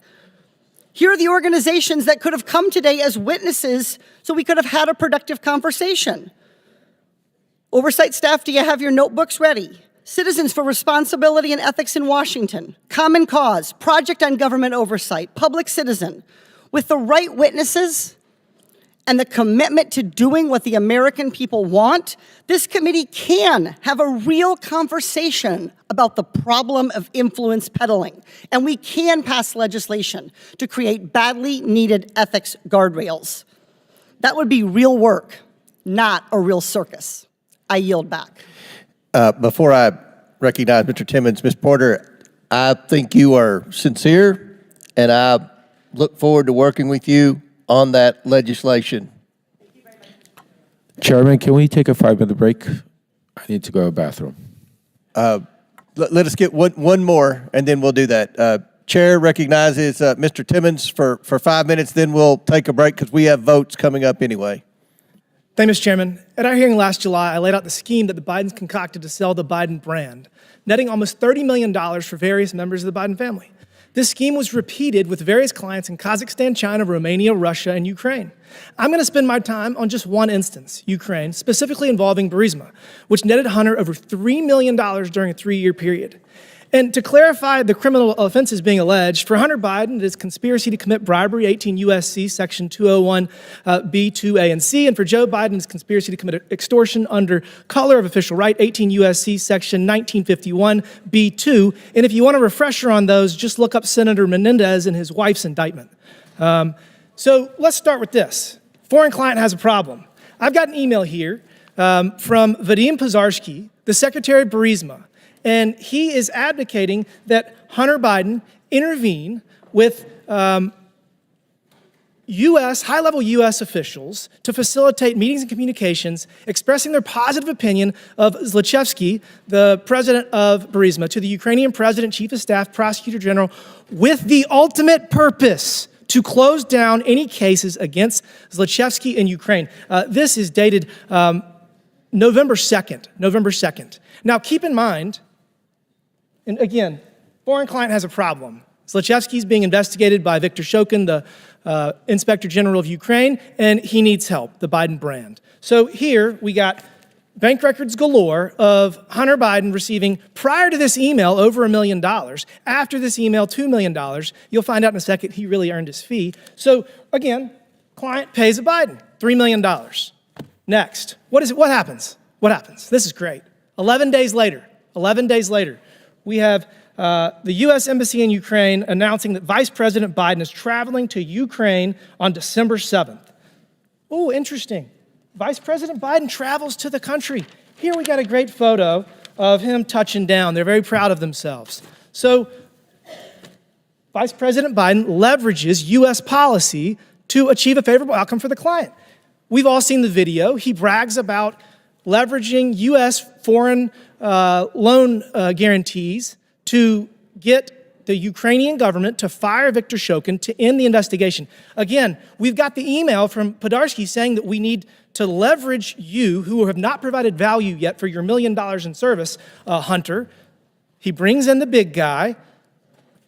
Biden leverages U.S. influence, withholds $1 billion in loan guarantee to fire Shokin. So if that's not enough, we got the victory lap here. We got an email just a few months later saying, whoa, we won in less than a year. You brought us in, so take a victory lap. So look, I mean, this is straightforward. Pay to play. It is bribery. Hunter Biden was paid $3 million at the lowest point in his life. He testified in the deposition that he was drug addicted, that he's never been to Ukraine. Yet he's paid $3 million to get his father to go to solve his client's problem. That is the scheme. Mr. Bobulinski, does this sound like the scheme that you've seen the Biden family do? I wasn't involved in Ukraine, but the facts surrounding this are very similar to CFC and Romania. Thank you for that. So this is the thing. If Hunter Biden were here, we would be able to ask him some questions, maybe clear this up. But he's not. He's not here. And what's interesting is that just yesterday, Peter Navarro reported to federal prison in Miami for 4 months for not showing up in front of the January 6th committee. And I want to point out to everybody that the January 6th committee was procedurally defective under House rules. It was procedurally defective because the minority leader did not get to appoint members to that committee. The United States House of Representatives Oversight and Accountability Committee is a procedurally perfect committee. And we have authority to subpoena Hunter Biden, and he has to show up. He has to answer these questions. And he has to tell the world that his father didn't leverage U.S. foreign policy so he would get $3 million. This is no different than what Senator Menendez did. And look, the American people are not buying this nonsense y'all are selling. We must restore their faith in our institutions. And we have to stop this ridiculous two-tiered system of justice where the Department of Justice persecutes President Trump and hides Hunter Biden behind every corner. I mean, this is not the United States of America that the American people deserve. And we have to get our country back on track. With that, Mr. Chairman, I yield back. Mr. Chairman, parliamentary inquiry. Did the committee subpoena Hunter Biden today? Chair recognizes, pursuant to the previous order and at the request of the minority witness, the chair declares the committee in recess for 10 minutes. Then we're going to come back in here, and then we may have to recess again for votes. Good job. We're all saying the same thing, just a little different.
For 5 minutes.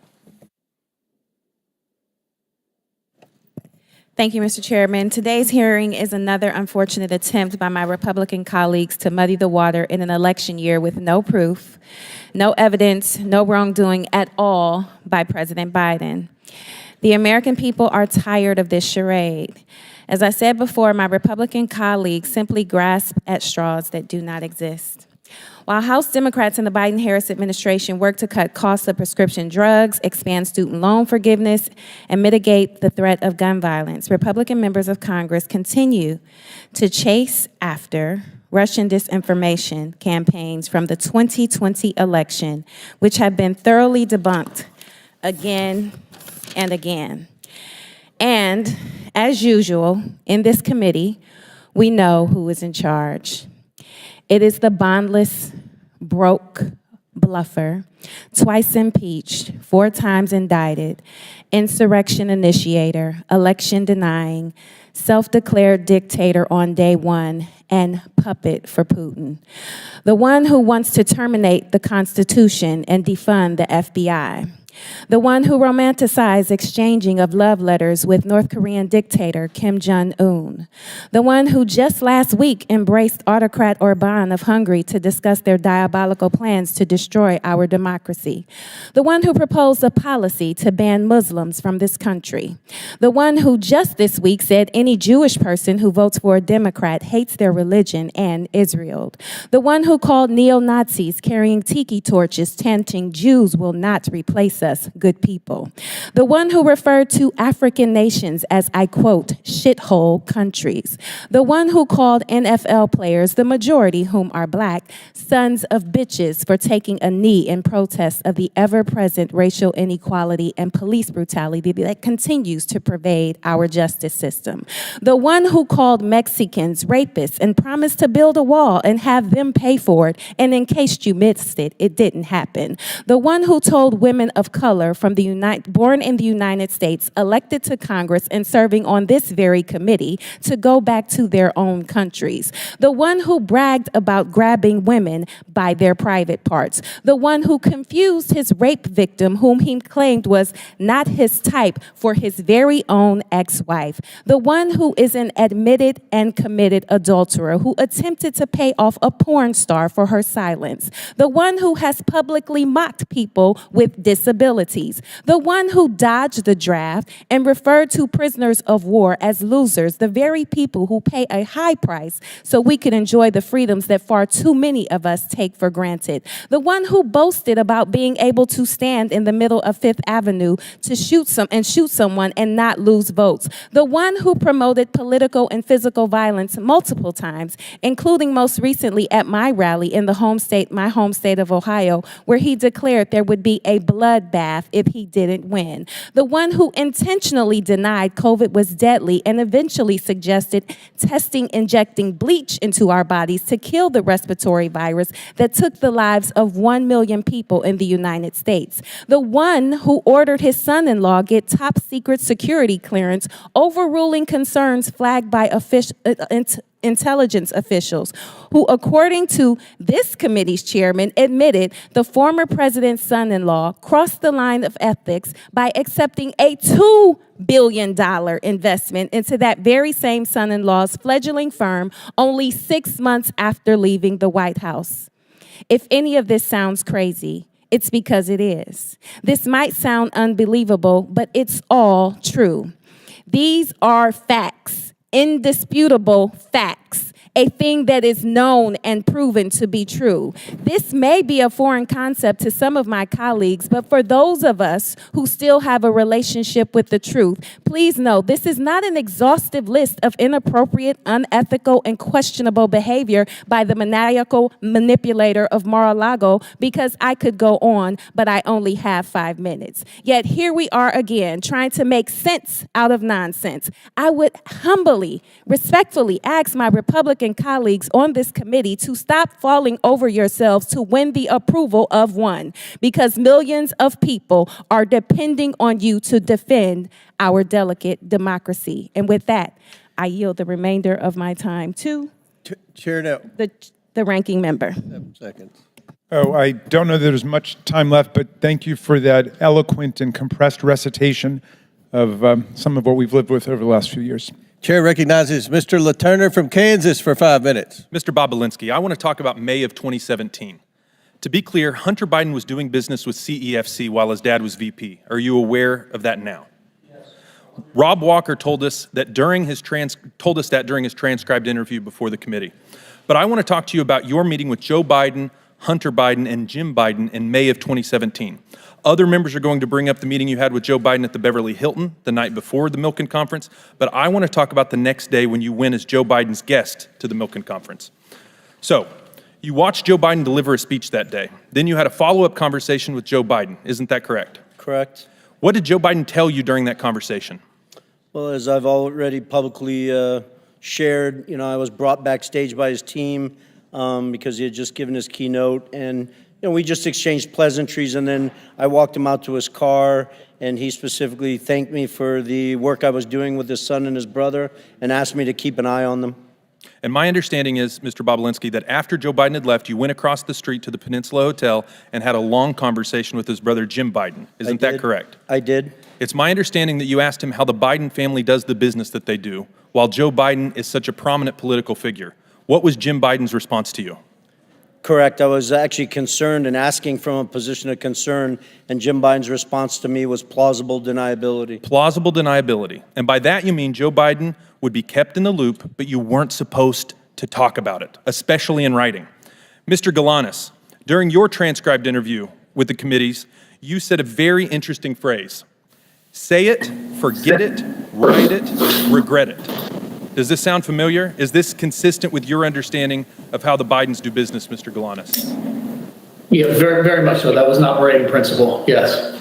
But it looks like someone made a mistake. Mr. Bobulinski, you created 2 companies with the Bidens.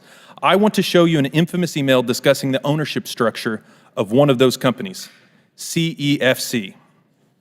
You can see on the screen, 20% for H, 20% for Rob Walker, 20% for James Gilliar, 20% for Tony Bobulinski, 10% for Jim Biden, and 10% held by H for the, quote, big guy. Mr. Bobulinski, who is the big guy? The big guy is 100% Joe Biden. Mr. Bobulinski, Hunter Biden didn't respond saying, knock it off. We can't include Joe Biden, did he? No, and that's actually a critical point because remember... Mr. Bobulinski, did you ever get a text message or a group text message or anything like that saying, guys, knock it off, Joe Biden isn't involved in this deal?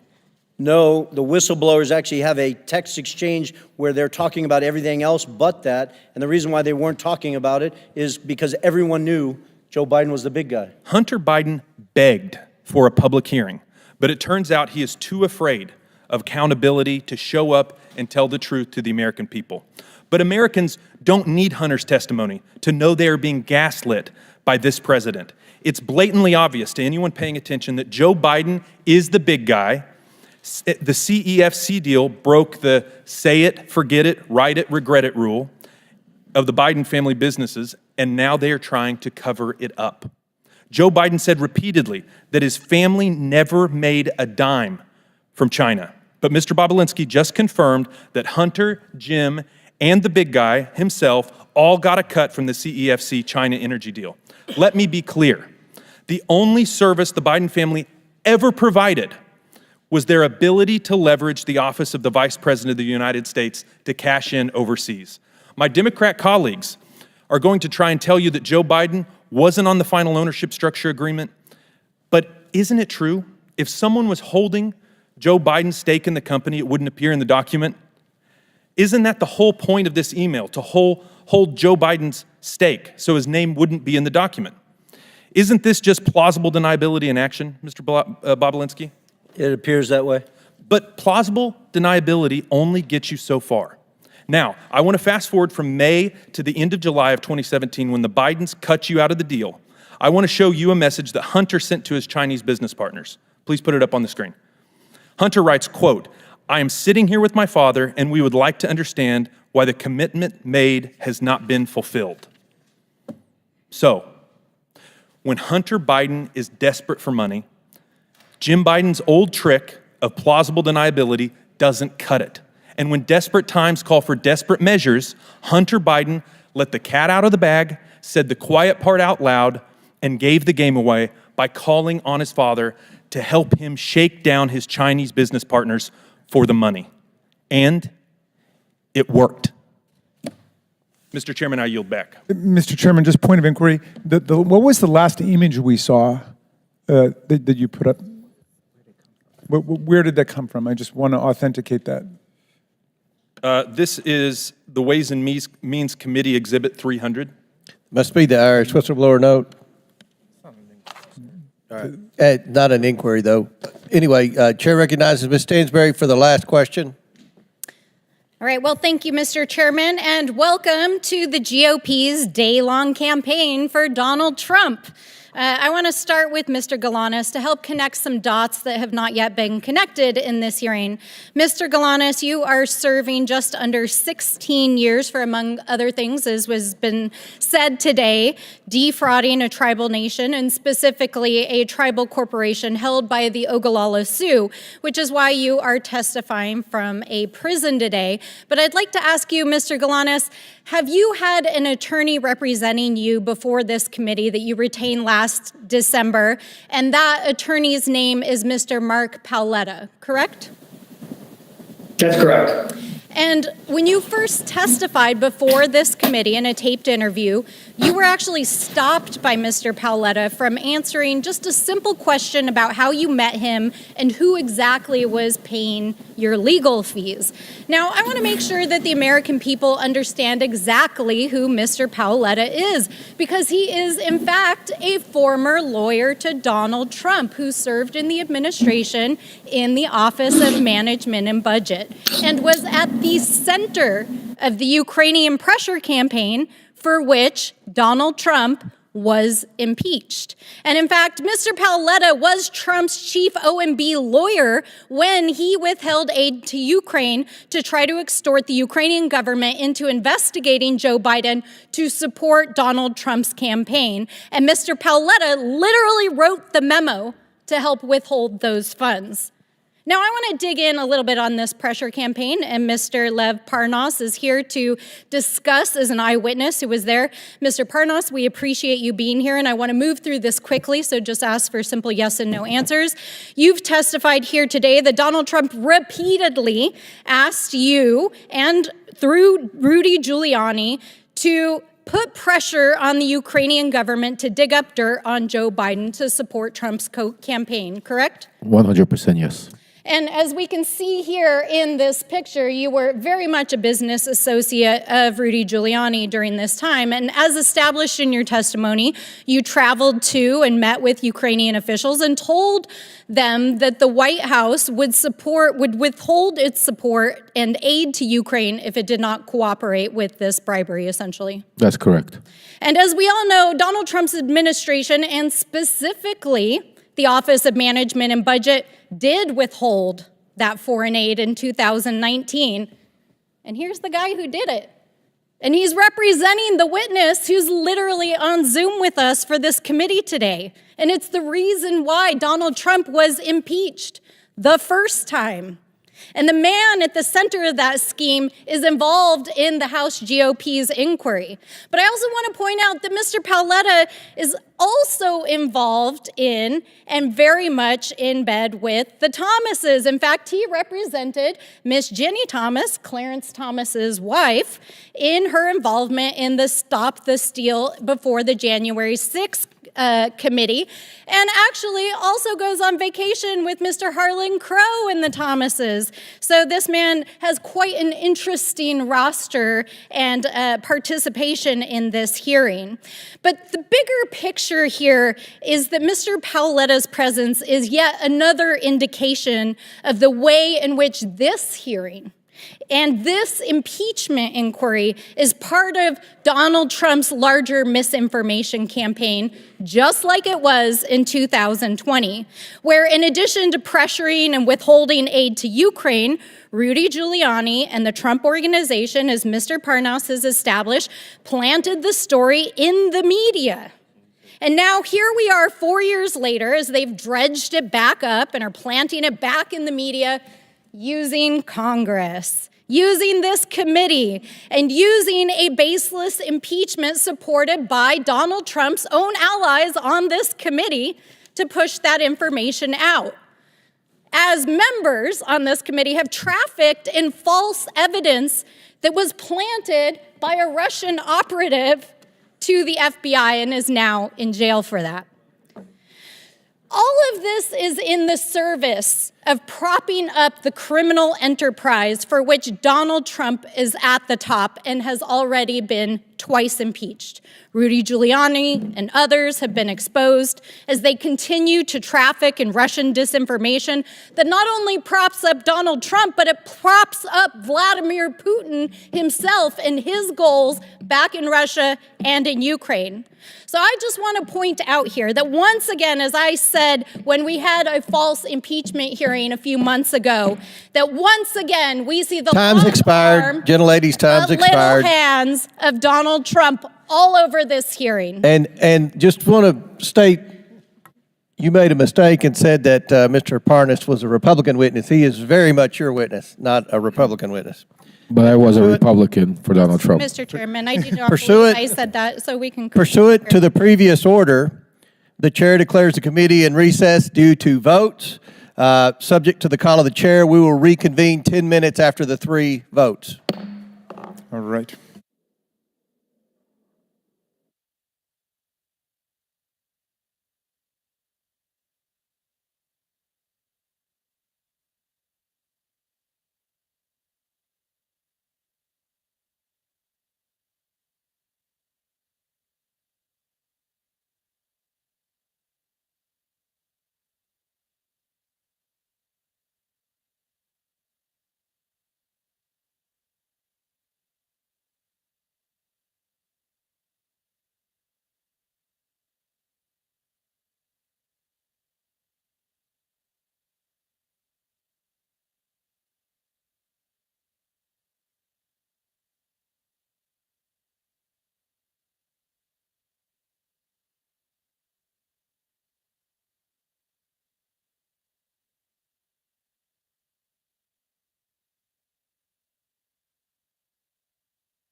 Raskin's ready to go.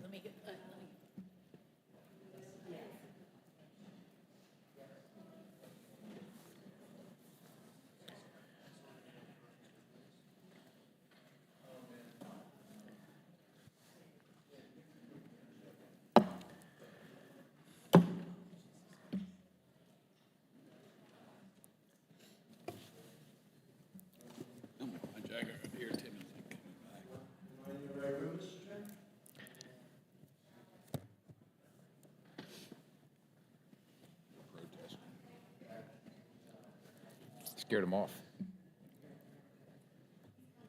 All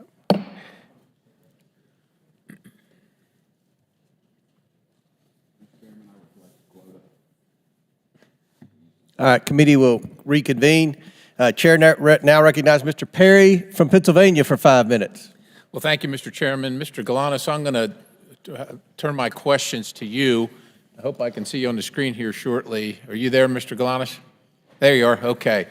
If we can jump right into another Biden-Chinese deal made while Joe Biden was in office, a deal I think you described in your interview as a quid pro quo, where the Chinese sent millions in exchange for a post-VP job for President Biden. Can you tell us what was Burnham? Yeah, so Burnham was an 85-year-old financial services company based in New York that owned an asset management firm and a securities dealer. But relative to the Chinese, it was an unimportant, small player. I'll give you scale, $1.5 billion versus $300 billion Chinese company. So what was Hunter Biden's interest in working with them, knowing that that was the situation? I think Hunter Biden was already working with them through the fund that was created. The BHR, Harvest was the H.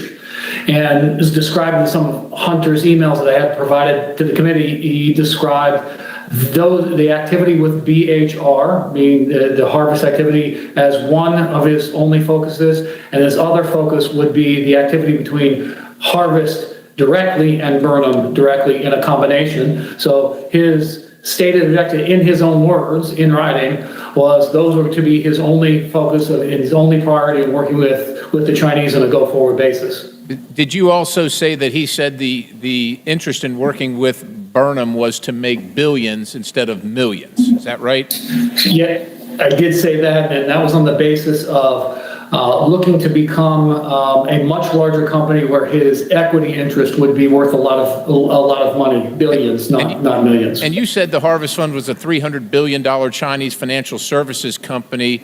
Was it likely connected, or was it connected closely to the Chinese Communist Party and the Chinese government?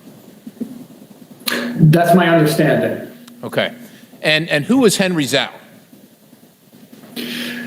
He's been described to me consistently by Devin and Hunter as the chairman, but he's ostensibly the head of Harvest. I think he's had a couple of different roles over the years, but chairman is the best way to, he was always characterized as chairman and the decision maker for that entity. Right, so he's the chairman of the $300 billion Chinese entity connected to the Chinese government, the Chinese Communist Party, and he was based out of where? Where was his base of operations? In Beijing, China, PRC. And like you said, you heard him referred to occasionally as Chairman Zhao, right? Most of the time it was Chairman Zhao out of a sort of a respect for the chairman, yes.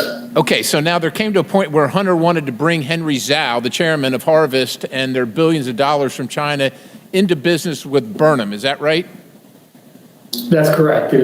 That's correct, Congressman. And why would he do that? It was a financial decision.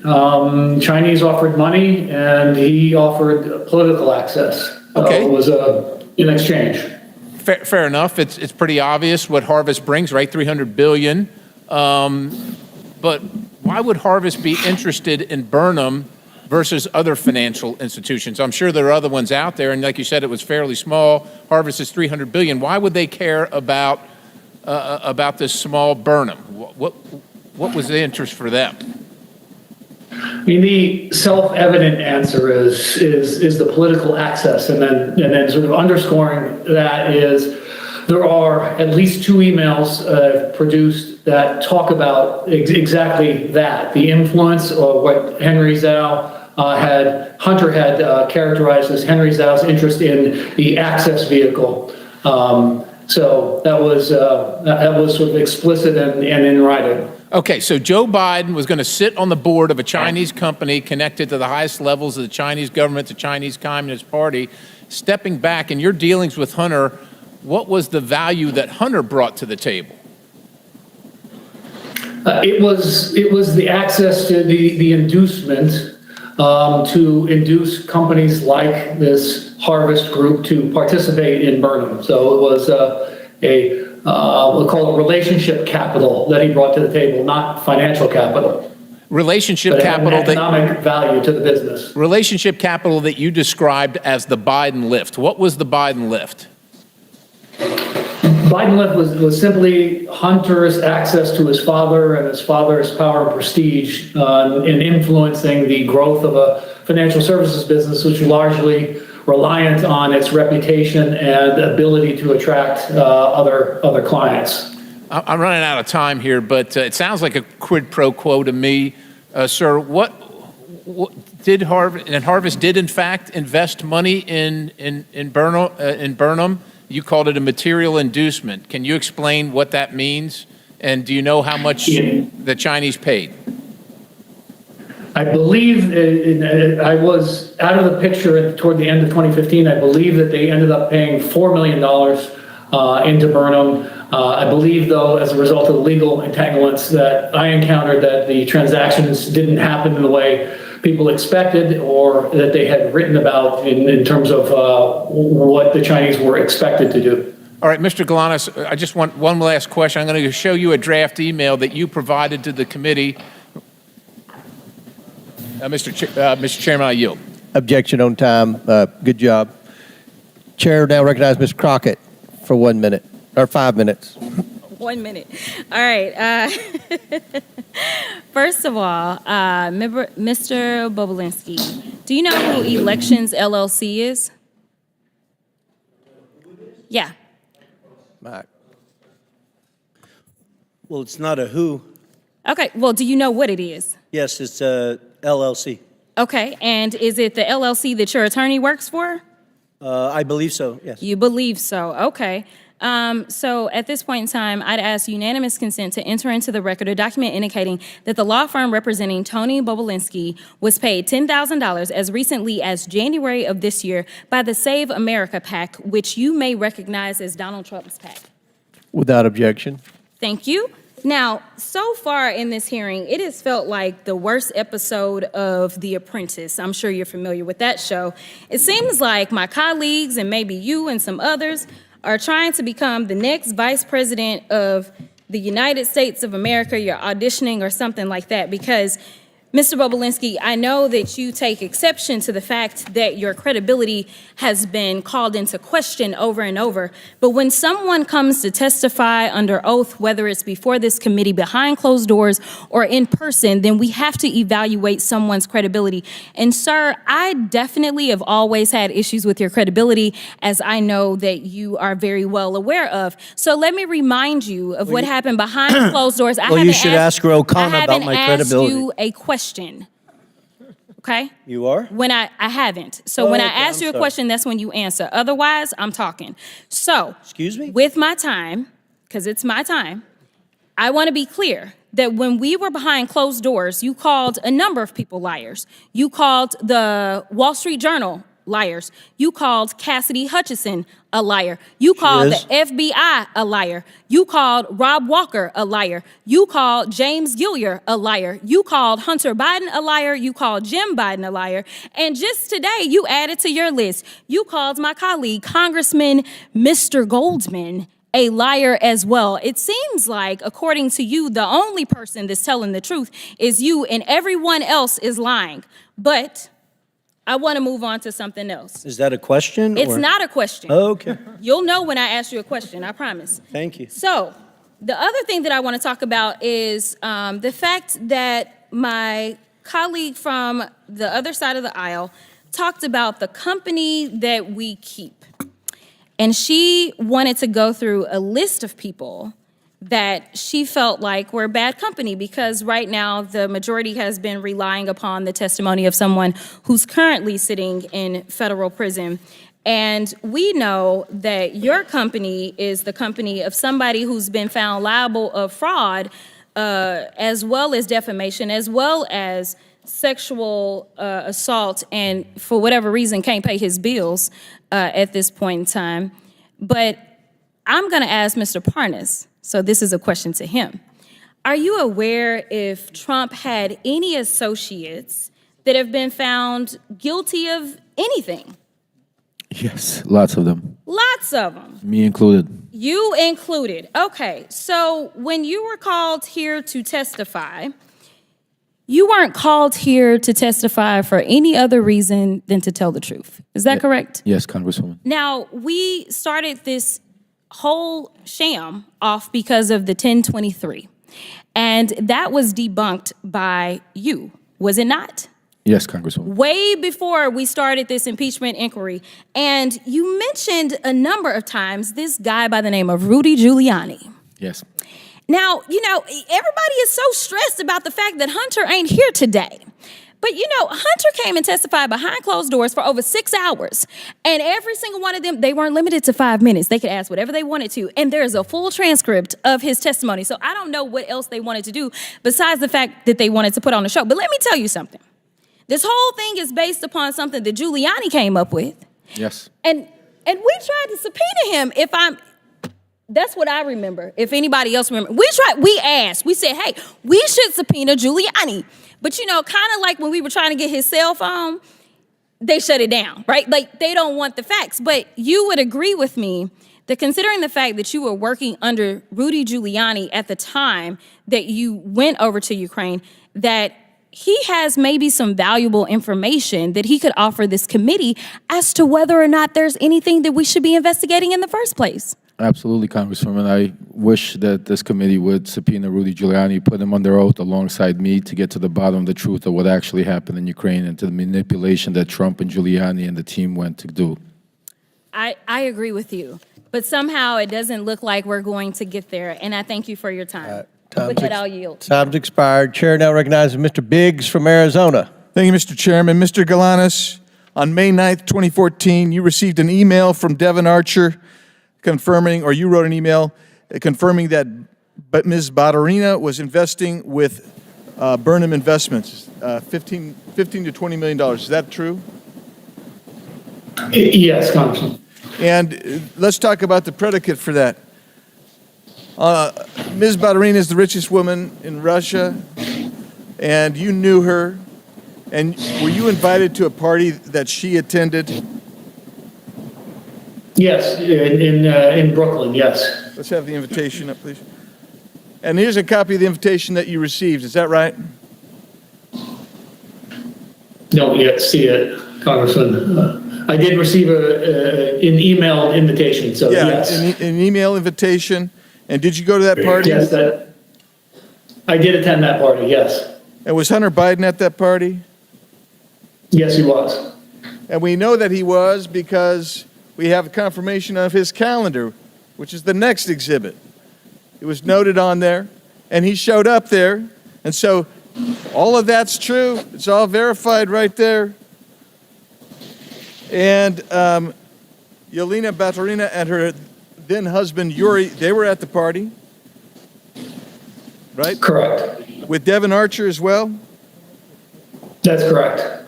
And during that party, you guys, Hunter pulled you guys, the people we've just named, pulled them away from where the party is, and you go to a separate little area where it's quieter because there was over 100 people at that party. Is that true? That's true, yes. And all of a sudden, Hunter says, okay, I'm going to make a phone call. He makes a phone call, does he not? He does. To whom? He called his father. Then Vice President Joe Biden, who was Vice President at the time. What was said on the call, please? Wait a second, before you tell us, the reason you know it is because he put it on speakerphone, right?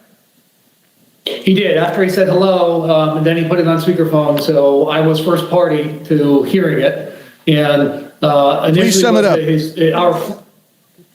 I'm sorry, Congressman, I talked over you. Yeah, please sum up. Please sum up that phone call for us, Mr. Galanis. Okay, it was a relatively short call, but it was, he indicated that our friends had come in from out of town, that then the exchanges it testified was related to they were going to proceed, things were going to proceed, and he said, the vice president had said to look after my boy.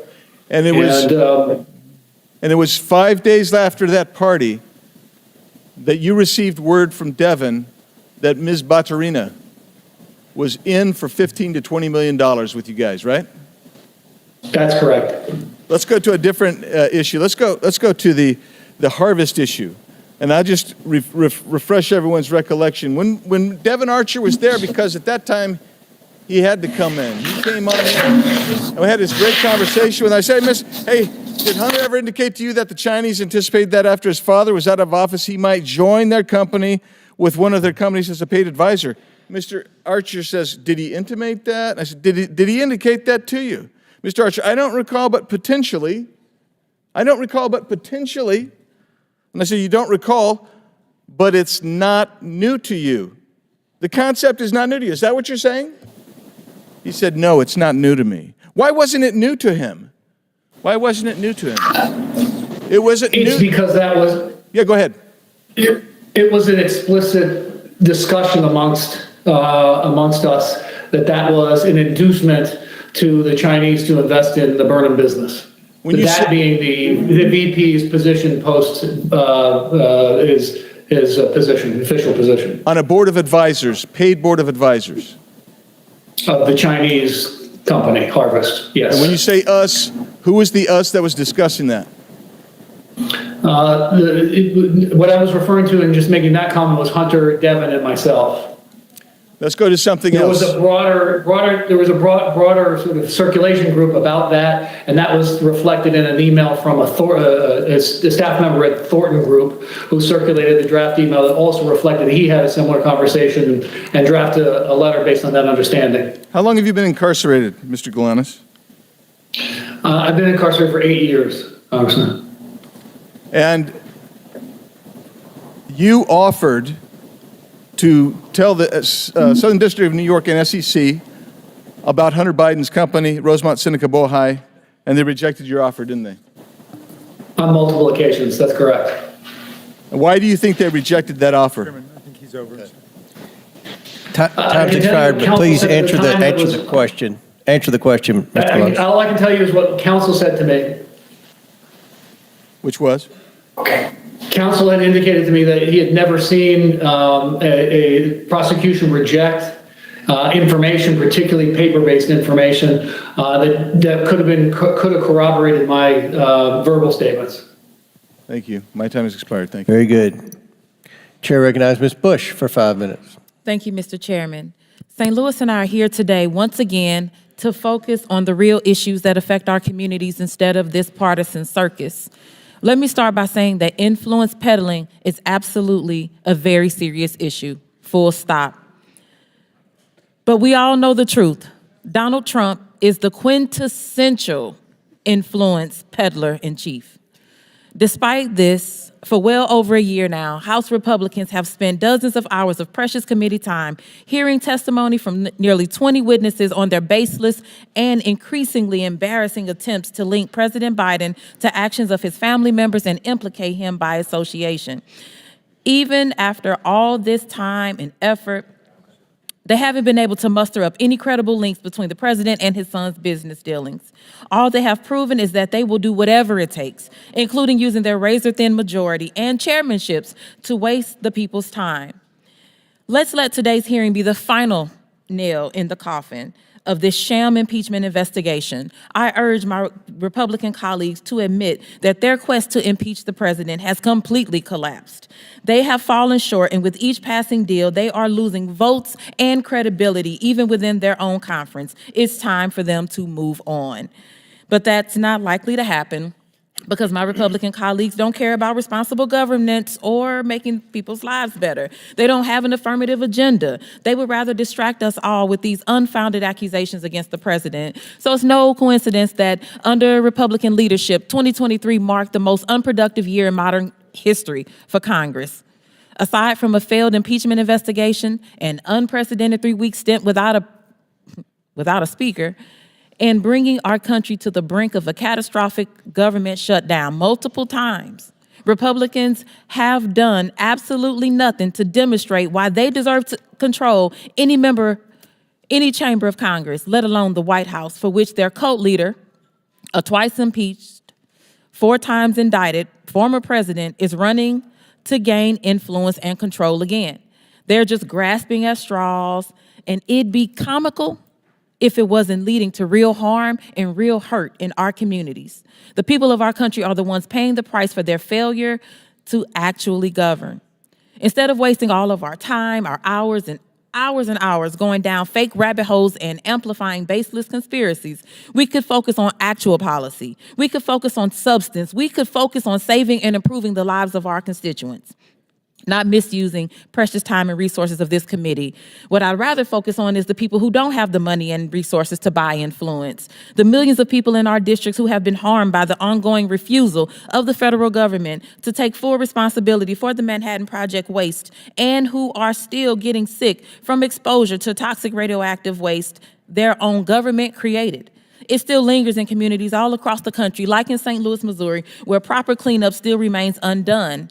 I am ranking member on the Subcommittee on Economic Growth, Energy Policy, and Regulatory Affairs. I have repeatedly requested a hearing on Manhattan Project waste and its countless victims. I'm still waiting.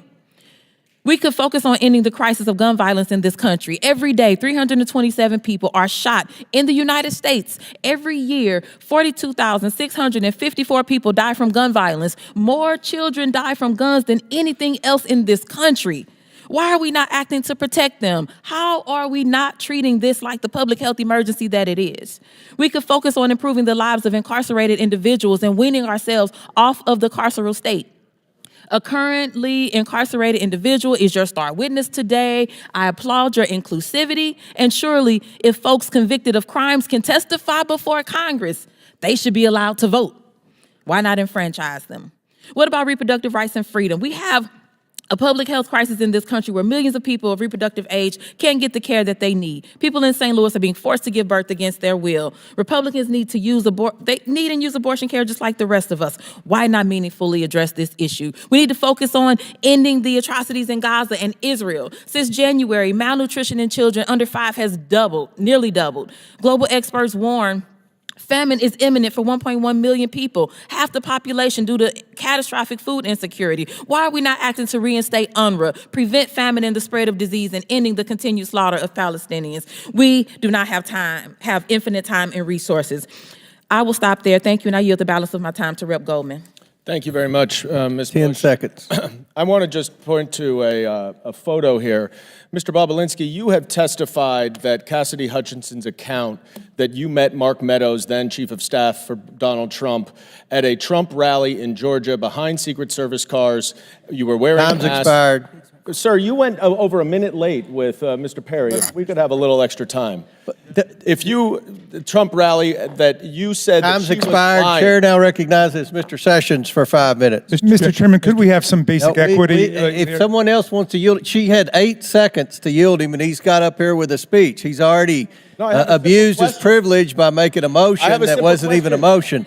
Chair has ruled. The chair has ruled. The chair has ruled. What are you afraid of, Mr. Chairman? Recognize your. What are you afraid of? Why don't you let me ask the question? Chair recognizes the gentleman from. Oh, what purpose do you seek recognition, Mr. Biggs? Unanimous consent to introduce the documents into the record. Without objection. Thank you, So Mr. ordered. Chairman. Here they are. One is the invitation that was mentioned. Another is Hunter Biden's calendar. Another is the email mentioned confirming that Yelena Ballerina was going to invest $10 to $20 million with him. Another one is page 180 of the Galanis interview. page 56 of the transcribed interview of Hunter Biden, and also pages 41 and 42 of the Galanis interview. Without objection, so ordered into the Chairman, I have record. a Now, UC Chair, what purpose you seek recognition, Mr. Feldman? I have a UC motion, Mr. Chairman. Proceed. I would like to enter into the record the portion of the Devin Archer transcript where he says that Yelena Baturina never had any business dealings with Hunter Biden and that money went into their joint account was done by mistake. By mistake. Okay. Without objection. And Mr. Chairman, I have one UC request as well. Proceed. This is from Salon Magazine. It's embarrassing. Republicans worry they have zero accomplishments to run on in elections. Without objection, so ordered. Chair now recognizes the gentleman from Texas, Mr. Sessions, for 5 minutes. Mr. Chairman, thank you very much. I'd first like to enter into the record 302s that were done with Mr. Bobulinski, what's known as Exhibit A, 400A. Thank you very much. Mr. Bobulinski, thank you for being here. Mr. Parnas, thank you for being here. And those of you who are appearing extraneously on our screen. Mr. Bobulinski, tell me very quickly about the professionalism of the organization that you work for in terms of paychecks, getting paychecks, providing the IRS with documentation of people who were paid out of the organization. I'm not sure I'm following your question. Were you ever paid? I was not. So you were never paid by this organization? I was not. Did you ever receive any enumeration? When we were in the process of trying to shut down Sinohawk Holdings LLC and Oneida Holdings LLC, I was compensated. It wasn't a compensation, it was a reimbursement of $50,000 of money I'd come out of pocket, traveling around, paying for hotels and stuff like that. So in other words, people did not get paid, or you didn't get paid that you were aware of. Were you aware that other people were being paid? The Biden family was paid. Hunter and Jim Biden were clearly paid millions of dollars. And how would you think that information would be transmitted about them receiving that payment and going to the IRS? I'm not sure of those specifics. I'm just aware that they received those millions of dollars, obviously based on the brave testimony of Shapley and Ziegler that came public with a bunch of information, and then Senator Johnson and Senator Grassley's report. I never saw, the only bank account I ever saw is the one I set up at JP Morgan for Sinohawk Holdings and Oneida Holdings LLC. JP Morgan was well aware that the Biden family were owners in that business. They authorized it, approved it. And what Social Security number was utilized to set up that account? For Sinohawk and Oneida? Yes. We had to represent the owners of the underlying entity, so they were aware that Hudson West 4 owned 50% of Sinohawk Holdings, and they provided their information. On the Oneida side, we represented that each of us owned 20%, and I'd have to go back and look. I, as the CEO, probably provided my Social Security number. I'm not sure if we provided Social Security numbers for all 5 members. And yet excuse me, tax IDs for their LLC. Or tax IDs, and yet you never received money except reimbursement for out-of-pocket expenses that were related to the business. Correct, and imagine that $50,000 I was paid was actually from the legal side of Sinohawk Holdings and the Chinese, while the Bidens had defrauded me and were receiving millions of dollars into their own pockets. Were you aware that they were receiving millions of dollars at the time? I was not. Did you spend time with the Department of Justice on this matter? I did. I had a voluntary interview with the FBI on October 23rd, I believe, 2020. They approached you or you approached them? My lawyers coordinated me. I, which is obviously public knowledge, went to the second debate. I flew to D.C. with the intent of sitting in front of Senator Johnson, Senator Grassley, and their committee. And then my lawyers sought counsel, had discussions, and decided it was a better focus of my time to walk voluntarily into the FBI. So where did you do that? In Washington, D.C. Main Justice, Main FBI, or the field office? I believe it was the leading field office. They didn't want to do it in Main Justice for some their reasons. They decided. I would have gone wherever they asked me to go.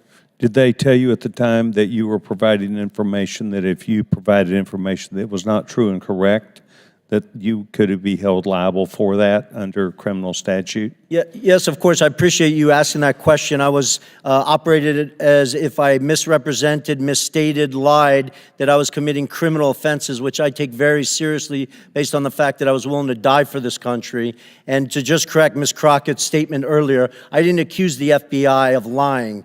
I stated in my transcribed interview that the FBI made mistakes in their 302. My lawyers never saw that document after my interview until it was made public to the world. And then you attempted to correct that 302. I did. Is that the same 302 known as Exhibit 400A that I have entered in the record today? It is. Do you have any other dispute with that? And have you looked at it? And do you have any other dispute? Well, there's numerous mistakes in it. Okay, thank you very much.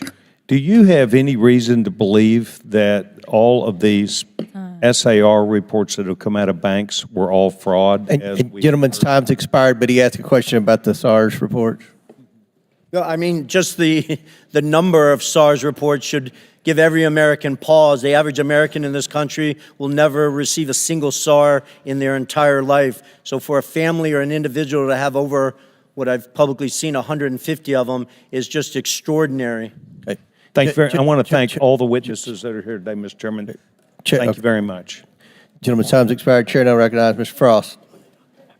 Or who? I thought you said Frost. Oh, Mr. Kassar. Okay, Frost was next. Kassar. Thank you, Chairman.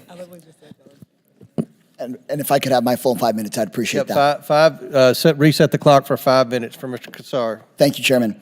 While we clearly disagree on the merits of this meritless investigation, I hope, Chairman, that we can at least come to an agreement on some basics.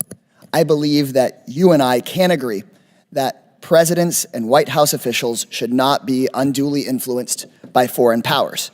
So, Chairman, I'd be happy to yield to you briefly for a yes or no. Can we all agree that White House officials should not be bribed or unduly influenced by foreign actors?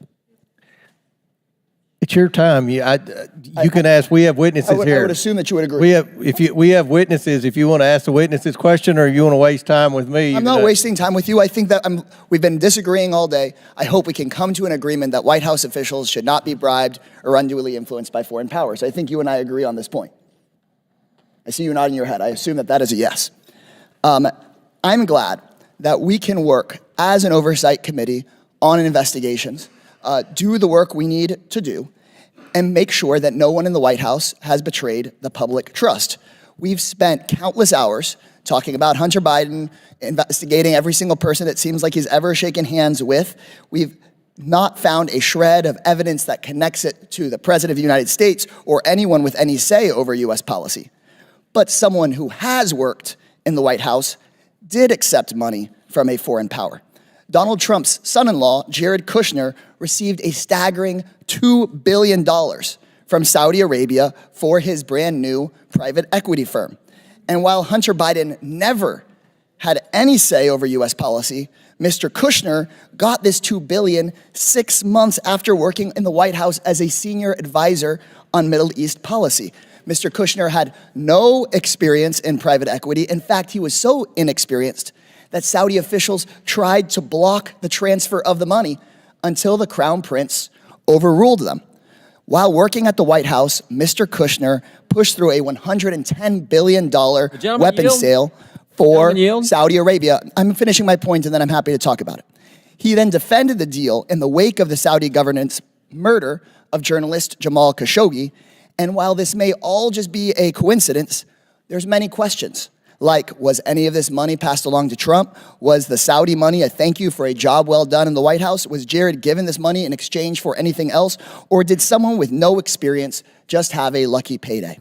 These are questions we should have answers to. Would the gentleman yield for a second? That the Oversight Committee should look into. But we can just add another question. What was the role that Jared Kushner played in covering up the assassination and dismemberment of Jamal Khashoggi, ordered by the Royal Conference? Ranking member. And so I want to know, if Hunter Biden had accepted $2 billion from the Saudi government, I'm sure we'd be looking into that today. And Mr. Chairman, I believe we can agree that there should not be undue influence in the White House. And I believe we should be able to agree that we should look into these questions about Mr. Kushner. And in fact, Mr. Chairman, you were on CNN and said, quote, I've been very vocal that I think what Kushner did crossed the line of ethics. And then in our deposition of Hunter Biden the other day, when we were discussing Mr. Kushner, you said, Mr. Chairman, and I quote from the deposition, when we deal with influence peddling, we'll ask about Jared Kushner. Well, today's hearing is titled Influence Peddling. So we are here. So, Mr. Comer, I would love to hear from you. Can we fulfill our responsibility as an oversight committee and determine if Saudi Arabia bribed or unduly influenced Jared Kushner or other White House officials? Is that something we'd be willing to look into? We've already had a conversation with Ms. Porter. I'm going to answer one time. Ms. Porter and I have pledged to work on influence peddling legislation. We'll take up all the people who have been accused of influence peddling. We'll try to determine whether Jared Kushner has a real business. We haven't been able to find a real business that the Bidens have had yet. Now, just still your time, Mr. So could we expect to subpoena Mr. Kushner's correspondence with the Saudi government or his firm's financial records or financial transactions between Mr. Kushner and his father-in-law? Is that something that we would consider doing as part of that hearing you just discussed? What was the question? If we are serious about looking into foreign money, I saw recently a poster board here about $100,000 to a car dealership. Are we going to be serious about the $2 billion from the Saudi government to Mr. Kushner? My question is, would we be at least subpoenaing Jared's correspondence with the Saudi government and his firm's financial records? Can we commit to doing that? I think it's important to see if there were real legitimate businesses. And if there was influence let me peddling? ask you a question. What business was Hunter Biden in? We heard explicitly from Mr. Biden. We heard explicitly from Mr. Biden about his extensive business record and his experience on boards. We heard about that. Time's Mr. expired. Kushner, on the other hand. Chair now recognizes $2 billion. Mr. Fallon for 5 minutes. Mr. Chair, That's a shame. before I start my questions, I'd like to enter into the record, submit to the record an article from the Kyiv Post, and then a second article from the Kyiv Post entitled Prosecutor General Shokin Resigns, and it's updated. If I can enter this into Without objection to order. Thank you, Mr. Chairman. I sat in on the entire 7+ hour deposition that Hunter Biden gave to this committee. And one of the things that stood out to me was his assertions with a rather braggadocious flair of his business experience and his acumen and his impeccable qualifications. He claimed with quite some vigor, I might add, that he was a brilliant, accomplished, and highly sought-after business commodity. He's very successful, and he had an unparalleled resume that he recited to us chapter and verse to prove it.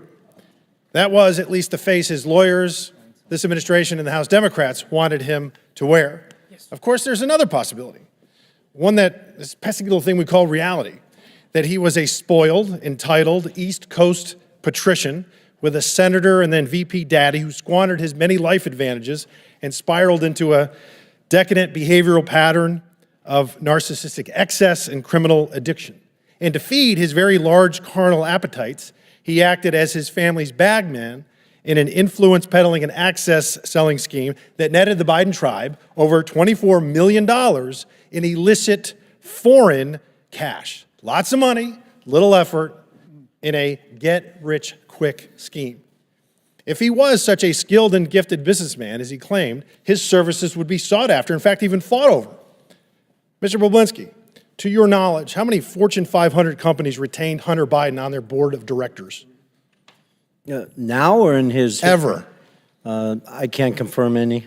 Yeah, because there aren't any. Zero. How many energy companies retained Hunter Biden? I'm sorry, how many American energy companies retained Hunter Biden on their boards of directors? Zero. Zero, nada, correct. There was one energy company that retained him on their board of directors. Do you know what that name of that company was? Yes, Burisma. Burisma, correct. Where's Burisma located? Ukraine. Really? That's interesting because, and he was hired actually for no small sum, $1 million a year. Hunter Biden said in his deposition he could bring, and Mr. Chairman, I apologize for laughing, but he said his corporate governance to the table. He brought something far more valuable than his corporate governance. He brought his, and his fictitious business acumen. He brought his daddy with him. You see, Joe Biden just happened to have been given the country of Ukraine in his portfolio of responsibility to oversee by the Obama administration. So let's go over some facts, Mr. Chairman. Fact, Burisma and CEO Mykola Zlochevsky had been investigated for corruption. Fact, in September 2015, then U.S. Ambassador to Ukraine Jeffrey Pyatt specifically mentioned Burisma as a corrupt entity. Fact, Burisma was paying the son of the vice president of these United States $1 million a year to serve on their board. Fact, December 2015, Joe Biden visits Ukraine, demands Viktor Shokin, the prosecutor general of Ukraine, who's investigating Burisma, his son's boss, be fired. Fact, February 2nd, 2016, Kyiv Post reports Viktor Shokin won a court order to seize assets of Burisma CEO Mykola Zlochevsky. 2 weeks later, fact, Shokin resigns.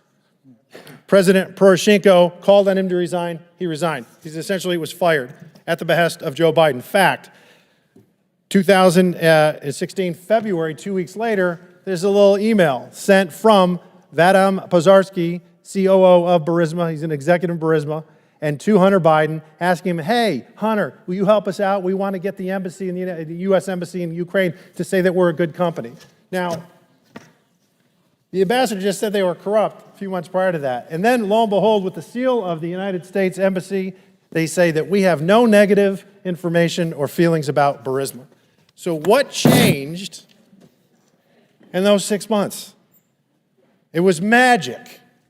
The power of the vice president's visit when he demands that his son's boss, the prosecutor who's investigating his son's boss, be fired. And he's going to withhold $1 billion worth of aid, actually, I think loan guarantees, if Shokin's not fired. And then Shokin is fired. The embassy says that Burisma is a great company. Our Democratic colleagues would have us believe, Mr. Chairman, that that was all magic, that there was no coincidence here.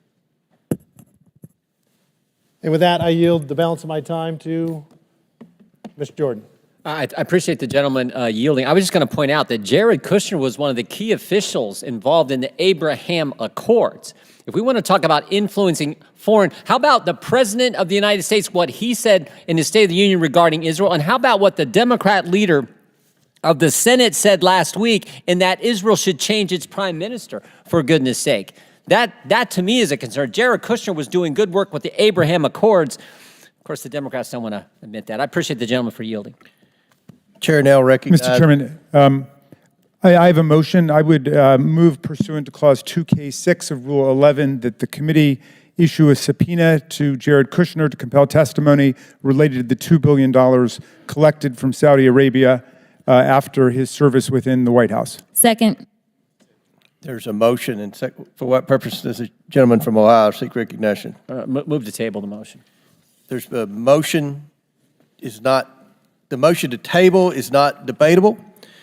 As many as are in favor of tabling signify by saying aye. Aye. All those opposed signify by saying no. No. In the opinion of the chair, the ayes have it, and the motion to table is agreed to. The committee will now resume consideration of this hearing. Now, chair recognizes, is it Ms. Lee? Who's next? Thank you, Mr. Chairman. I think it's fair to say at this point that Republicans on this committee are relying on Mr. Bobulinski as their star witness. The only fact witness they have brought in person before this committee. So I think we'd all expect that Mr. Bobulinski would have extensive inside knowledge about the involvement they allege that President Biden and in Hunter's business ventures. As Mr. Parnas can vouch for, previous impeachment inquiries relied on whistleblowers and witnesses with intimate details of what went on, firsthand accounts of high crimes and misdemeanors. You could point to exactly what the allegations were and understand what was going on. There were laid out chains of events pointing to a named crime, lying under oath, obstruction of justice, abuse of power, incitement of insurrection. Yet we're left floundering here with zero direction and zero real evidence while we watch this kangaroo court struggle to continue on. And today we have Mr. Bobulinski, whose biggest contribution is that he had, quote, multiple meetings with Joe Biden. But let's be clear. He spoke with Joe Biden a grand total of 2 times in the span of less than 24 hours in 2017, and each was short. One in public in the bar of a hotel, and then for a few minutes backstage of the Milken conference after Biden spoke about the efforts to fight cancer, which took the life of his son, Bo. I think we also need to clarify that while Mr. Bobulinski is all of a sudden today claiming that they talked business, but at no point did he mention this during his deposition under oath with this committee. At 2 different points, when asked about what was said in these conversations, Mr. Bobulinski's account made clear that he had 0 substantive business discussions with Mr. Joe Biden. Mr. Bobulinski described those conversations twice during his transcribed interview, and both times he provided the same account. I'll read from the transcript of your interview, Mr. Bobulinski. You stated that you and Joe Biden discussed your, quote, family background in detail, as well as the Biden family's background and Joe Biden's, quote, appreciation for the military. Pages 48 through 52 and 268 to 271 of the transcript had these accounts. Based on your own account, you had 0 discussion of CEFC, the Chinese energy company. You had 0 discussion on shares of equity or capitalization of this failed business venture. Based on your own account, you simply exchanged pleasantries about your families and shared values, the kind of small talk any person would make if they had the opportunity to meet the former vice president of the United States, and moved on. Yet today, when my Republican colleagues are so desperate for actual evidence, magically that story changes. And that's really at the heart of everything we're discussing today. Mr. Bobulinski has also been pushing his texts as records as proof, yet the Wall Street Journal found that none of it showed any role for Joe Biden and Sinahawk Holdings, and even Fox News reported that there was 0 evidence of business dealings involving Joe Biden. Mr. Bobulinski would have us believe that everyone is a liar except him. And except for when he's under oath, that everyone misremembers except for him and except for when he's under oath. The FBI, the Wall Street Journal, his business associations, all liars. Republicans in this committee and the culture warriors of Fox News keeps saying, look at the documents, look at the documents. So let's look. This purported investigation has received over 100,000 pages of documents, and not a single one shows any evidence of any wrongdoing, much less an impeachable offense. And taking a step back, even if Joe Biden had discussed his son's business ventures with Tony Bobulinski in 2017, and this is rhetorical, so what? What would be the high crime of misdemeanor? What would be the impeachable offense? We're talking about what private citizen Hunter Biden was doing with his time, at the time, private citizen dad. This impeachment inquiry is not about facts or evidence. It's not even about impeachable offenses. It's about keeping the American people distracted while we do nothing on reducing gun violence, nothing on lowering healthcare costs, nothing on reforming our criminal legal system. This has been the least productive Congress in decades. We're just now, in March, finally funding the government for this year. That's shameful. This unserious hearing is a waste of our time and our resources. I yield with that, and I yield the remainder of my time to Representative Crockett. Yes, I just want to make sure that I point out, and this is not a question, just in case you wanted to know, that on page 174 of your transcribed interview, line 9, it says, this is an absolute lie, in reference to talking about the FBI. What you stated— I did not call the what was FBI stated agents right liars. before that was, first of all— I said that I'm speaking, and I did not ask you a question. First of all, it doesn't say Tony Bobulinski told the FBI. This is a summary of 2 agents that took notes through my interview, and their summary apparently that they presented says Bobulinski first met in person with members of the Biden family at a 2017 meeting in Miami, Florida. This is an absolute lie. That is what it says. The final thing that I'm going to say is about this. What we have from Ken Buck, a Republican, I don't think that the impeachment of Biden is appropriate, and so House Speaker Mike Johnson's ability to talk me into staying here is going to be about as successful as his ability about talking me into an unconstitutional impeachment. I'll let her have 30 seconds over. Chair now recognizes Mr. Burchett from Tennessee. Thank you, Mr. Chairman. On July 30th, 2017, Hunter Biden wrote to his Chinese business associate, Raymond Zhao, I'm sitting here with my father, and we would like to understand why the commitment made has not been fulfilled. Mr. Bobulinski, why did Raymond Zhao work for who did Raymond Zhao work for when this message was sent? Raymond Zhao worked for Director Zhang at CEFC. Is CEFC connected to the Chinese Communist Party? It is. Is CEFC a corrupt organization? It was. From your perspective, what what had occurred with CEFC from the end of May to this July 30th text message? Well, it's tough to go through all these details in 20-second clips, but at the end of July, it's important to note Jim Biden was broke, Hunter Biden was broke, published by the brave whistleblower Shapley and Ziegler, and Hunter made the conscious decision to basically defraud the partners of Sinohawk Holdings and Oneida because he needed money immediately. They've published pages of text messages where he's trying to get money into his bank account. And so that night, for whatever reason, on the 30th, when he asked why hasn't the commitment been fulfilled, the commitment he's talking about is actually the $10 million funding into Sinohawk Holdings, LLC. Really key point. But the next day, he decides that he's going to defraud Sinohawk Holdings and Oneida, create a new entity called Hudson West 3. Well, actually, change Hudson West 3. It had already previously been created by the Chinese, and make himself a 50% owner in that entity. So when the Chinese did send money, he would have instant access to it. Really important, backed up with tens of pages of communications. He wanted to get access to the money the second it came in. And in Sinohawk Holdings and Oneida Holdings, he did not have that power. I just want to address one thing real quick. Hunter Biden represents, he's a governance expert. That's why Burisma put him on the board. Well, he obviously can't do basic math. The board of Oneida Holdings had 7 votes. Each one of them, Hunter, Jim Biden, James Gillian, and Rob Walker, had a single vote. I had 3 votes.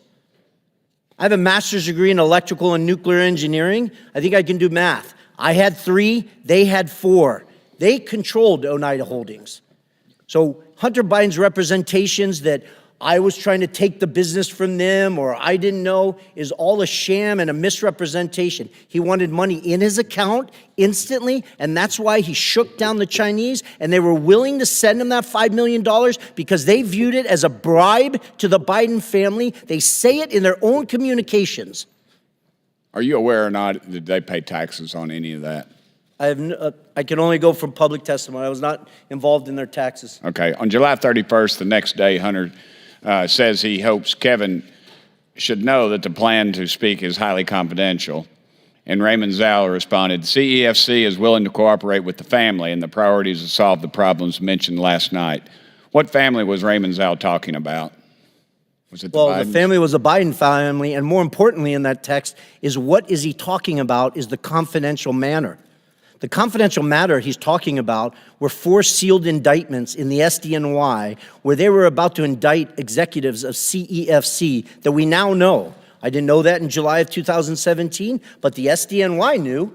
Charles McGonigal, who's now apparently going to serve 78 months in prison, ran counterintelligence for the FBI in New York City, where Chairman Yi was dropping $50 million of cash for penthouses in Manhattan. So who you should be asking all these questions are the Department of Justice, the SDNY, the FBI, because they have troves of evidence that back up what was going on in July 2017 and in August 2017. So I apologize, Congressman, to be so passionate and to take your time, but this is what I need you guys, or the focus has to be of your Oversight Committee. This involved the Chinese Communist Party. They were doing a transaction with Rosneft, which was a Russian-sanctioned U.S.-sanctioned company at the time, and the Biden family was right front and center in the middle of it. Thank you. I'll switch gears for a second. I wish Hunter Biden were here because I'd like to ask him about his taxes. I want to know if he paid his fair share, just like his dad's asked Americans to do. I want to know if he's current on his taxes, and if he isn't, I'd like to ask him when he plans to pay up. Mr. Bobulinski, you're a businessman. Did you pay your taxes? I did.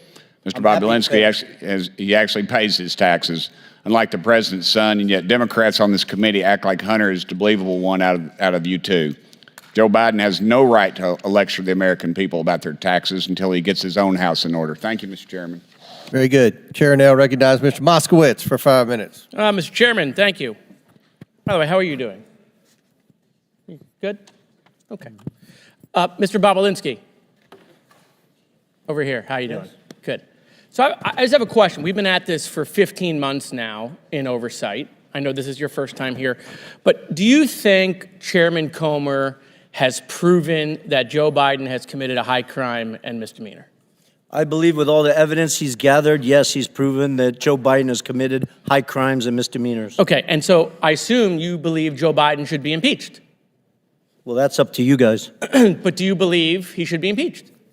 It's yes or no. Do I personally believe Yeah, it, yeah, or you. under constitutional? No. You personally, do you believe he should be impeached? I do. Okay, and you believe that because you believe Chairman Comer has proven that he committed a high crime and misdemeanor? No, because I know that he committed high crimes and misdemeanors. Okay. I was involved and saw them happen. Right, but obviously, with all the evidence, you must believe that all of these hearings for 15 months, that the chairman has proven that, right?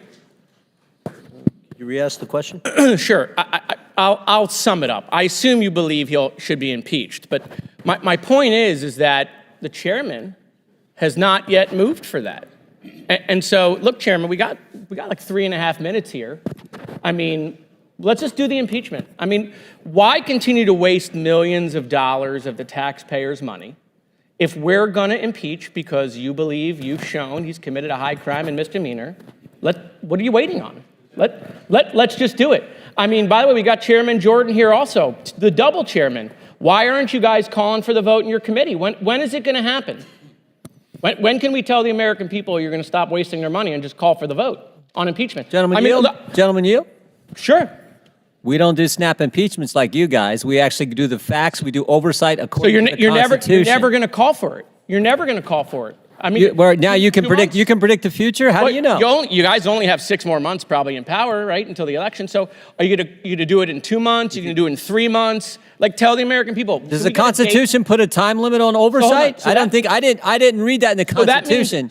If you believe you can't call for the impeachment now, then what you're admitting is you haven't yet proven that he's committed a high crime and misdemeanor. You haven't proven it yet. Otherwise, you would call for it, I assume.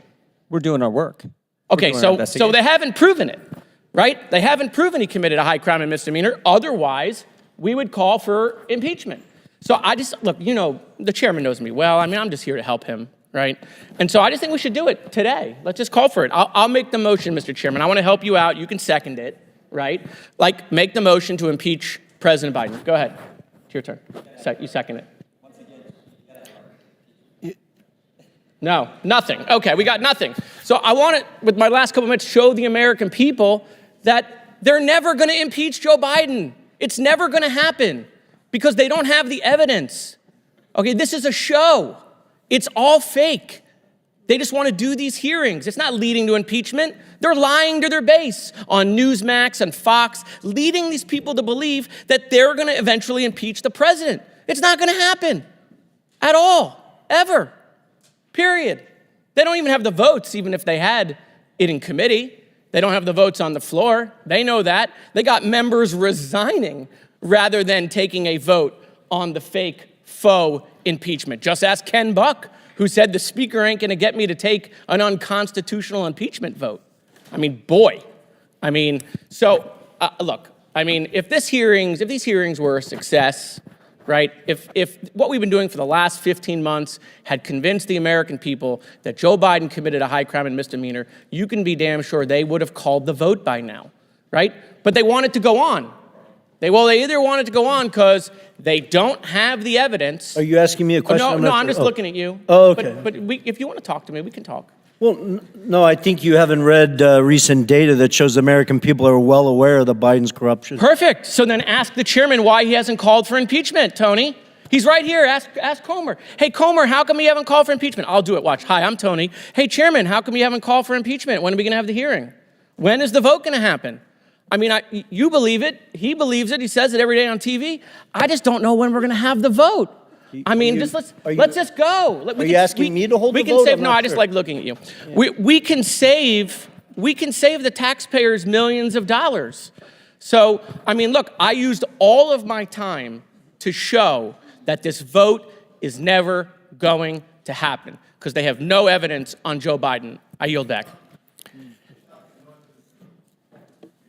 Gentlemen's time's expired. Chair now recognizes Mr. Burleson from Missouri for 5 minutes.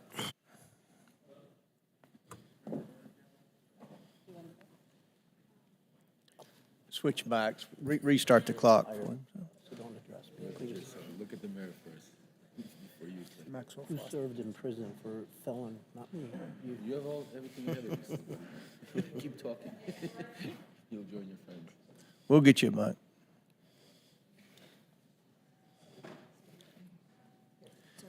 Do you want to go to that one? Apologies. All right, we good? Now we are. All right. I want to start with Galanis. Mr. Galanis, you've heard the expression, say it, forget it, write it, regret it. Have you heard that expression? Mr. Galanis? Yes, I'm here. Congressman? Have you heard the expression, say it, forget it, write it, regret it? Yes, I have. It was a practice that we used in our business. In whose business? Business with Hunter Biden and Devin Archer. Okay, so it's their expression. Let me ask you a question. Who is Harris Youssef? Harris Youssef is a Ukrainian investor originally from Syria, a longtime colleague of Dmitry Firtash. So he's a colleague of Dmitry Firtash. He was mentioned earlier this hearing. Who is Dmitry Firtash? He's a Ukrainian oligarch very close to the Kremlin who made his fortune primarily in trading gas from Gazprom, the Russian state oil and gas company. So connected to Vladimir Putin, correct? Very much so, yes. Yeah, in fact, during Hunter Biden's deposition with the committee, he justified his role.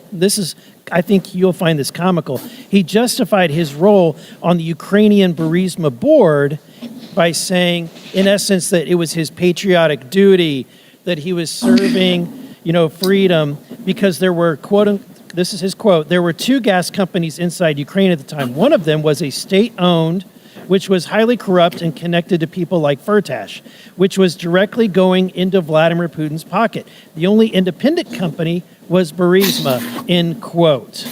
Now, my question to you, based on this, he's disparaging Mr. Firtash, and yet, are you aware that that Mr. Biden, Hunter Biden, did business with Mr. Firtash? Yes, I am.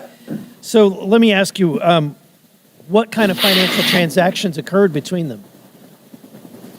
What Harris Youssef described to me, and then I was also described to me by others, including Devin and Hunter, was a $5 million payment that was made by Dmitry Firtash, is handled by Harris Youssef through Hunter Biden's law firm. That was deemed a success fee in order to quash an outstanding indictment for which in the United States. So a Putin-connected Russian oligarch wired over $5 million to Hunter Biden's law firm for what activity? What was Hunter supposed to do for that $5.5 million? He was supposed to perform in quashing the indictment that resulted in an arrest warrant for Dmitry Firtash, who is being charged in the United States. Yeah, being charged in the United States in Indiana. So he's supposed to quash that, use his political influence to do so. So my question is, of that money, the $5 million, $3 million made its way to a company that you set up with Devin Archer called Bloom. Is that correct? That's correct, yes. And finally, from that $3 million, there was a transfer that was made, and I've got a copy of that, the bank record to prove that, of $275,000. Do you recall that transfer? I do. And it went to which account? Rosemont Seneca Bohai. Rosemont Seneca Bohai. So despite what Hunter said during his deposition, based on your knowledge, was Hunter Biden connected to Rosemont Seneca Bohai? Was he part owner? Very much so, and he said as much and had direction and control, and it was a beneficiary of the account. So there are emails that document he directed monies to be dispersed from that account, including to himself. Now, it sounds like, despite what he's saying, what he told the committee, that this guy was a bad hombre, basically, that this Firtash guy connected to Putin, and therefore he had to get on Ukraine. And yet he had no problem doing business for this corrupt Russian oligarch connected to Putin. In fact, had no problem taking $5 million and a direct transfer of $275,000. Would you Would you agree? I agree with that, yes. Okay. Now, Mr. Bobulinski, and I've got just a little bit of time left. Sorry, very little time. So I want to ask you, for God's sake, Hunter Biden is doing all of these transactions, doing all of this business, and yet his father is vice president. And we're to believe that his father isn't aware of all of these. He's been on the phone calls, he's been in the meeting, and yet he's not aware that his son is doing business with people connected to Vladimir Putin? Are we to believe that? It's an absurd expectation. Thank you. My time has expired. Very good. Chair now recognizes Mr. Frost for 5 minutes. Thank you, Mr. Chair. The claims made against the President of the United States have been so completely proven to be lies that even House Republicans now are admitting that it's time to close this case. Mr. Parnas, I have a few questions for you in limited time, so I really want to try to get through these. And I just want everybody to know, especially people watching at home, that you're like one of the most credible witnesses that we've had throughout this entire impeachment inquiry. First off, I just want folks to know, for people who aren't familiar, can you tell me who you were working for between 2018 and 2019? Rudy Giuliani and Donald J. Trump. And to be clear, did you answered to Rudy Giuliani? Yes. You answered to Donald Trump? Yes. Directly? Directly to Rudy Giuliani. Yeah. When former President Trump and Rudy Giuliani flew you to Ukraine to look for corruption on the part of President Biden, did you find any? No. And following your Ukraine trip, Senate Republicans, Senator Grassley and Johnson, released their Burisma report, which the New York Times concluded was, quote, unproven allegations that echo an active Russian disinformation campaign, end quote. Mr. Parnas, are the unproven allegations that are at the heart of the Republican report the same fabricated claims that Donald Trump and Rudy Giuliani sent you to Ukraine to go dig up? Yes. Last summer, you wrote a letter to Congress noting that when the media started to get tired of the smoke screens and using this, one of the authors of the Republican Burisma report would be your, quote, guy in the Senate to push all the information, end quote. What did you mean by that? Senator Ron Johnson was our guy in the Senate. It was told to me that when we push the information, he's going to push it in the halls of Congress. So when the media was getting skeptical about pushing disinformation after they've proven it wrong time and time again, the plan was to have a U.S. Senator, Ron Johnson, to push that disinformation even further. Correct, because we had Congressman Nunes already doing it, so Senator Ron Johnson jumped on board. This Congress, both Chairman Comer and Chairman Jordan, have centered this entire sham impeachment hearing on an FBI tip sheet. This tip sheet made wild claims about bribery that didn't even come close to being backed up. And in fact, it's all being proved to be one big lie. Mr. Parnas, is the allegation in the FBI tip sheet based on the same fabricated claims that Donald Trump and Rudy Giuliani flew you to Ukraine to dig up? Yes. I also want to make it clear that the informant allegedly behind this tip sheet is facing criminal charges for lying about the Biden family and was a known fraud for years before that. The same fabricated claim kept popping up and getting smacked down over and over again. In fact, our colleagues at the Foreign Affairs Committee did some amazing work on this investigation and found that this lie dates back to December 2015, almost 10 years ago. Do you happen to know the article that I'm referring to?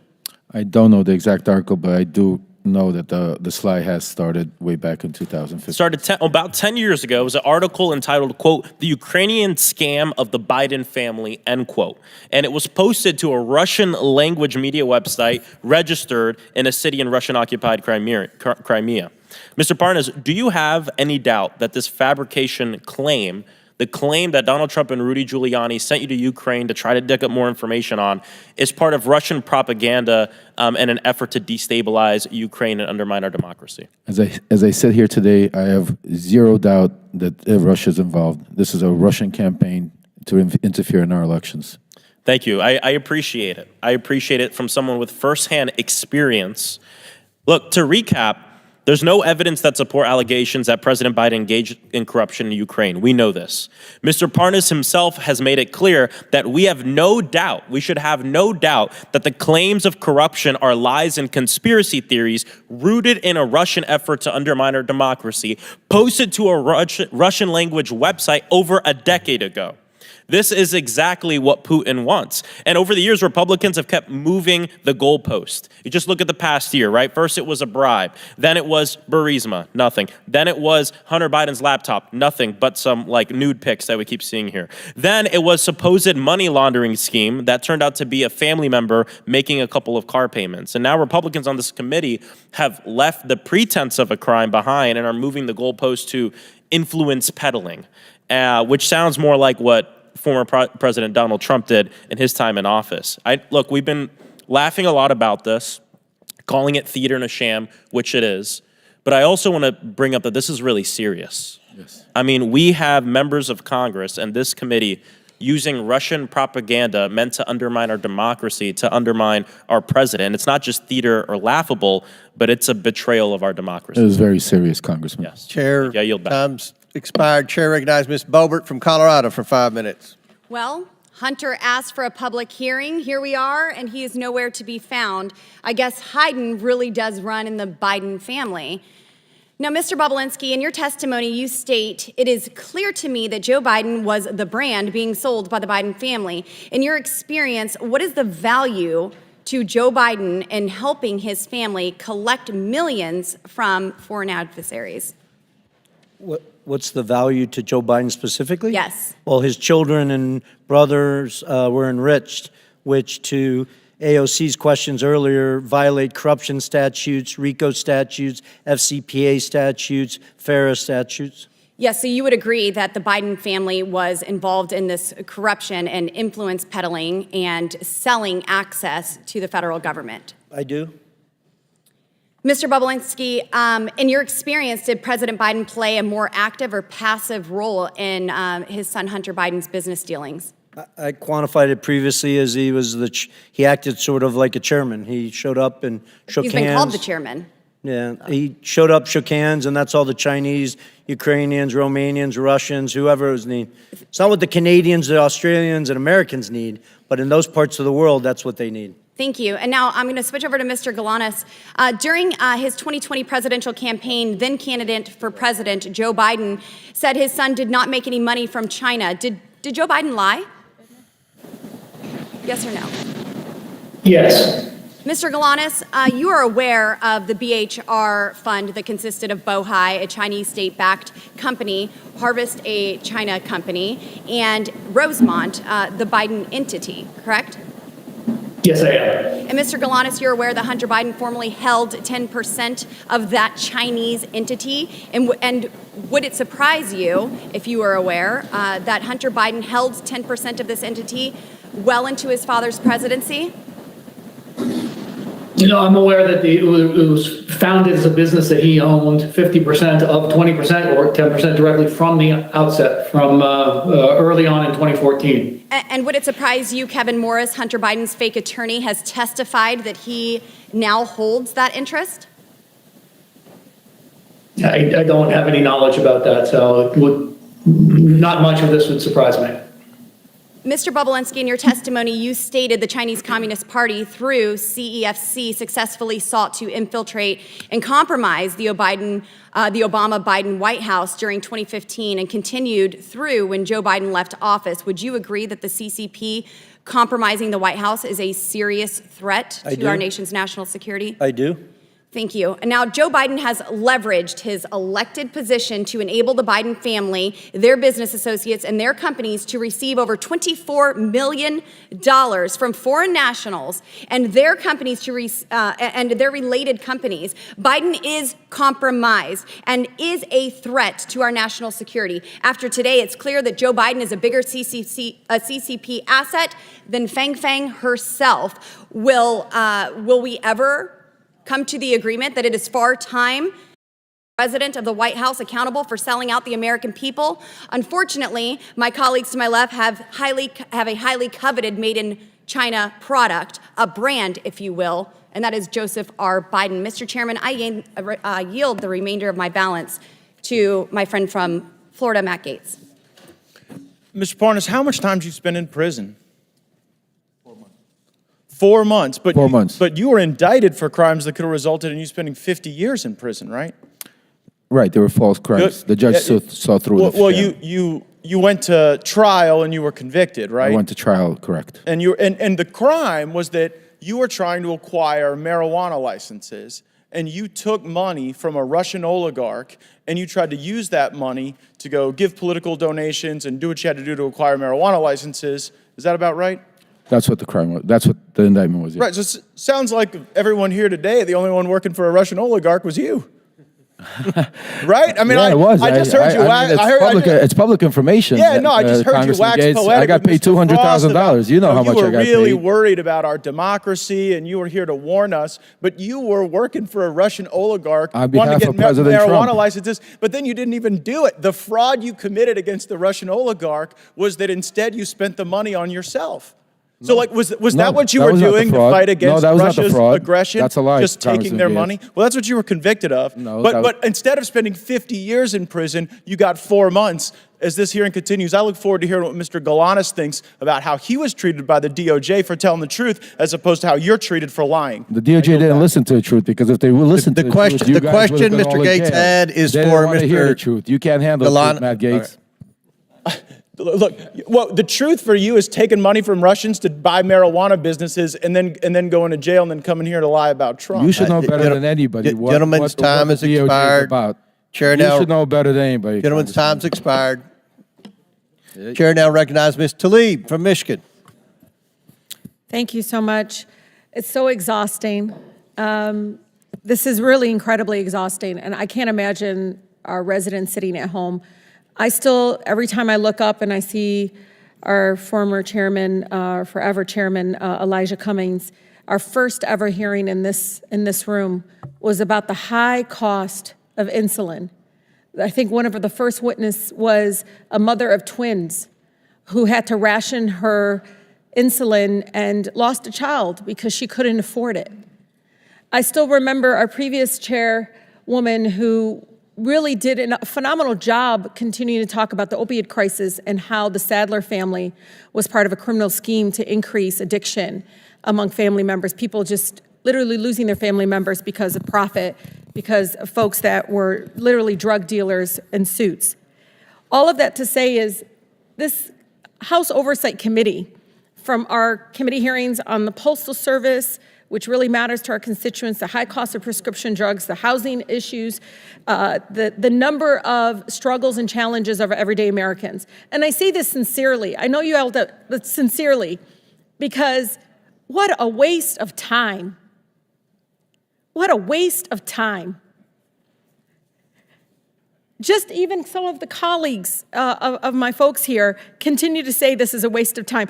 I mean, Troy, Representative Niels said, quote, I don't think we have the will to impeach Joe Biden. Just for the record, impeachment isn't something you have a will to do. It's something you have to have evidence to do. Which brings me to next, you heard about Rep. Don Bacon, who said, when the staff tells you that they can't identify a particular crime, there's a problem. That's a problem. I mean, you can go on and on. One top Republicans admit that there's no conclusive evidence of impeachable offense that shows Biden acted improperly while in office to enrich his family members. I mean, it goes on and on. Former Oversight Chair Darrell Issa, who serves on Judiciary Committee now, said, I think he goes on and says, there's no clear sense of where the impeachment inquiry is going. It goes on and on. I mean, look, you all, this is an incredibly important committee. We could be doing some phenomenal things and holding currently the Biden administration a number of issues. Like, I want to know about the American Rescue dollars and where that money is being used. Is it being used towards public health? Is it being used towards the crisis that continues to happen in many of our families being impacted by long COVID symptoms? I mean, these are things that we could be doing right now in this chamber. We're not. We're doing this over and over again, and it's a waste of time. I literally, every time I talk to my constituents about this, they don't bring this up. They said, God, when is this going to be over with? I tell them, my colleagues do not know how to lead the campaigning at the steps of the Capitol. When we come in here, we have to literally put that aside and work for our constituents. Work on getting some sort of understanding where we can prioritize making sure that we have access to clean water. What is going on with the lead abatement program within the administration? Talking about the specific challenges that we continue to see in our healthcare system. All of that. Again, we can hold the Biden administration together, Mr. Chairman, on a number of issues we can see eye to eye on, and saying we need to use this committee to open it up to be the watchdog committee that we are. Instead, we really sincerely are wasting the time of the American people doing this. This is awful. For them to see us going back and forth like this, it's so disenchanting for them. And you all wonder why the numbers out there of favorability towards Congress is so low. They really have no faith in us because of this. This is the kind of stuff we do. When literally my folks are literally fighting for the right to breathe clean air and to fight to sit there and figure out how they're going to afford asthma inhalers. Yet we're here wasting the people's time. Will the gentlelady yield? Yes, Mr. Chair. And I say this out of somebody that's a social worker at heart. We could do so many things in bipartisan in this committee. I know it. And I think we're right now really missing out an opportunity to do that. We really are. Ms. Tlaib, I yield to Mr. Well, it's for a question I just wanted to ask you, because you've had tremendous success in trying to clean up dirty water across America. We can actually get things done, right? Absolutely. And, I know my colleague on the other side, we all have a crisis of the clean water crisis. We could literally bring in folks in the EPA, bring folks into this chamber right now and ask, where is the Biden administration on the development of their lead abatement initiative? These are the things that I think very much many of my mayors, my local electeds, many of the state folks are asking, what can we do as members of Congress to basically have more transparency in where the priorities are? But again, I really say this sincerely to all of you. We can do better. We deserve to do better. I remember Chairman Cummings constantly reminding us that we can be better. Gentlelady's time's expired. Before I recognize Representative Fry, for what purpose does Representative McClain seek recognition? I'd like to enter something in the record. My friends on the other side of the aisle are desperately trying to deflect from the Biden family peddling scheme by attacking President Trump and his family. 5 minutes? I would like to enter into the record an article. Actually, Jared Kushner and Hunter Biden are nothing alike, and here are the facts. Thank you. Without objection, so ordered. Chair now recognizes Representative Fry for 5 minutes. Thank you, Mr. Chairman. One of the inconsistencies that I have kind of seen is what is on a text message, Mr. Bobulinski, with Raymond Zhao, and what Hunter Biden testified to in his own deposition.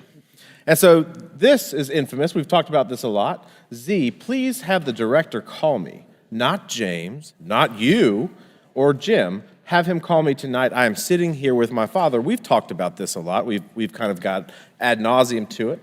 And in response, Raymond Zhao says, copy, I will call you on WhatsApp. So in Hunter Biden's testimony on page 105, he states that the Zhao that he sent this to was not the Zhao that was connected to CEFC. What do you say about that, Mr. Bobulinski? Well, I think what he's simply saying is he made a mistake. Not that he meant to send that text message, because it's crystal clear that that message was meant for Raymond Zhao, who was the interpreter for Director Zhang at CFC. But I think he tried to obfuscate in his testimony that technically maybe he made a mistake and texted it to the wrong person. I can't speak to whether then he corrected that, but I do know, based on the communications, that he got on the phone with Raymond Zhao and set the record straight and exactly went through what he thought he was sending him in that message, because it's followed up where they say, they sort of snap to and say, we'll cooperate with the family. Why were they willing to cooperate with the family? Because effectively they were bribing the Biden family to get them to help them with the 4 unsealed indictments in the SDNY, which is the only thing that mattered to CFC. And Raymond Zhao, you said he was an interpreter, but he was a little bit more than that too. He was like a chief of staff interpreter. Yeah. Correct. So he was kind of the handler for the CEFC business. Yeah, he spoke good English. Director Zhang spoke very little English. Right. So to the extent that this was the wrong Zhao, I mean, I'm no rocket scientist, but if I get a text message and it's somebody that it's a different Russell, I'm going to say you've got the wrong guy. Correct? Yeah, I believe Henry Zhao probably. His argument is he sent it to Henry Zhao. I'm assuming there's a text message somewhere where either Henry Zhao responded, hey, I think you meant that for somebody else. Instead, we just see copy that. I'll call you on WhatsApp, right? Right. So if you were perplexed as to why you received a random text message that wasn't applied to that's actually Raymond Zhao saying, I'll call you on WhatsApp. That's what I'm saying. Yeah. So the purpose, the issue that he brings up, though, is that he was confused and it was the wrong Zhao. I want to ask you a couple more questions real quick. Hunter Biden's transcript on page 42, he said, I officially began to work for CEFC when I received a retainer from CEFC in early or spring of 2017. Is that true? Well, it goes back to the word official. He's parsing words. Hunter Biden started working for CFC in the fall of 2015 and worked for CFC throughout 2016. That was confirmed to me by him, by James Gilliar, by Rob Walker, numerous face-to-face conversations on it, Right, numerous so meetings. So this is not true. On page 48 of his transcript, Hunter is asked, he's never interacted with any of your business associates. Is that correct? The he's referring to is Joe Biden. Is that true? That's a lie? Hunter lied to the committee about important details concerning his money demands and threats to CEFC based on this WhatsApp message right here. On page 105 of his testimony, Hunter states, quote, my father had no awareness of the business I was doing. Is that true? That's a lie? You also talked about how Jim Biden also lied extensively throughout his own testimony, and that Jim was selling plausible deniability for many years so that he could not tell the truth from a lie. On page 100 of Jim Biden's transcript, Jim is asked, do you recall having a meeting with Hunter Biden and Tony Bobulinski and Joe Biden? Jim's response was absolutely not. Jim states that Joe Biden never met with Tony Bobulinski. Is that true? That is a lie, and I'm shocked that his lawyer sitting next to him, a former U.S. attorney, allowed him to say that lie 3 different times in that transcribed interview. Right. When pressed, he continued to double down on that. He got excited. His lawyer had to calm him down, and he continued to lie about it. On page 124 of the transcript, Jim Biden states, quote, it was Hunter Biden, myself, Gilliar, I don't know, it was the 5, okay, and everybody was 20%, okay? You know what? It was never executed, it was never signed. And he's referring, of course, to the contract or the agreement. Is that true? That's a lie. He fully executed the legal document, Oneida Holdings LLC, as did Hunter, James Gilliar, Rob Walker, and myself. Thank you for your testimony today. Thank you. Yours has been the consistent testimony throughout this process, unlike the other people who have come before this committee. And with that, Mr. Chairman, I yield back. Very good. Chair now recognizes Ms. Presley from Massachusetts for 5 minutes. Thank you, Mr. Chairman. When Elijah Cummings was the chair of this committee, he often reminded us that our role was to be in an efficient and effective pursuit of the truth. So I'm going to try to do exactly that because this farce has gone 15 months, 10,000 documents, and 11,000 hours too long, and we've got a lot of ground to cover here. Mr. Parnas, thank you for being here. Last year, you wrote a long letter to Chairman Comer detailing your extensive role in the, quote, campaign orchestrated by Giuliani and Trump to dig up dirt on the Bidens and to spread misinformation about them through various networks, including government officials, journalists, and Fox News personnel, unquote. When that campaign failed to find dirt because, well, there was no dirt to be found, the former occupant of the White House demanded that Ukrainian political officials announce investigations into the Biden family in order to smear Joe Biden prior to the 2020 presidential election. Yes or no, Mr. Parnas, before Trump and Rudy Giuliani tasked you to try to find dirt on the Bidens in Ukraine, did you ever interact with Mr. Trump? Oh, before they asked me, yes, I've had many interactions. Okay. And you wrote to the committee that in late 2018, you attended a holiday party at Trump's White House, as shown in this picture. Can you describe your interactions with Donald Trump during this party?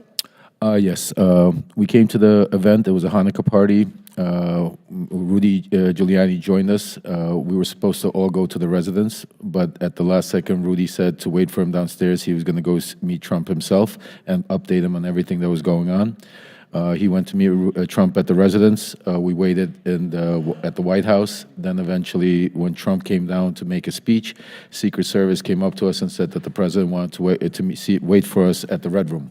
So we proceeded to the Red Room and waited for Trump to finish a speech. Then he came in, approached me, and basically shook my hand and said, Rudy tells me great things. Keep up the good work. Thank you. And then we proceeded to take pictures.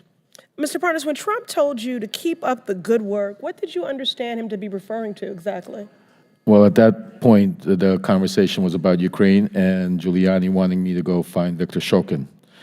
So that's what I took it as keep up the good work, go get Viktor Shokin on our way to Ukraine. And Mr. Parnas, after the party, did you interact with Trump again, or were you cut off from interacting with him?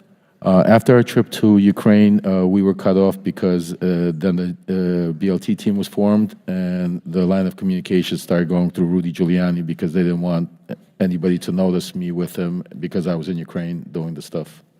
I see. So is it fair to say, Mr. Parnas, that you think you were no longer invited to interact with Trump to create a buffer between President Trump and your work with Giuliani to generate evidence of Joe Biden's misconduct in Ukraine?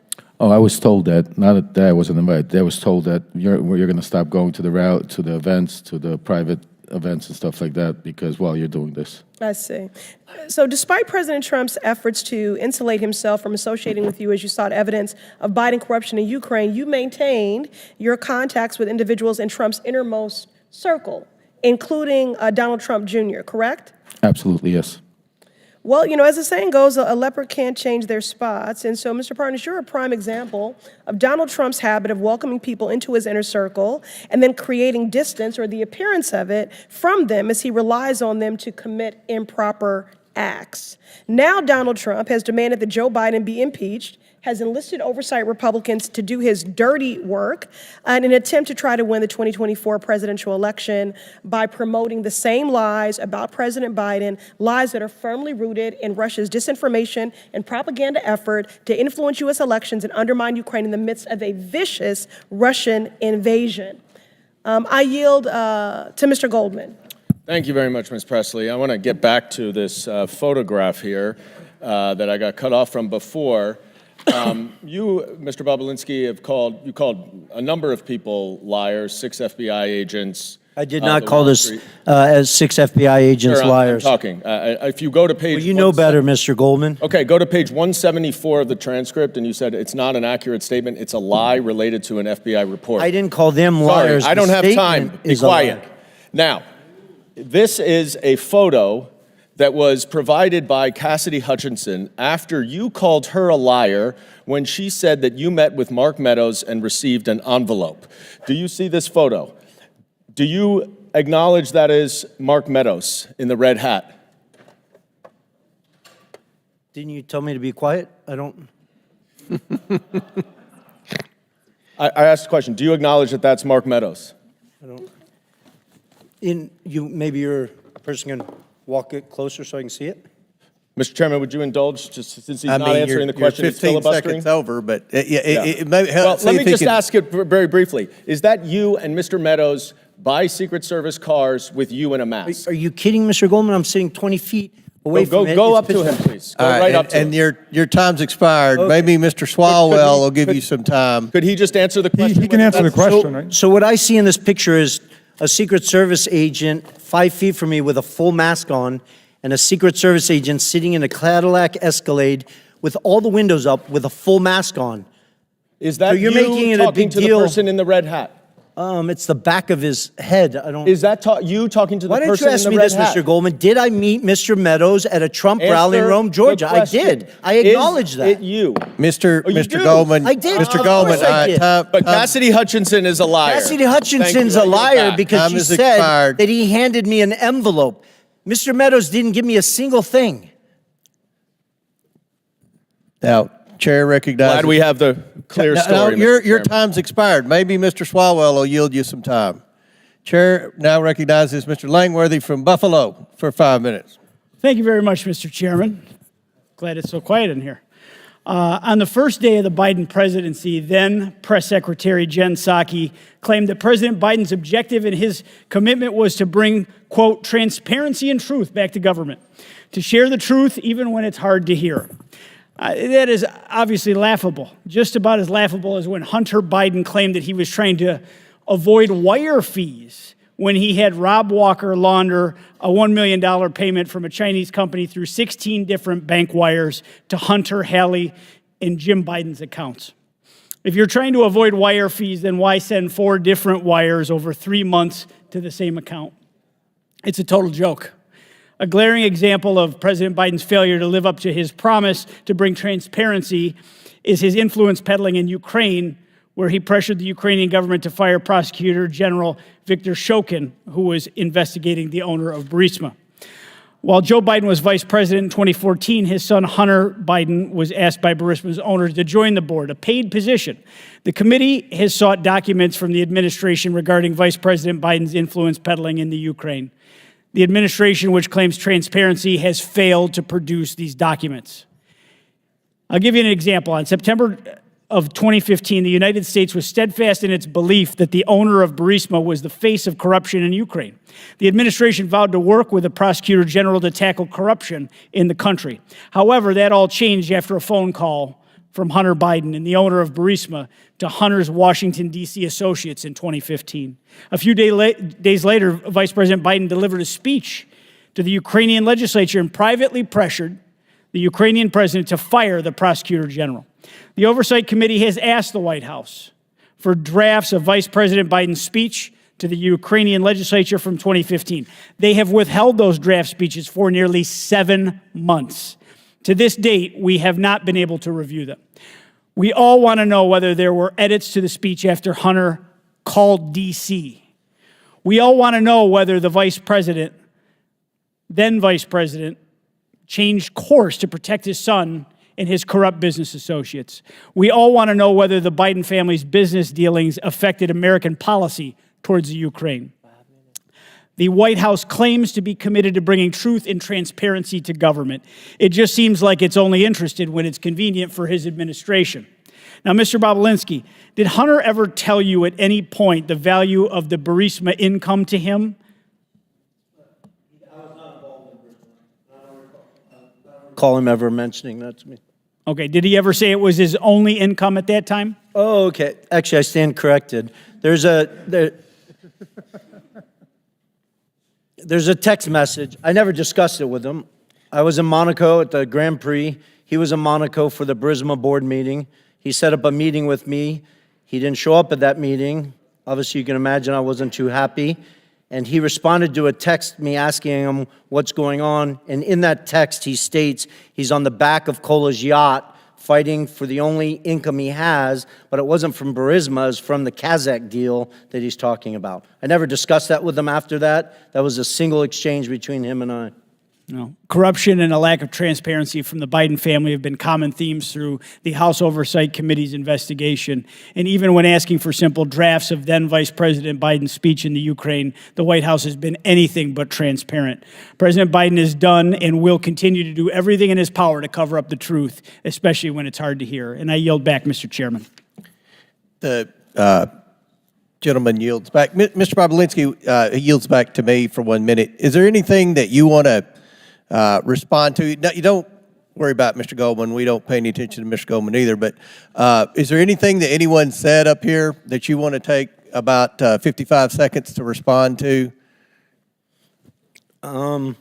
It's tempting. I mean, my biggest appeal to everyone in this room is I wish you would spend the time focusing on the fact that the Chinese Communist Party infiltrated the White House of the United States of America through the Biden family. I don't say that lightly. It's not a joke. I was willing to die for this country, as was my father and both my grandfathers and my brother. This is serious, serious stuff. We should be asking how that happened. Take the Biden name and the Biden family completely out of it. How did the Chinese Communist Party infiltrate the White House of the United States of America? Let's start there, focus on those facts, what they did, how they did it, why they used money, why they used private enterprises instead of military stuff and other stuff. That is huge to our national security. So I appreciate you yielding that time to me, Mr. Chairman. Well, thank you, and I'll just say this. Mr. Tlaib and Ms. Presley criticized the investigation, but I think most Americans care about public corruption, and they realize the FBI hasn't done the job, the DOJ hasn't done their job, the IRS hasn't done their job. They've been told to stand down. All that's left is the House Oversight Committee, and we will do our job. And pursuant to the previous order, because votes have been called again, the committee stands in recess subject to the call of the chair. The committee will reconvene 5 minutes after floor votes.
I didn't get a chance to actually check them. Like the lights came on, and like I'm pretty sure they're good. But there have been people like running back and forth. Yeah, it's just that one cord. It's just so.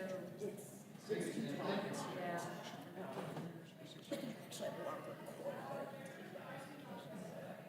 That was embarrassing. Well, I mean, it has. Well.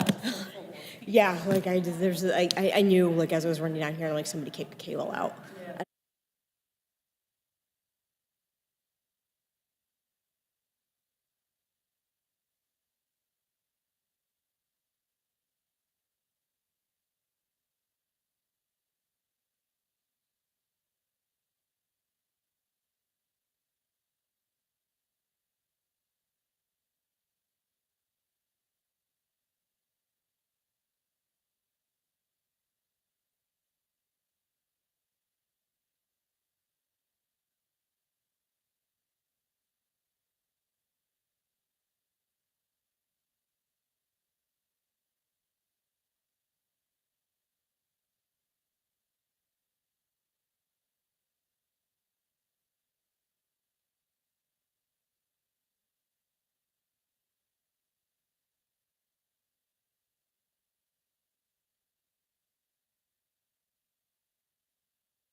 The committee hearing will reconvene.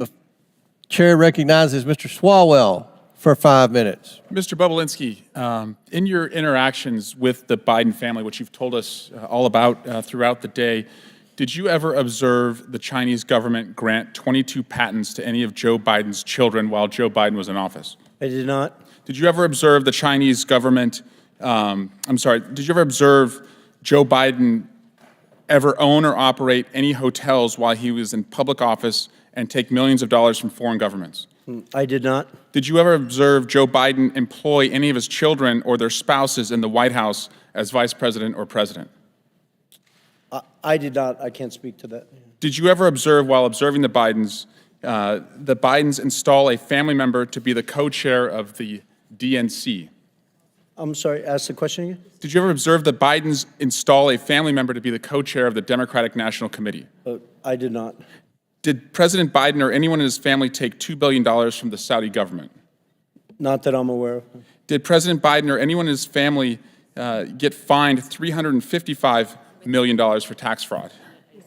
Not that I'm aware of. Mr. Parnas, as you've observed Mr. Bobulinski today and his fealty and dedication and loyalty to the Trump family, is that something you recognize as somebody who was also in that cult before? Absolutely. Is there hope for our man Tony here? Very little, I think, until he hits a brick wall. And in your experience, on a scale of 1 to 10, how eager was the Trump campaign in your interactions to manufacture dirt on Joe Biden? 1 to 10, 10 being the highest. 10 plus. 10 plus. Would it surprise you, Mr. Parnas, that the Russians and in their disinformation campaign outlets have often cited Chairman Comer's testimony and allegations against the Biden family to make their own allegations against Joe Biden? No, it doesn't surprise me because that's exactly what they want to happen. Mr. Chairman, it's over. It's over. It's time to pack it up. And I want to give you the top 10 reasons why impeachment is dead. Number 10, your key witness today is testifying from the slammer. Number 9, key evidence of a bribe that you all relied on. The guy who said that has been indicted for lying about that bribe, and he's a Russian asset. Number 8, another key witness has been indicted as a Chinese agent. Number 7, during the Hunter Biden interview, Mr. Chairman, you didn't even stay for the whole time. Number 6, Chairman Jason Smith didn't show up at all to the Hunter Biden interview. The same day, number 5, Darrell Issa said it's a big nothing. Number 4, today Jim Jordan began his remarks not by relying on any evidence for this investigation, but he went off attacking the DOJ about what they're doing with the Catholics. Number 3, you all still have not sent the articles of impeachment for the Mayorkas impeachment to the Senate, and that happened last month. Number 2, you're now talking about a criminal referral, but if you had evidence for a criminal referral, then you have evidence to impeach somebody for high crimes and misdemeanors. And number 1, and I'm sorry to say this, Fox News isn't even carrying this today. In fact, one of their anchors, as they broke away 10 minutes in, said, this is the same hearing over and over and over. At what point are you going to fish or cut bait? So I just have to tell you, it's over. Impeachment's over. Dunzo. Bye-bye. Rigor mortis. Lights out. Curtain drop. Mic drop. Peace. Adios. Sayonara. Au revoir. Or a language that you all understand. Doi sivdanya. Did I say that right, Mr. Parnas? Yes. I dare you to impeach, but you won't because you don't have the evidence. And because you don't have the evidence, you don't have the votes. Guys, it's dead. And so I'm here to pronounce the time of death.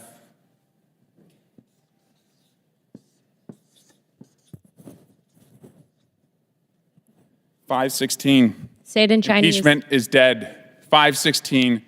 Biden impeachment's dead. Joe Biden has been acquitted. Gentleman's time's expired. Chair now recognizes Ms. Luna from Florida for 5 minutes. Mr. Parnas, I want to read to you a few quotes from a letter that you wrote to the House Oversight Committee. First, you said that I will remind you that Zlochevsky's answers are in the report that the House Oversight Committee published. In this document, he stated that Hunter Biden was never asked or assigned to speak with anyone in the U.S. on behalf of Burisma.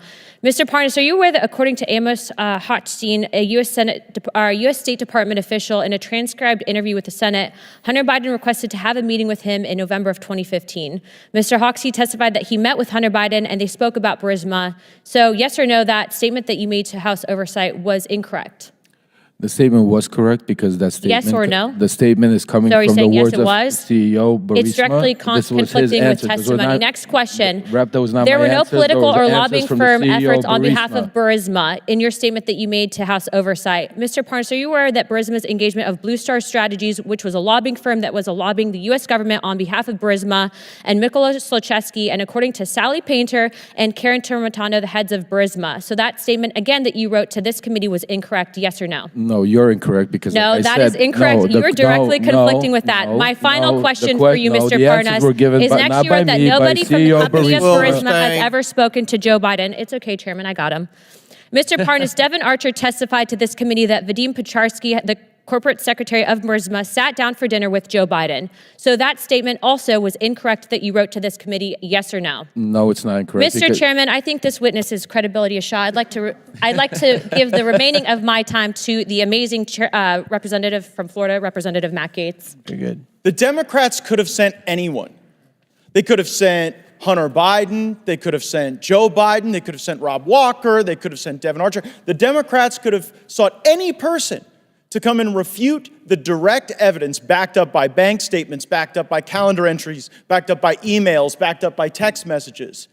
And who did the Democrats send to clear the name of Joe and Hunter Biden? They sent Lev Parnas.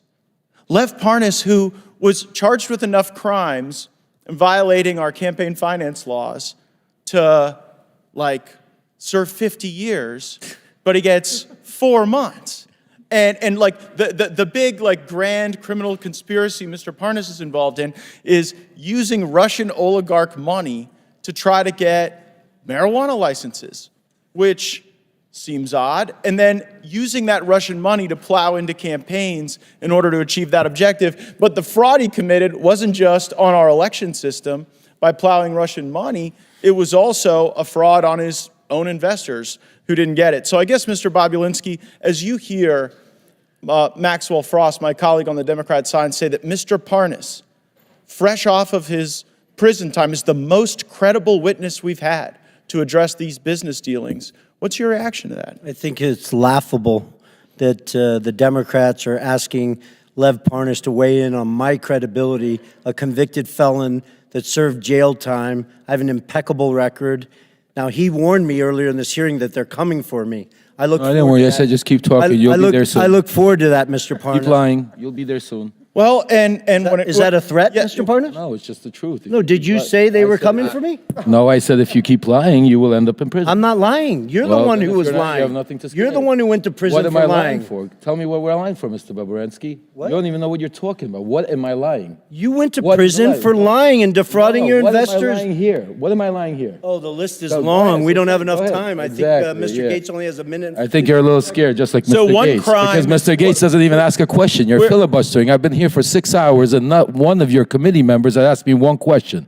You want to Well, hear I the asked you- truth? hold on, no, hold you on, haven't. Mr. No, no. You I wanna asked a ask question about Get your to the illegal truth. business I've been here for dealings. 7 hours. Mr. Bobulinski. Ask me some questions. Fraud is a Stop crime, right? filibustering. Go ahead. Ask Correct. Fraud is a crime. Fraud is a crime, and you observed fraud on the part of the Bidens, right? I did, crystal clear. So much so I had an independent law firm spend $300,000 to analyze that fraud and put together a fully ready, fileable lawsuit against the Biden family. And bribery is a crime, right? Correct. And what you observed with Joe Biden trying to get you into this business deal with Hunter Biden, what you later learned about that business deal and how the money was flowing from the Chinese Communist Party to Hunter Biden, to other members of the Biden family, did that concern you as a potential feature of money laundering? It did. It did. I started to grow concern after I met Joe Biden and then I sat down with Jim Biden, and he used the term plausible deniability with me, and that's documented because I went back to my lawyers, and I asked them, something is starting to feel unright, and they went and hired another law firm to give me a full FCPA workup to go through the details of what could be done and what couldn't be done. Sounds like high crimes and misdemeanors to me, Mr. Chairman. I yield back. Very good. Chair now recognizes the chairwoman of the House Education Committee, Ms. Fox from North Carolina. Dr. Fox. Thank you, Mr. Chairman, and I want to thank my colleagues for what you have been doing here today, unraveling these issues. Mr. Galanis, in your written testimony, you state that your, quote, objective was to build a diversified private equity platform which would be anchored by a globally known Wall Street brand together with a globally known political name, Biden, end quote. Is it correct that Harvest Fund Management, a $300 billion Chinese financial services company closely connected to the Chinese Communist Party, CCP, was interested in partnering with you and your business partners? Yes, that's correct. Thank you. Why was the CCP-connected Harvest Fund Management interested in doing business with you and your partners, Hunter Biden and Devon Archer?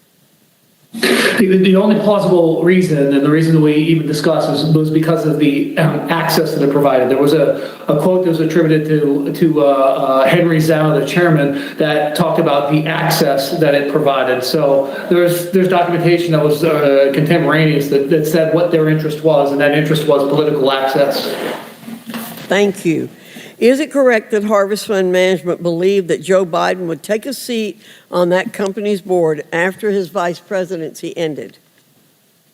Yes, that's correct. And there were emails to that effect around that time that were circulated by people who were there as part of those conversations, including the golf outing. Thank you. Are you aware of Hunter Biden ever speaking to his father, Joe Biden, about the plan to have him join the board of Harvest Fund Management? Yes, I witnessed that, yes. It seems clear that Joe Biden was aware of his family's use of his office and influence to do business with America's adversaries, and therefore a choice to pursue personal gain over national security. Mr. Bobulinski, is it true that former Vice President Joe Biden met with Li Jingming, the chairman of CEFC China Energy? It is based on Rob Walker saying yes to that in a transcribed interview. I personally was not at that meeting. When did this meeting take place based on what Mr. Walker said? Yeah, in my understanding, it would have been February 2017. After they had a meeting in Miami, I believe James Gillier got on the corporate jet of CFC and flew with Yi Jianming and Director Zhang to DC in preparation for that meeting.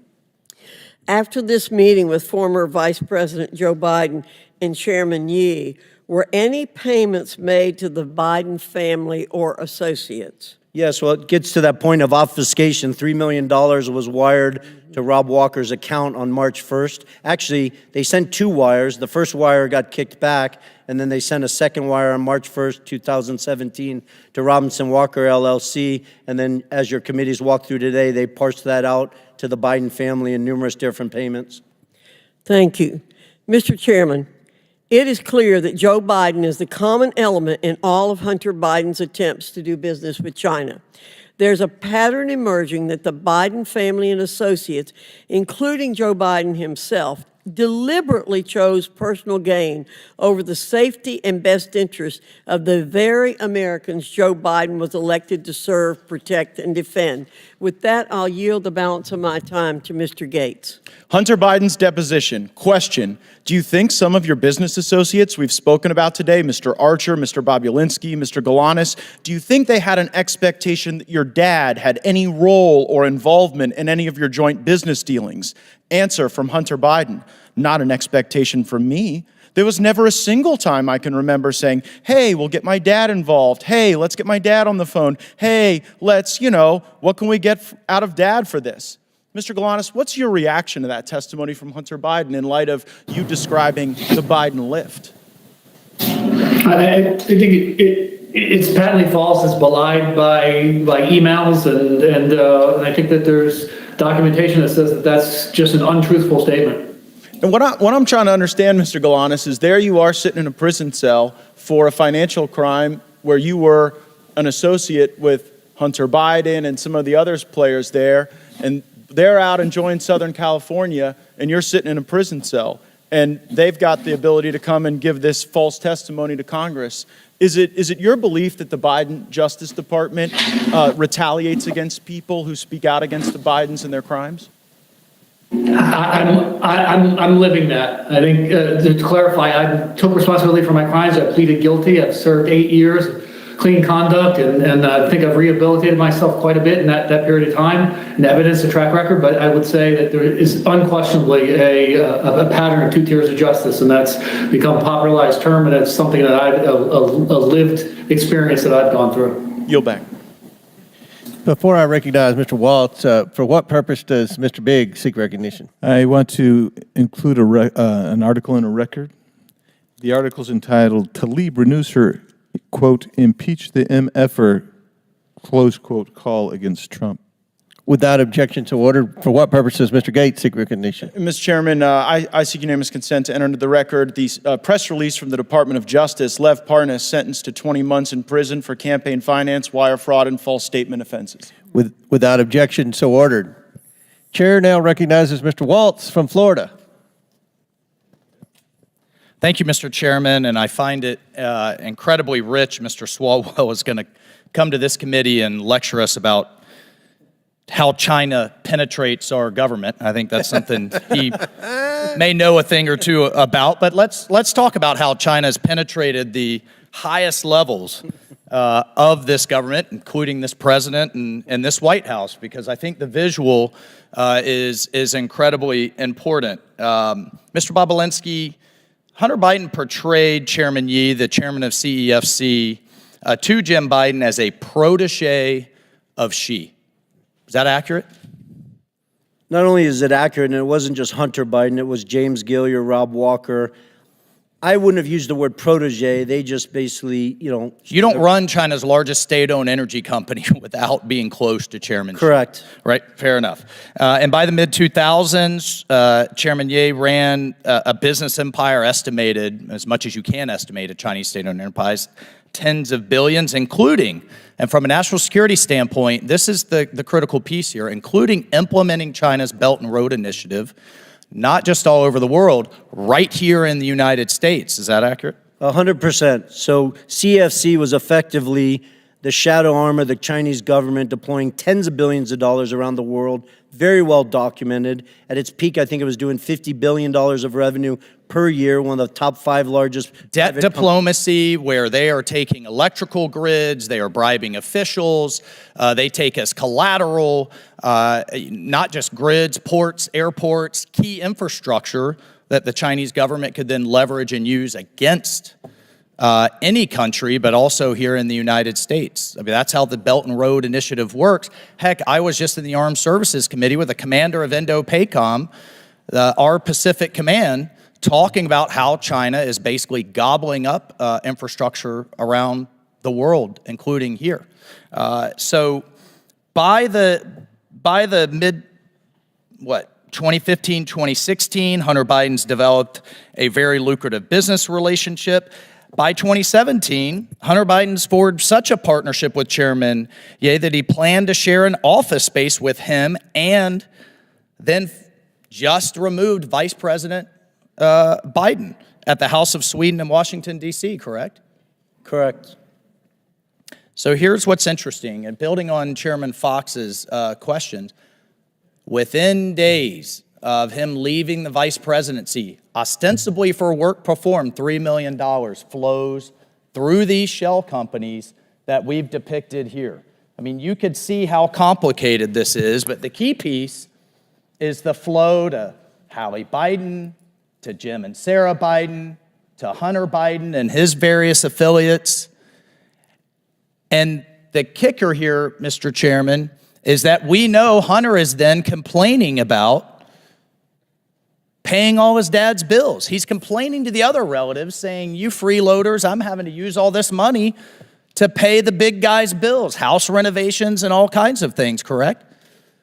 Correct, and it's important for the American people to understand the $3 million was $3 of $20 million that the Bidens expected to be paid for the work in 2015 and 2016. Mr. Chairman, and that's not just my word, that is documented. That's all in documented, bank records, text messages, emails. Mr. Chairman, Bob Menendez's wife can't get paid by the Egyptians and then provide that money over to pay Gobar Bob's, Senator Menendez's bills.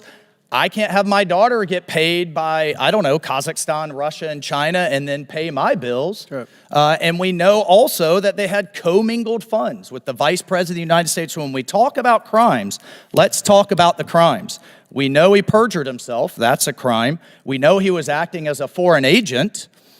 And was he registered under FARA? Was he registered as a foreign agent? Not that I'm aware of. Was his dad complicit in him acting as a foreign agent through meetings and dinners and what have you? That's crime. 100%. That's crime number two. He was clearly acting in that capacity. We have the Foreign Corrupt Practices Act, and we already have them, thanks to the work of this committee, for tax evasion. So, Mr. Chairman, there are multiple crimes that this committee has established ample evidence.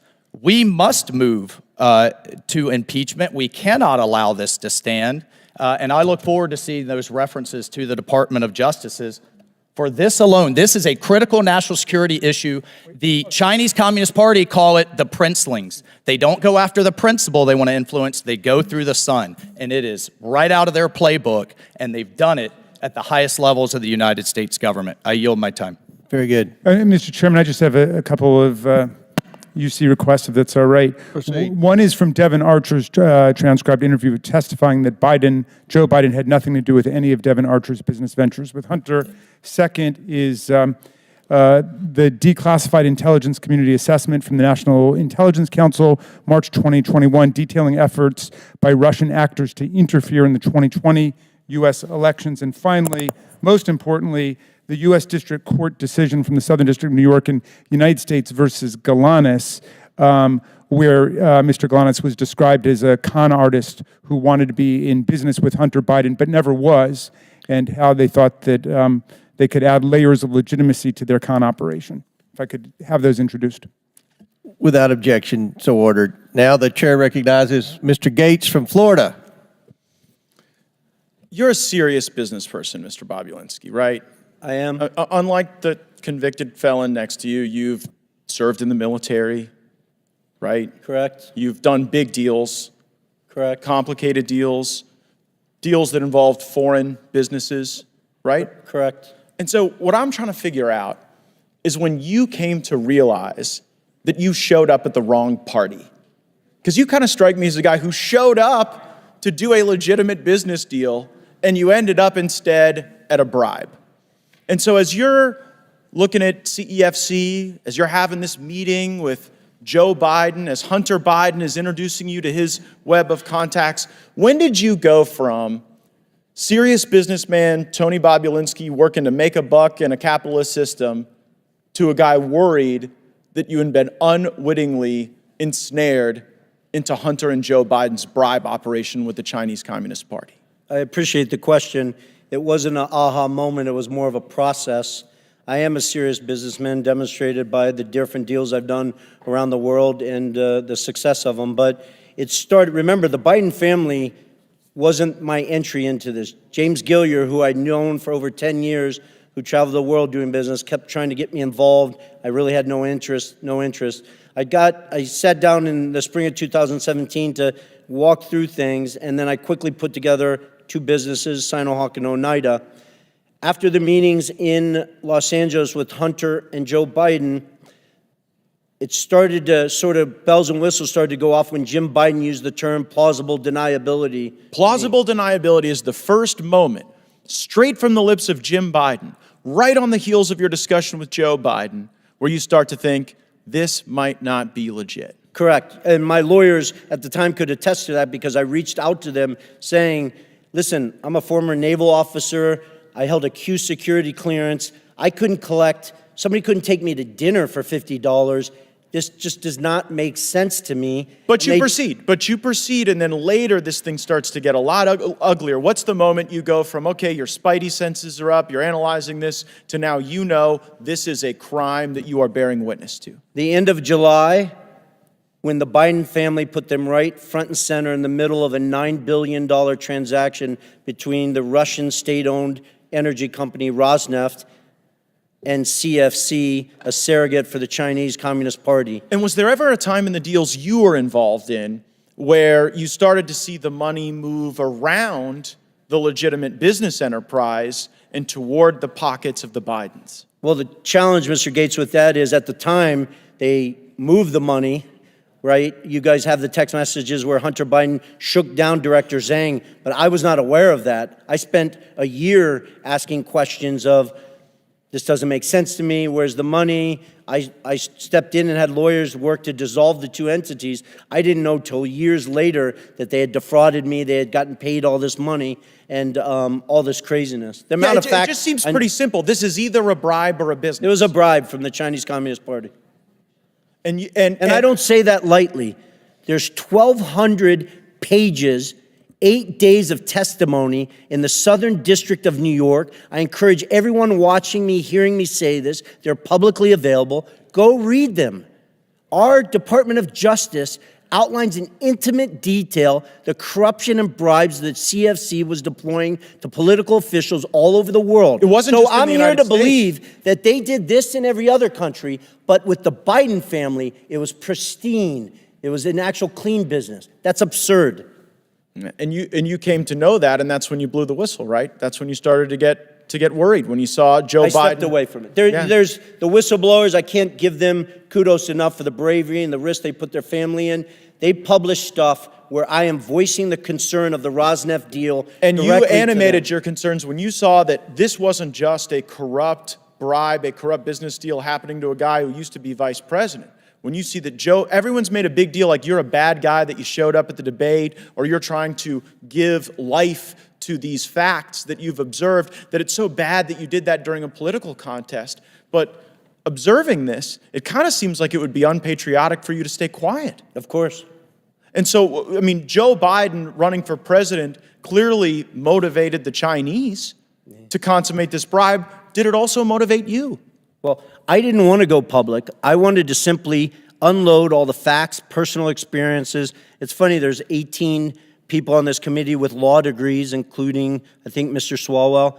Evidence, firsthand testimony, is the most powerful evidence you have. I've given it, Mr. Galanis has given it, along with a whole host of other witnesses. Then, on top of that, I have thousands of documents and pages of legals and stuff like that. That's what's interesting, I wanted to Mr. simply Bobulinski. give this information. Yeah, Congressmen and senators. No and one let them questioned do their any of job. your facts. Yeah. No one brought a single piece of evidence that even for a moment discredited any of the truthful testimony that you've given us. No, I see they my did time's not. expired. I yield back. Gentleman yields back. That concludes our questioning. Again, want to thank the witnesses. We are going to close now, and I will yield to the ranking member for a brief closing statement. Great, and I'll take an extra 32 seconds as Mr. Gates did. Well, and while we're on Mr. Gates, he seemed to be upset about a couple different things. One was fraud, which was fascinating to me, given that his hero, Donald Trump, has just been convicted civilly of bank and insurance fraud in New York in a civil case, and now owes, I think it's $454 million, unless that's gone up with interest. I think he's having a hard time making that, but I'm sure that Mr. Gates' constituents will help him out as they're shaking down Republican voters. You can pay either for Donald Trump's criminal lawyers or his civil lawyers. That's the big political choice, I suppose. He's also upset about China. Well, if you check out the Democrats' report, White House for Sale, how princes, prime ministers, and premiers paid off President Trump, you'll find that China actually gave more than $5 million to Donald Trump while he was president of the United States in direct violation of the Emoluments Clause, which says that nobody in federal office shall accept a present, an emolument, which means a payment, an office or title of any kind whatever from a king, a prince, or a foreign state. And we spent the day, again, jawboning about Hunter Biden, who has never held public office, and he's never done business with a government. And yet we have right in front of us, in front of our very eyes, mammoth corruption, unprecedented in U.S. history by Donald Trump as president, and my friends don't say a single word about it, but he wants to lecture Mr. Parnas about the illegal donations he made on behalf of pro-Trump super PACs. I've noticed something interesting with the people who have finally disenthralled themselves and gotten out of the Trump cult, as Mr. Parnas puts it. People like Michael Cohen, Sarah Matthews, Cassidy Hutchinson, Alyssa Griffin. There's articles about them. There are dozens of those people, and I'd be fleeing for the exits now too. What's so fascinating to me about it is that they don't mind when these people lie for Donald Trump. Then when they get out and start telling the truth, that's when they call them liars for what they did when they worked for Donald Trump. Mr. Parnas, they're not mad that you lied and went to prison for it and did your time. They're mad that you stopped lying for Donald Trump. Absolutely, Congressman Raskin. So when I was a state assistant attorney general, Mr. Chairman, I saw a judge on my very first day of work castigate a lawyer by saying, son, you forgot the very first rule of lawyering. When you go to court, you got to bring the evidence with you. You forgot to bring the evidence. There's no evidence. Hundreds of thousands of pages of documents, dozens of hours of testimony, but not a shred of evidence of presidential wrongdoing, much less an impeachable offense by President Biden. And you're making not just the majority a laughingstock, the whole committee a laughingstock. So it's hurting us. My members are saying, when will they call off this nonsense? So here we are. Again, Mr. Parnas, I want to thank you. You have explained to America that the allegations at the very foundation of this inquiry were predicated on Russian propaganda and disinformation, just as they were at the start of the hit job that you and Rudy Giuliani were sent to do back in 2018 and 19. And I want to thank you for showing America what real intellectual honesty and personal honesty look like, and how you can grow out of the deranged Trump syndrome that so many of our colleagues are still suffering from today. It's time to call this investigation for what it is, Mr. Chairman. It's not just an embarrassing failure and an historic failure at that, but it's an historic betrayal of democracy, freedom, and the rule of law as Vladimir Putin tramples the freedoms and the democracy of people in Ukraine. We should be spending our time standing up for democracy and not tarnishing it with spectacles like this. I yield back. I should have brought my waiters from the farm. I want to thank our witnesses for being here today. Mr. Bobulinski, Mr. Galanis have delivered testimony in front of the American people directly implicating President Biden and his family's influence peddling schemes. Schemes that brought over $24 million into the Biden family and their business associates' pockets. For what? I never heard the minority say what they did or what business the Bidens were in. Mr. Bobulinski and Mr. Galanis have provided documents supporting these claims and provided hours of testimony to this committee. Mr. Bobulinski and Mr. Galanis have not changed their stories.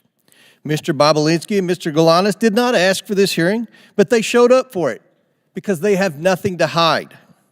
I also invited Hunter Biden to this hearing, in part due to his own request that he be allowed to provide transparency and testimony before the American people. Or at least he did request this hearing, and then he sat for a deposition with the Oversight and Judiciary Committees. Now he's nowhere to be found. Mr. Bobulinski, Mr. Galanis, and others have implicated Joe Biden in the Biden family business. Hunter Biden denies his father's role in the Biden family business. This is a material discrepancy among witnesses of the highest order. I attempted to solve this problem by getting the witnesses in the same room together to straighten out any misunderstandings. It should be clear to the American people that Hunter Biden's word is as valuable as the fake services he was selling. And this committee will not play games or belittle the institution of Congress by allowing Hunter Biden to call the shots about who he testifies with or when he does it. At this point, the only person who can resolve this discrepancy about Joe Biden's participation in his family's influence peddling schemes is Joe Biden himself. As I said at the beginning of this hearing, Joe Biden was either used by his family over and over again and paraded in front of his business partners to rake in millions of dollars, or he knew exactly what he was doing to enrich his family. Joe Biden was either complicit or incompetent. And the American people deserve to know which one it is, which one it was. But neither is acceptable for the leader of the United States. I don't think anyone believes that this is acceptable behavior for the family of the President of the United States to receive tens of millions of dollars from our adversaries around the world, and they can't say one single thing they did to receive the money. Nobody supports that. I don't care if you're Democrat or Republican, if you're from a big city or a small town. That's not what this democracy is about. That's not what the founding fathers set up. They set this up that we have public servants come and provide their public service and then go on. They did not set this up for public servants to enrich themselves through their family, through influence peddling. No one is denied. Is anyone denying, Mr. Raskin, that the Biden family was influence peddling? Nobody denies that the family was influence peddling.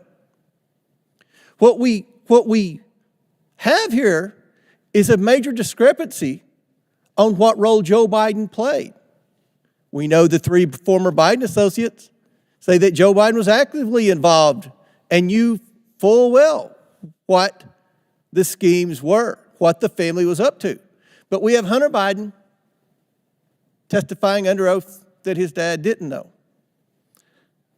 So in the coming days, I will invite President Biden to the Oversight Committee to provide his testimony and explain why his family received tens of millions of dollars from foreign companies with his assistance. We need to hear from the president himself. And I assure the American people that they will be able to evaluate for themselves the president's honesty and fitness for the office he now holds. With that, Mr. Chairman, are you going to invite Donald Trump to come and talk about his violations of the Emoluments Clause? you all have investigated Donald Trump for years, and I'm pretty sure I've read in the paper that there's a lot of investigations of Donald Trump. No one's investigated. Well, we Joe impeached Biden. him. You were invited to impeach Joe Biden Are today. you supporting, are you going to work with me to see that Joe Biden comes and answers these discrepancies? I mean, this is a big deal. There's no discrepancies. There's not No been, discrepancies. No, there's no evidence at all that he's committed any high crime and misdemeanor. What is it? In closing, I want to thank our panelists once again for their important and insightful testimony today. With that and without objection, all members will have 5 legislative days within which to submit materials and to submit additional written questions for the witnesses, which will be forwarded to the witnesses for their response. If there's no further business, without objection, the committee stands adjourned.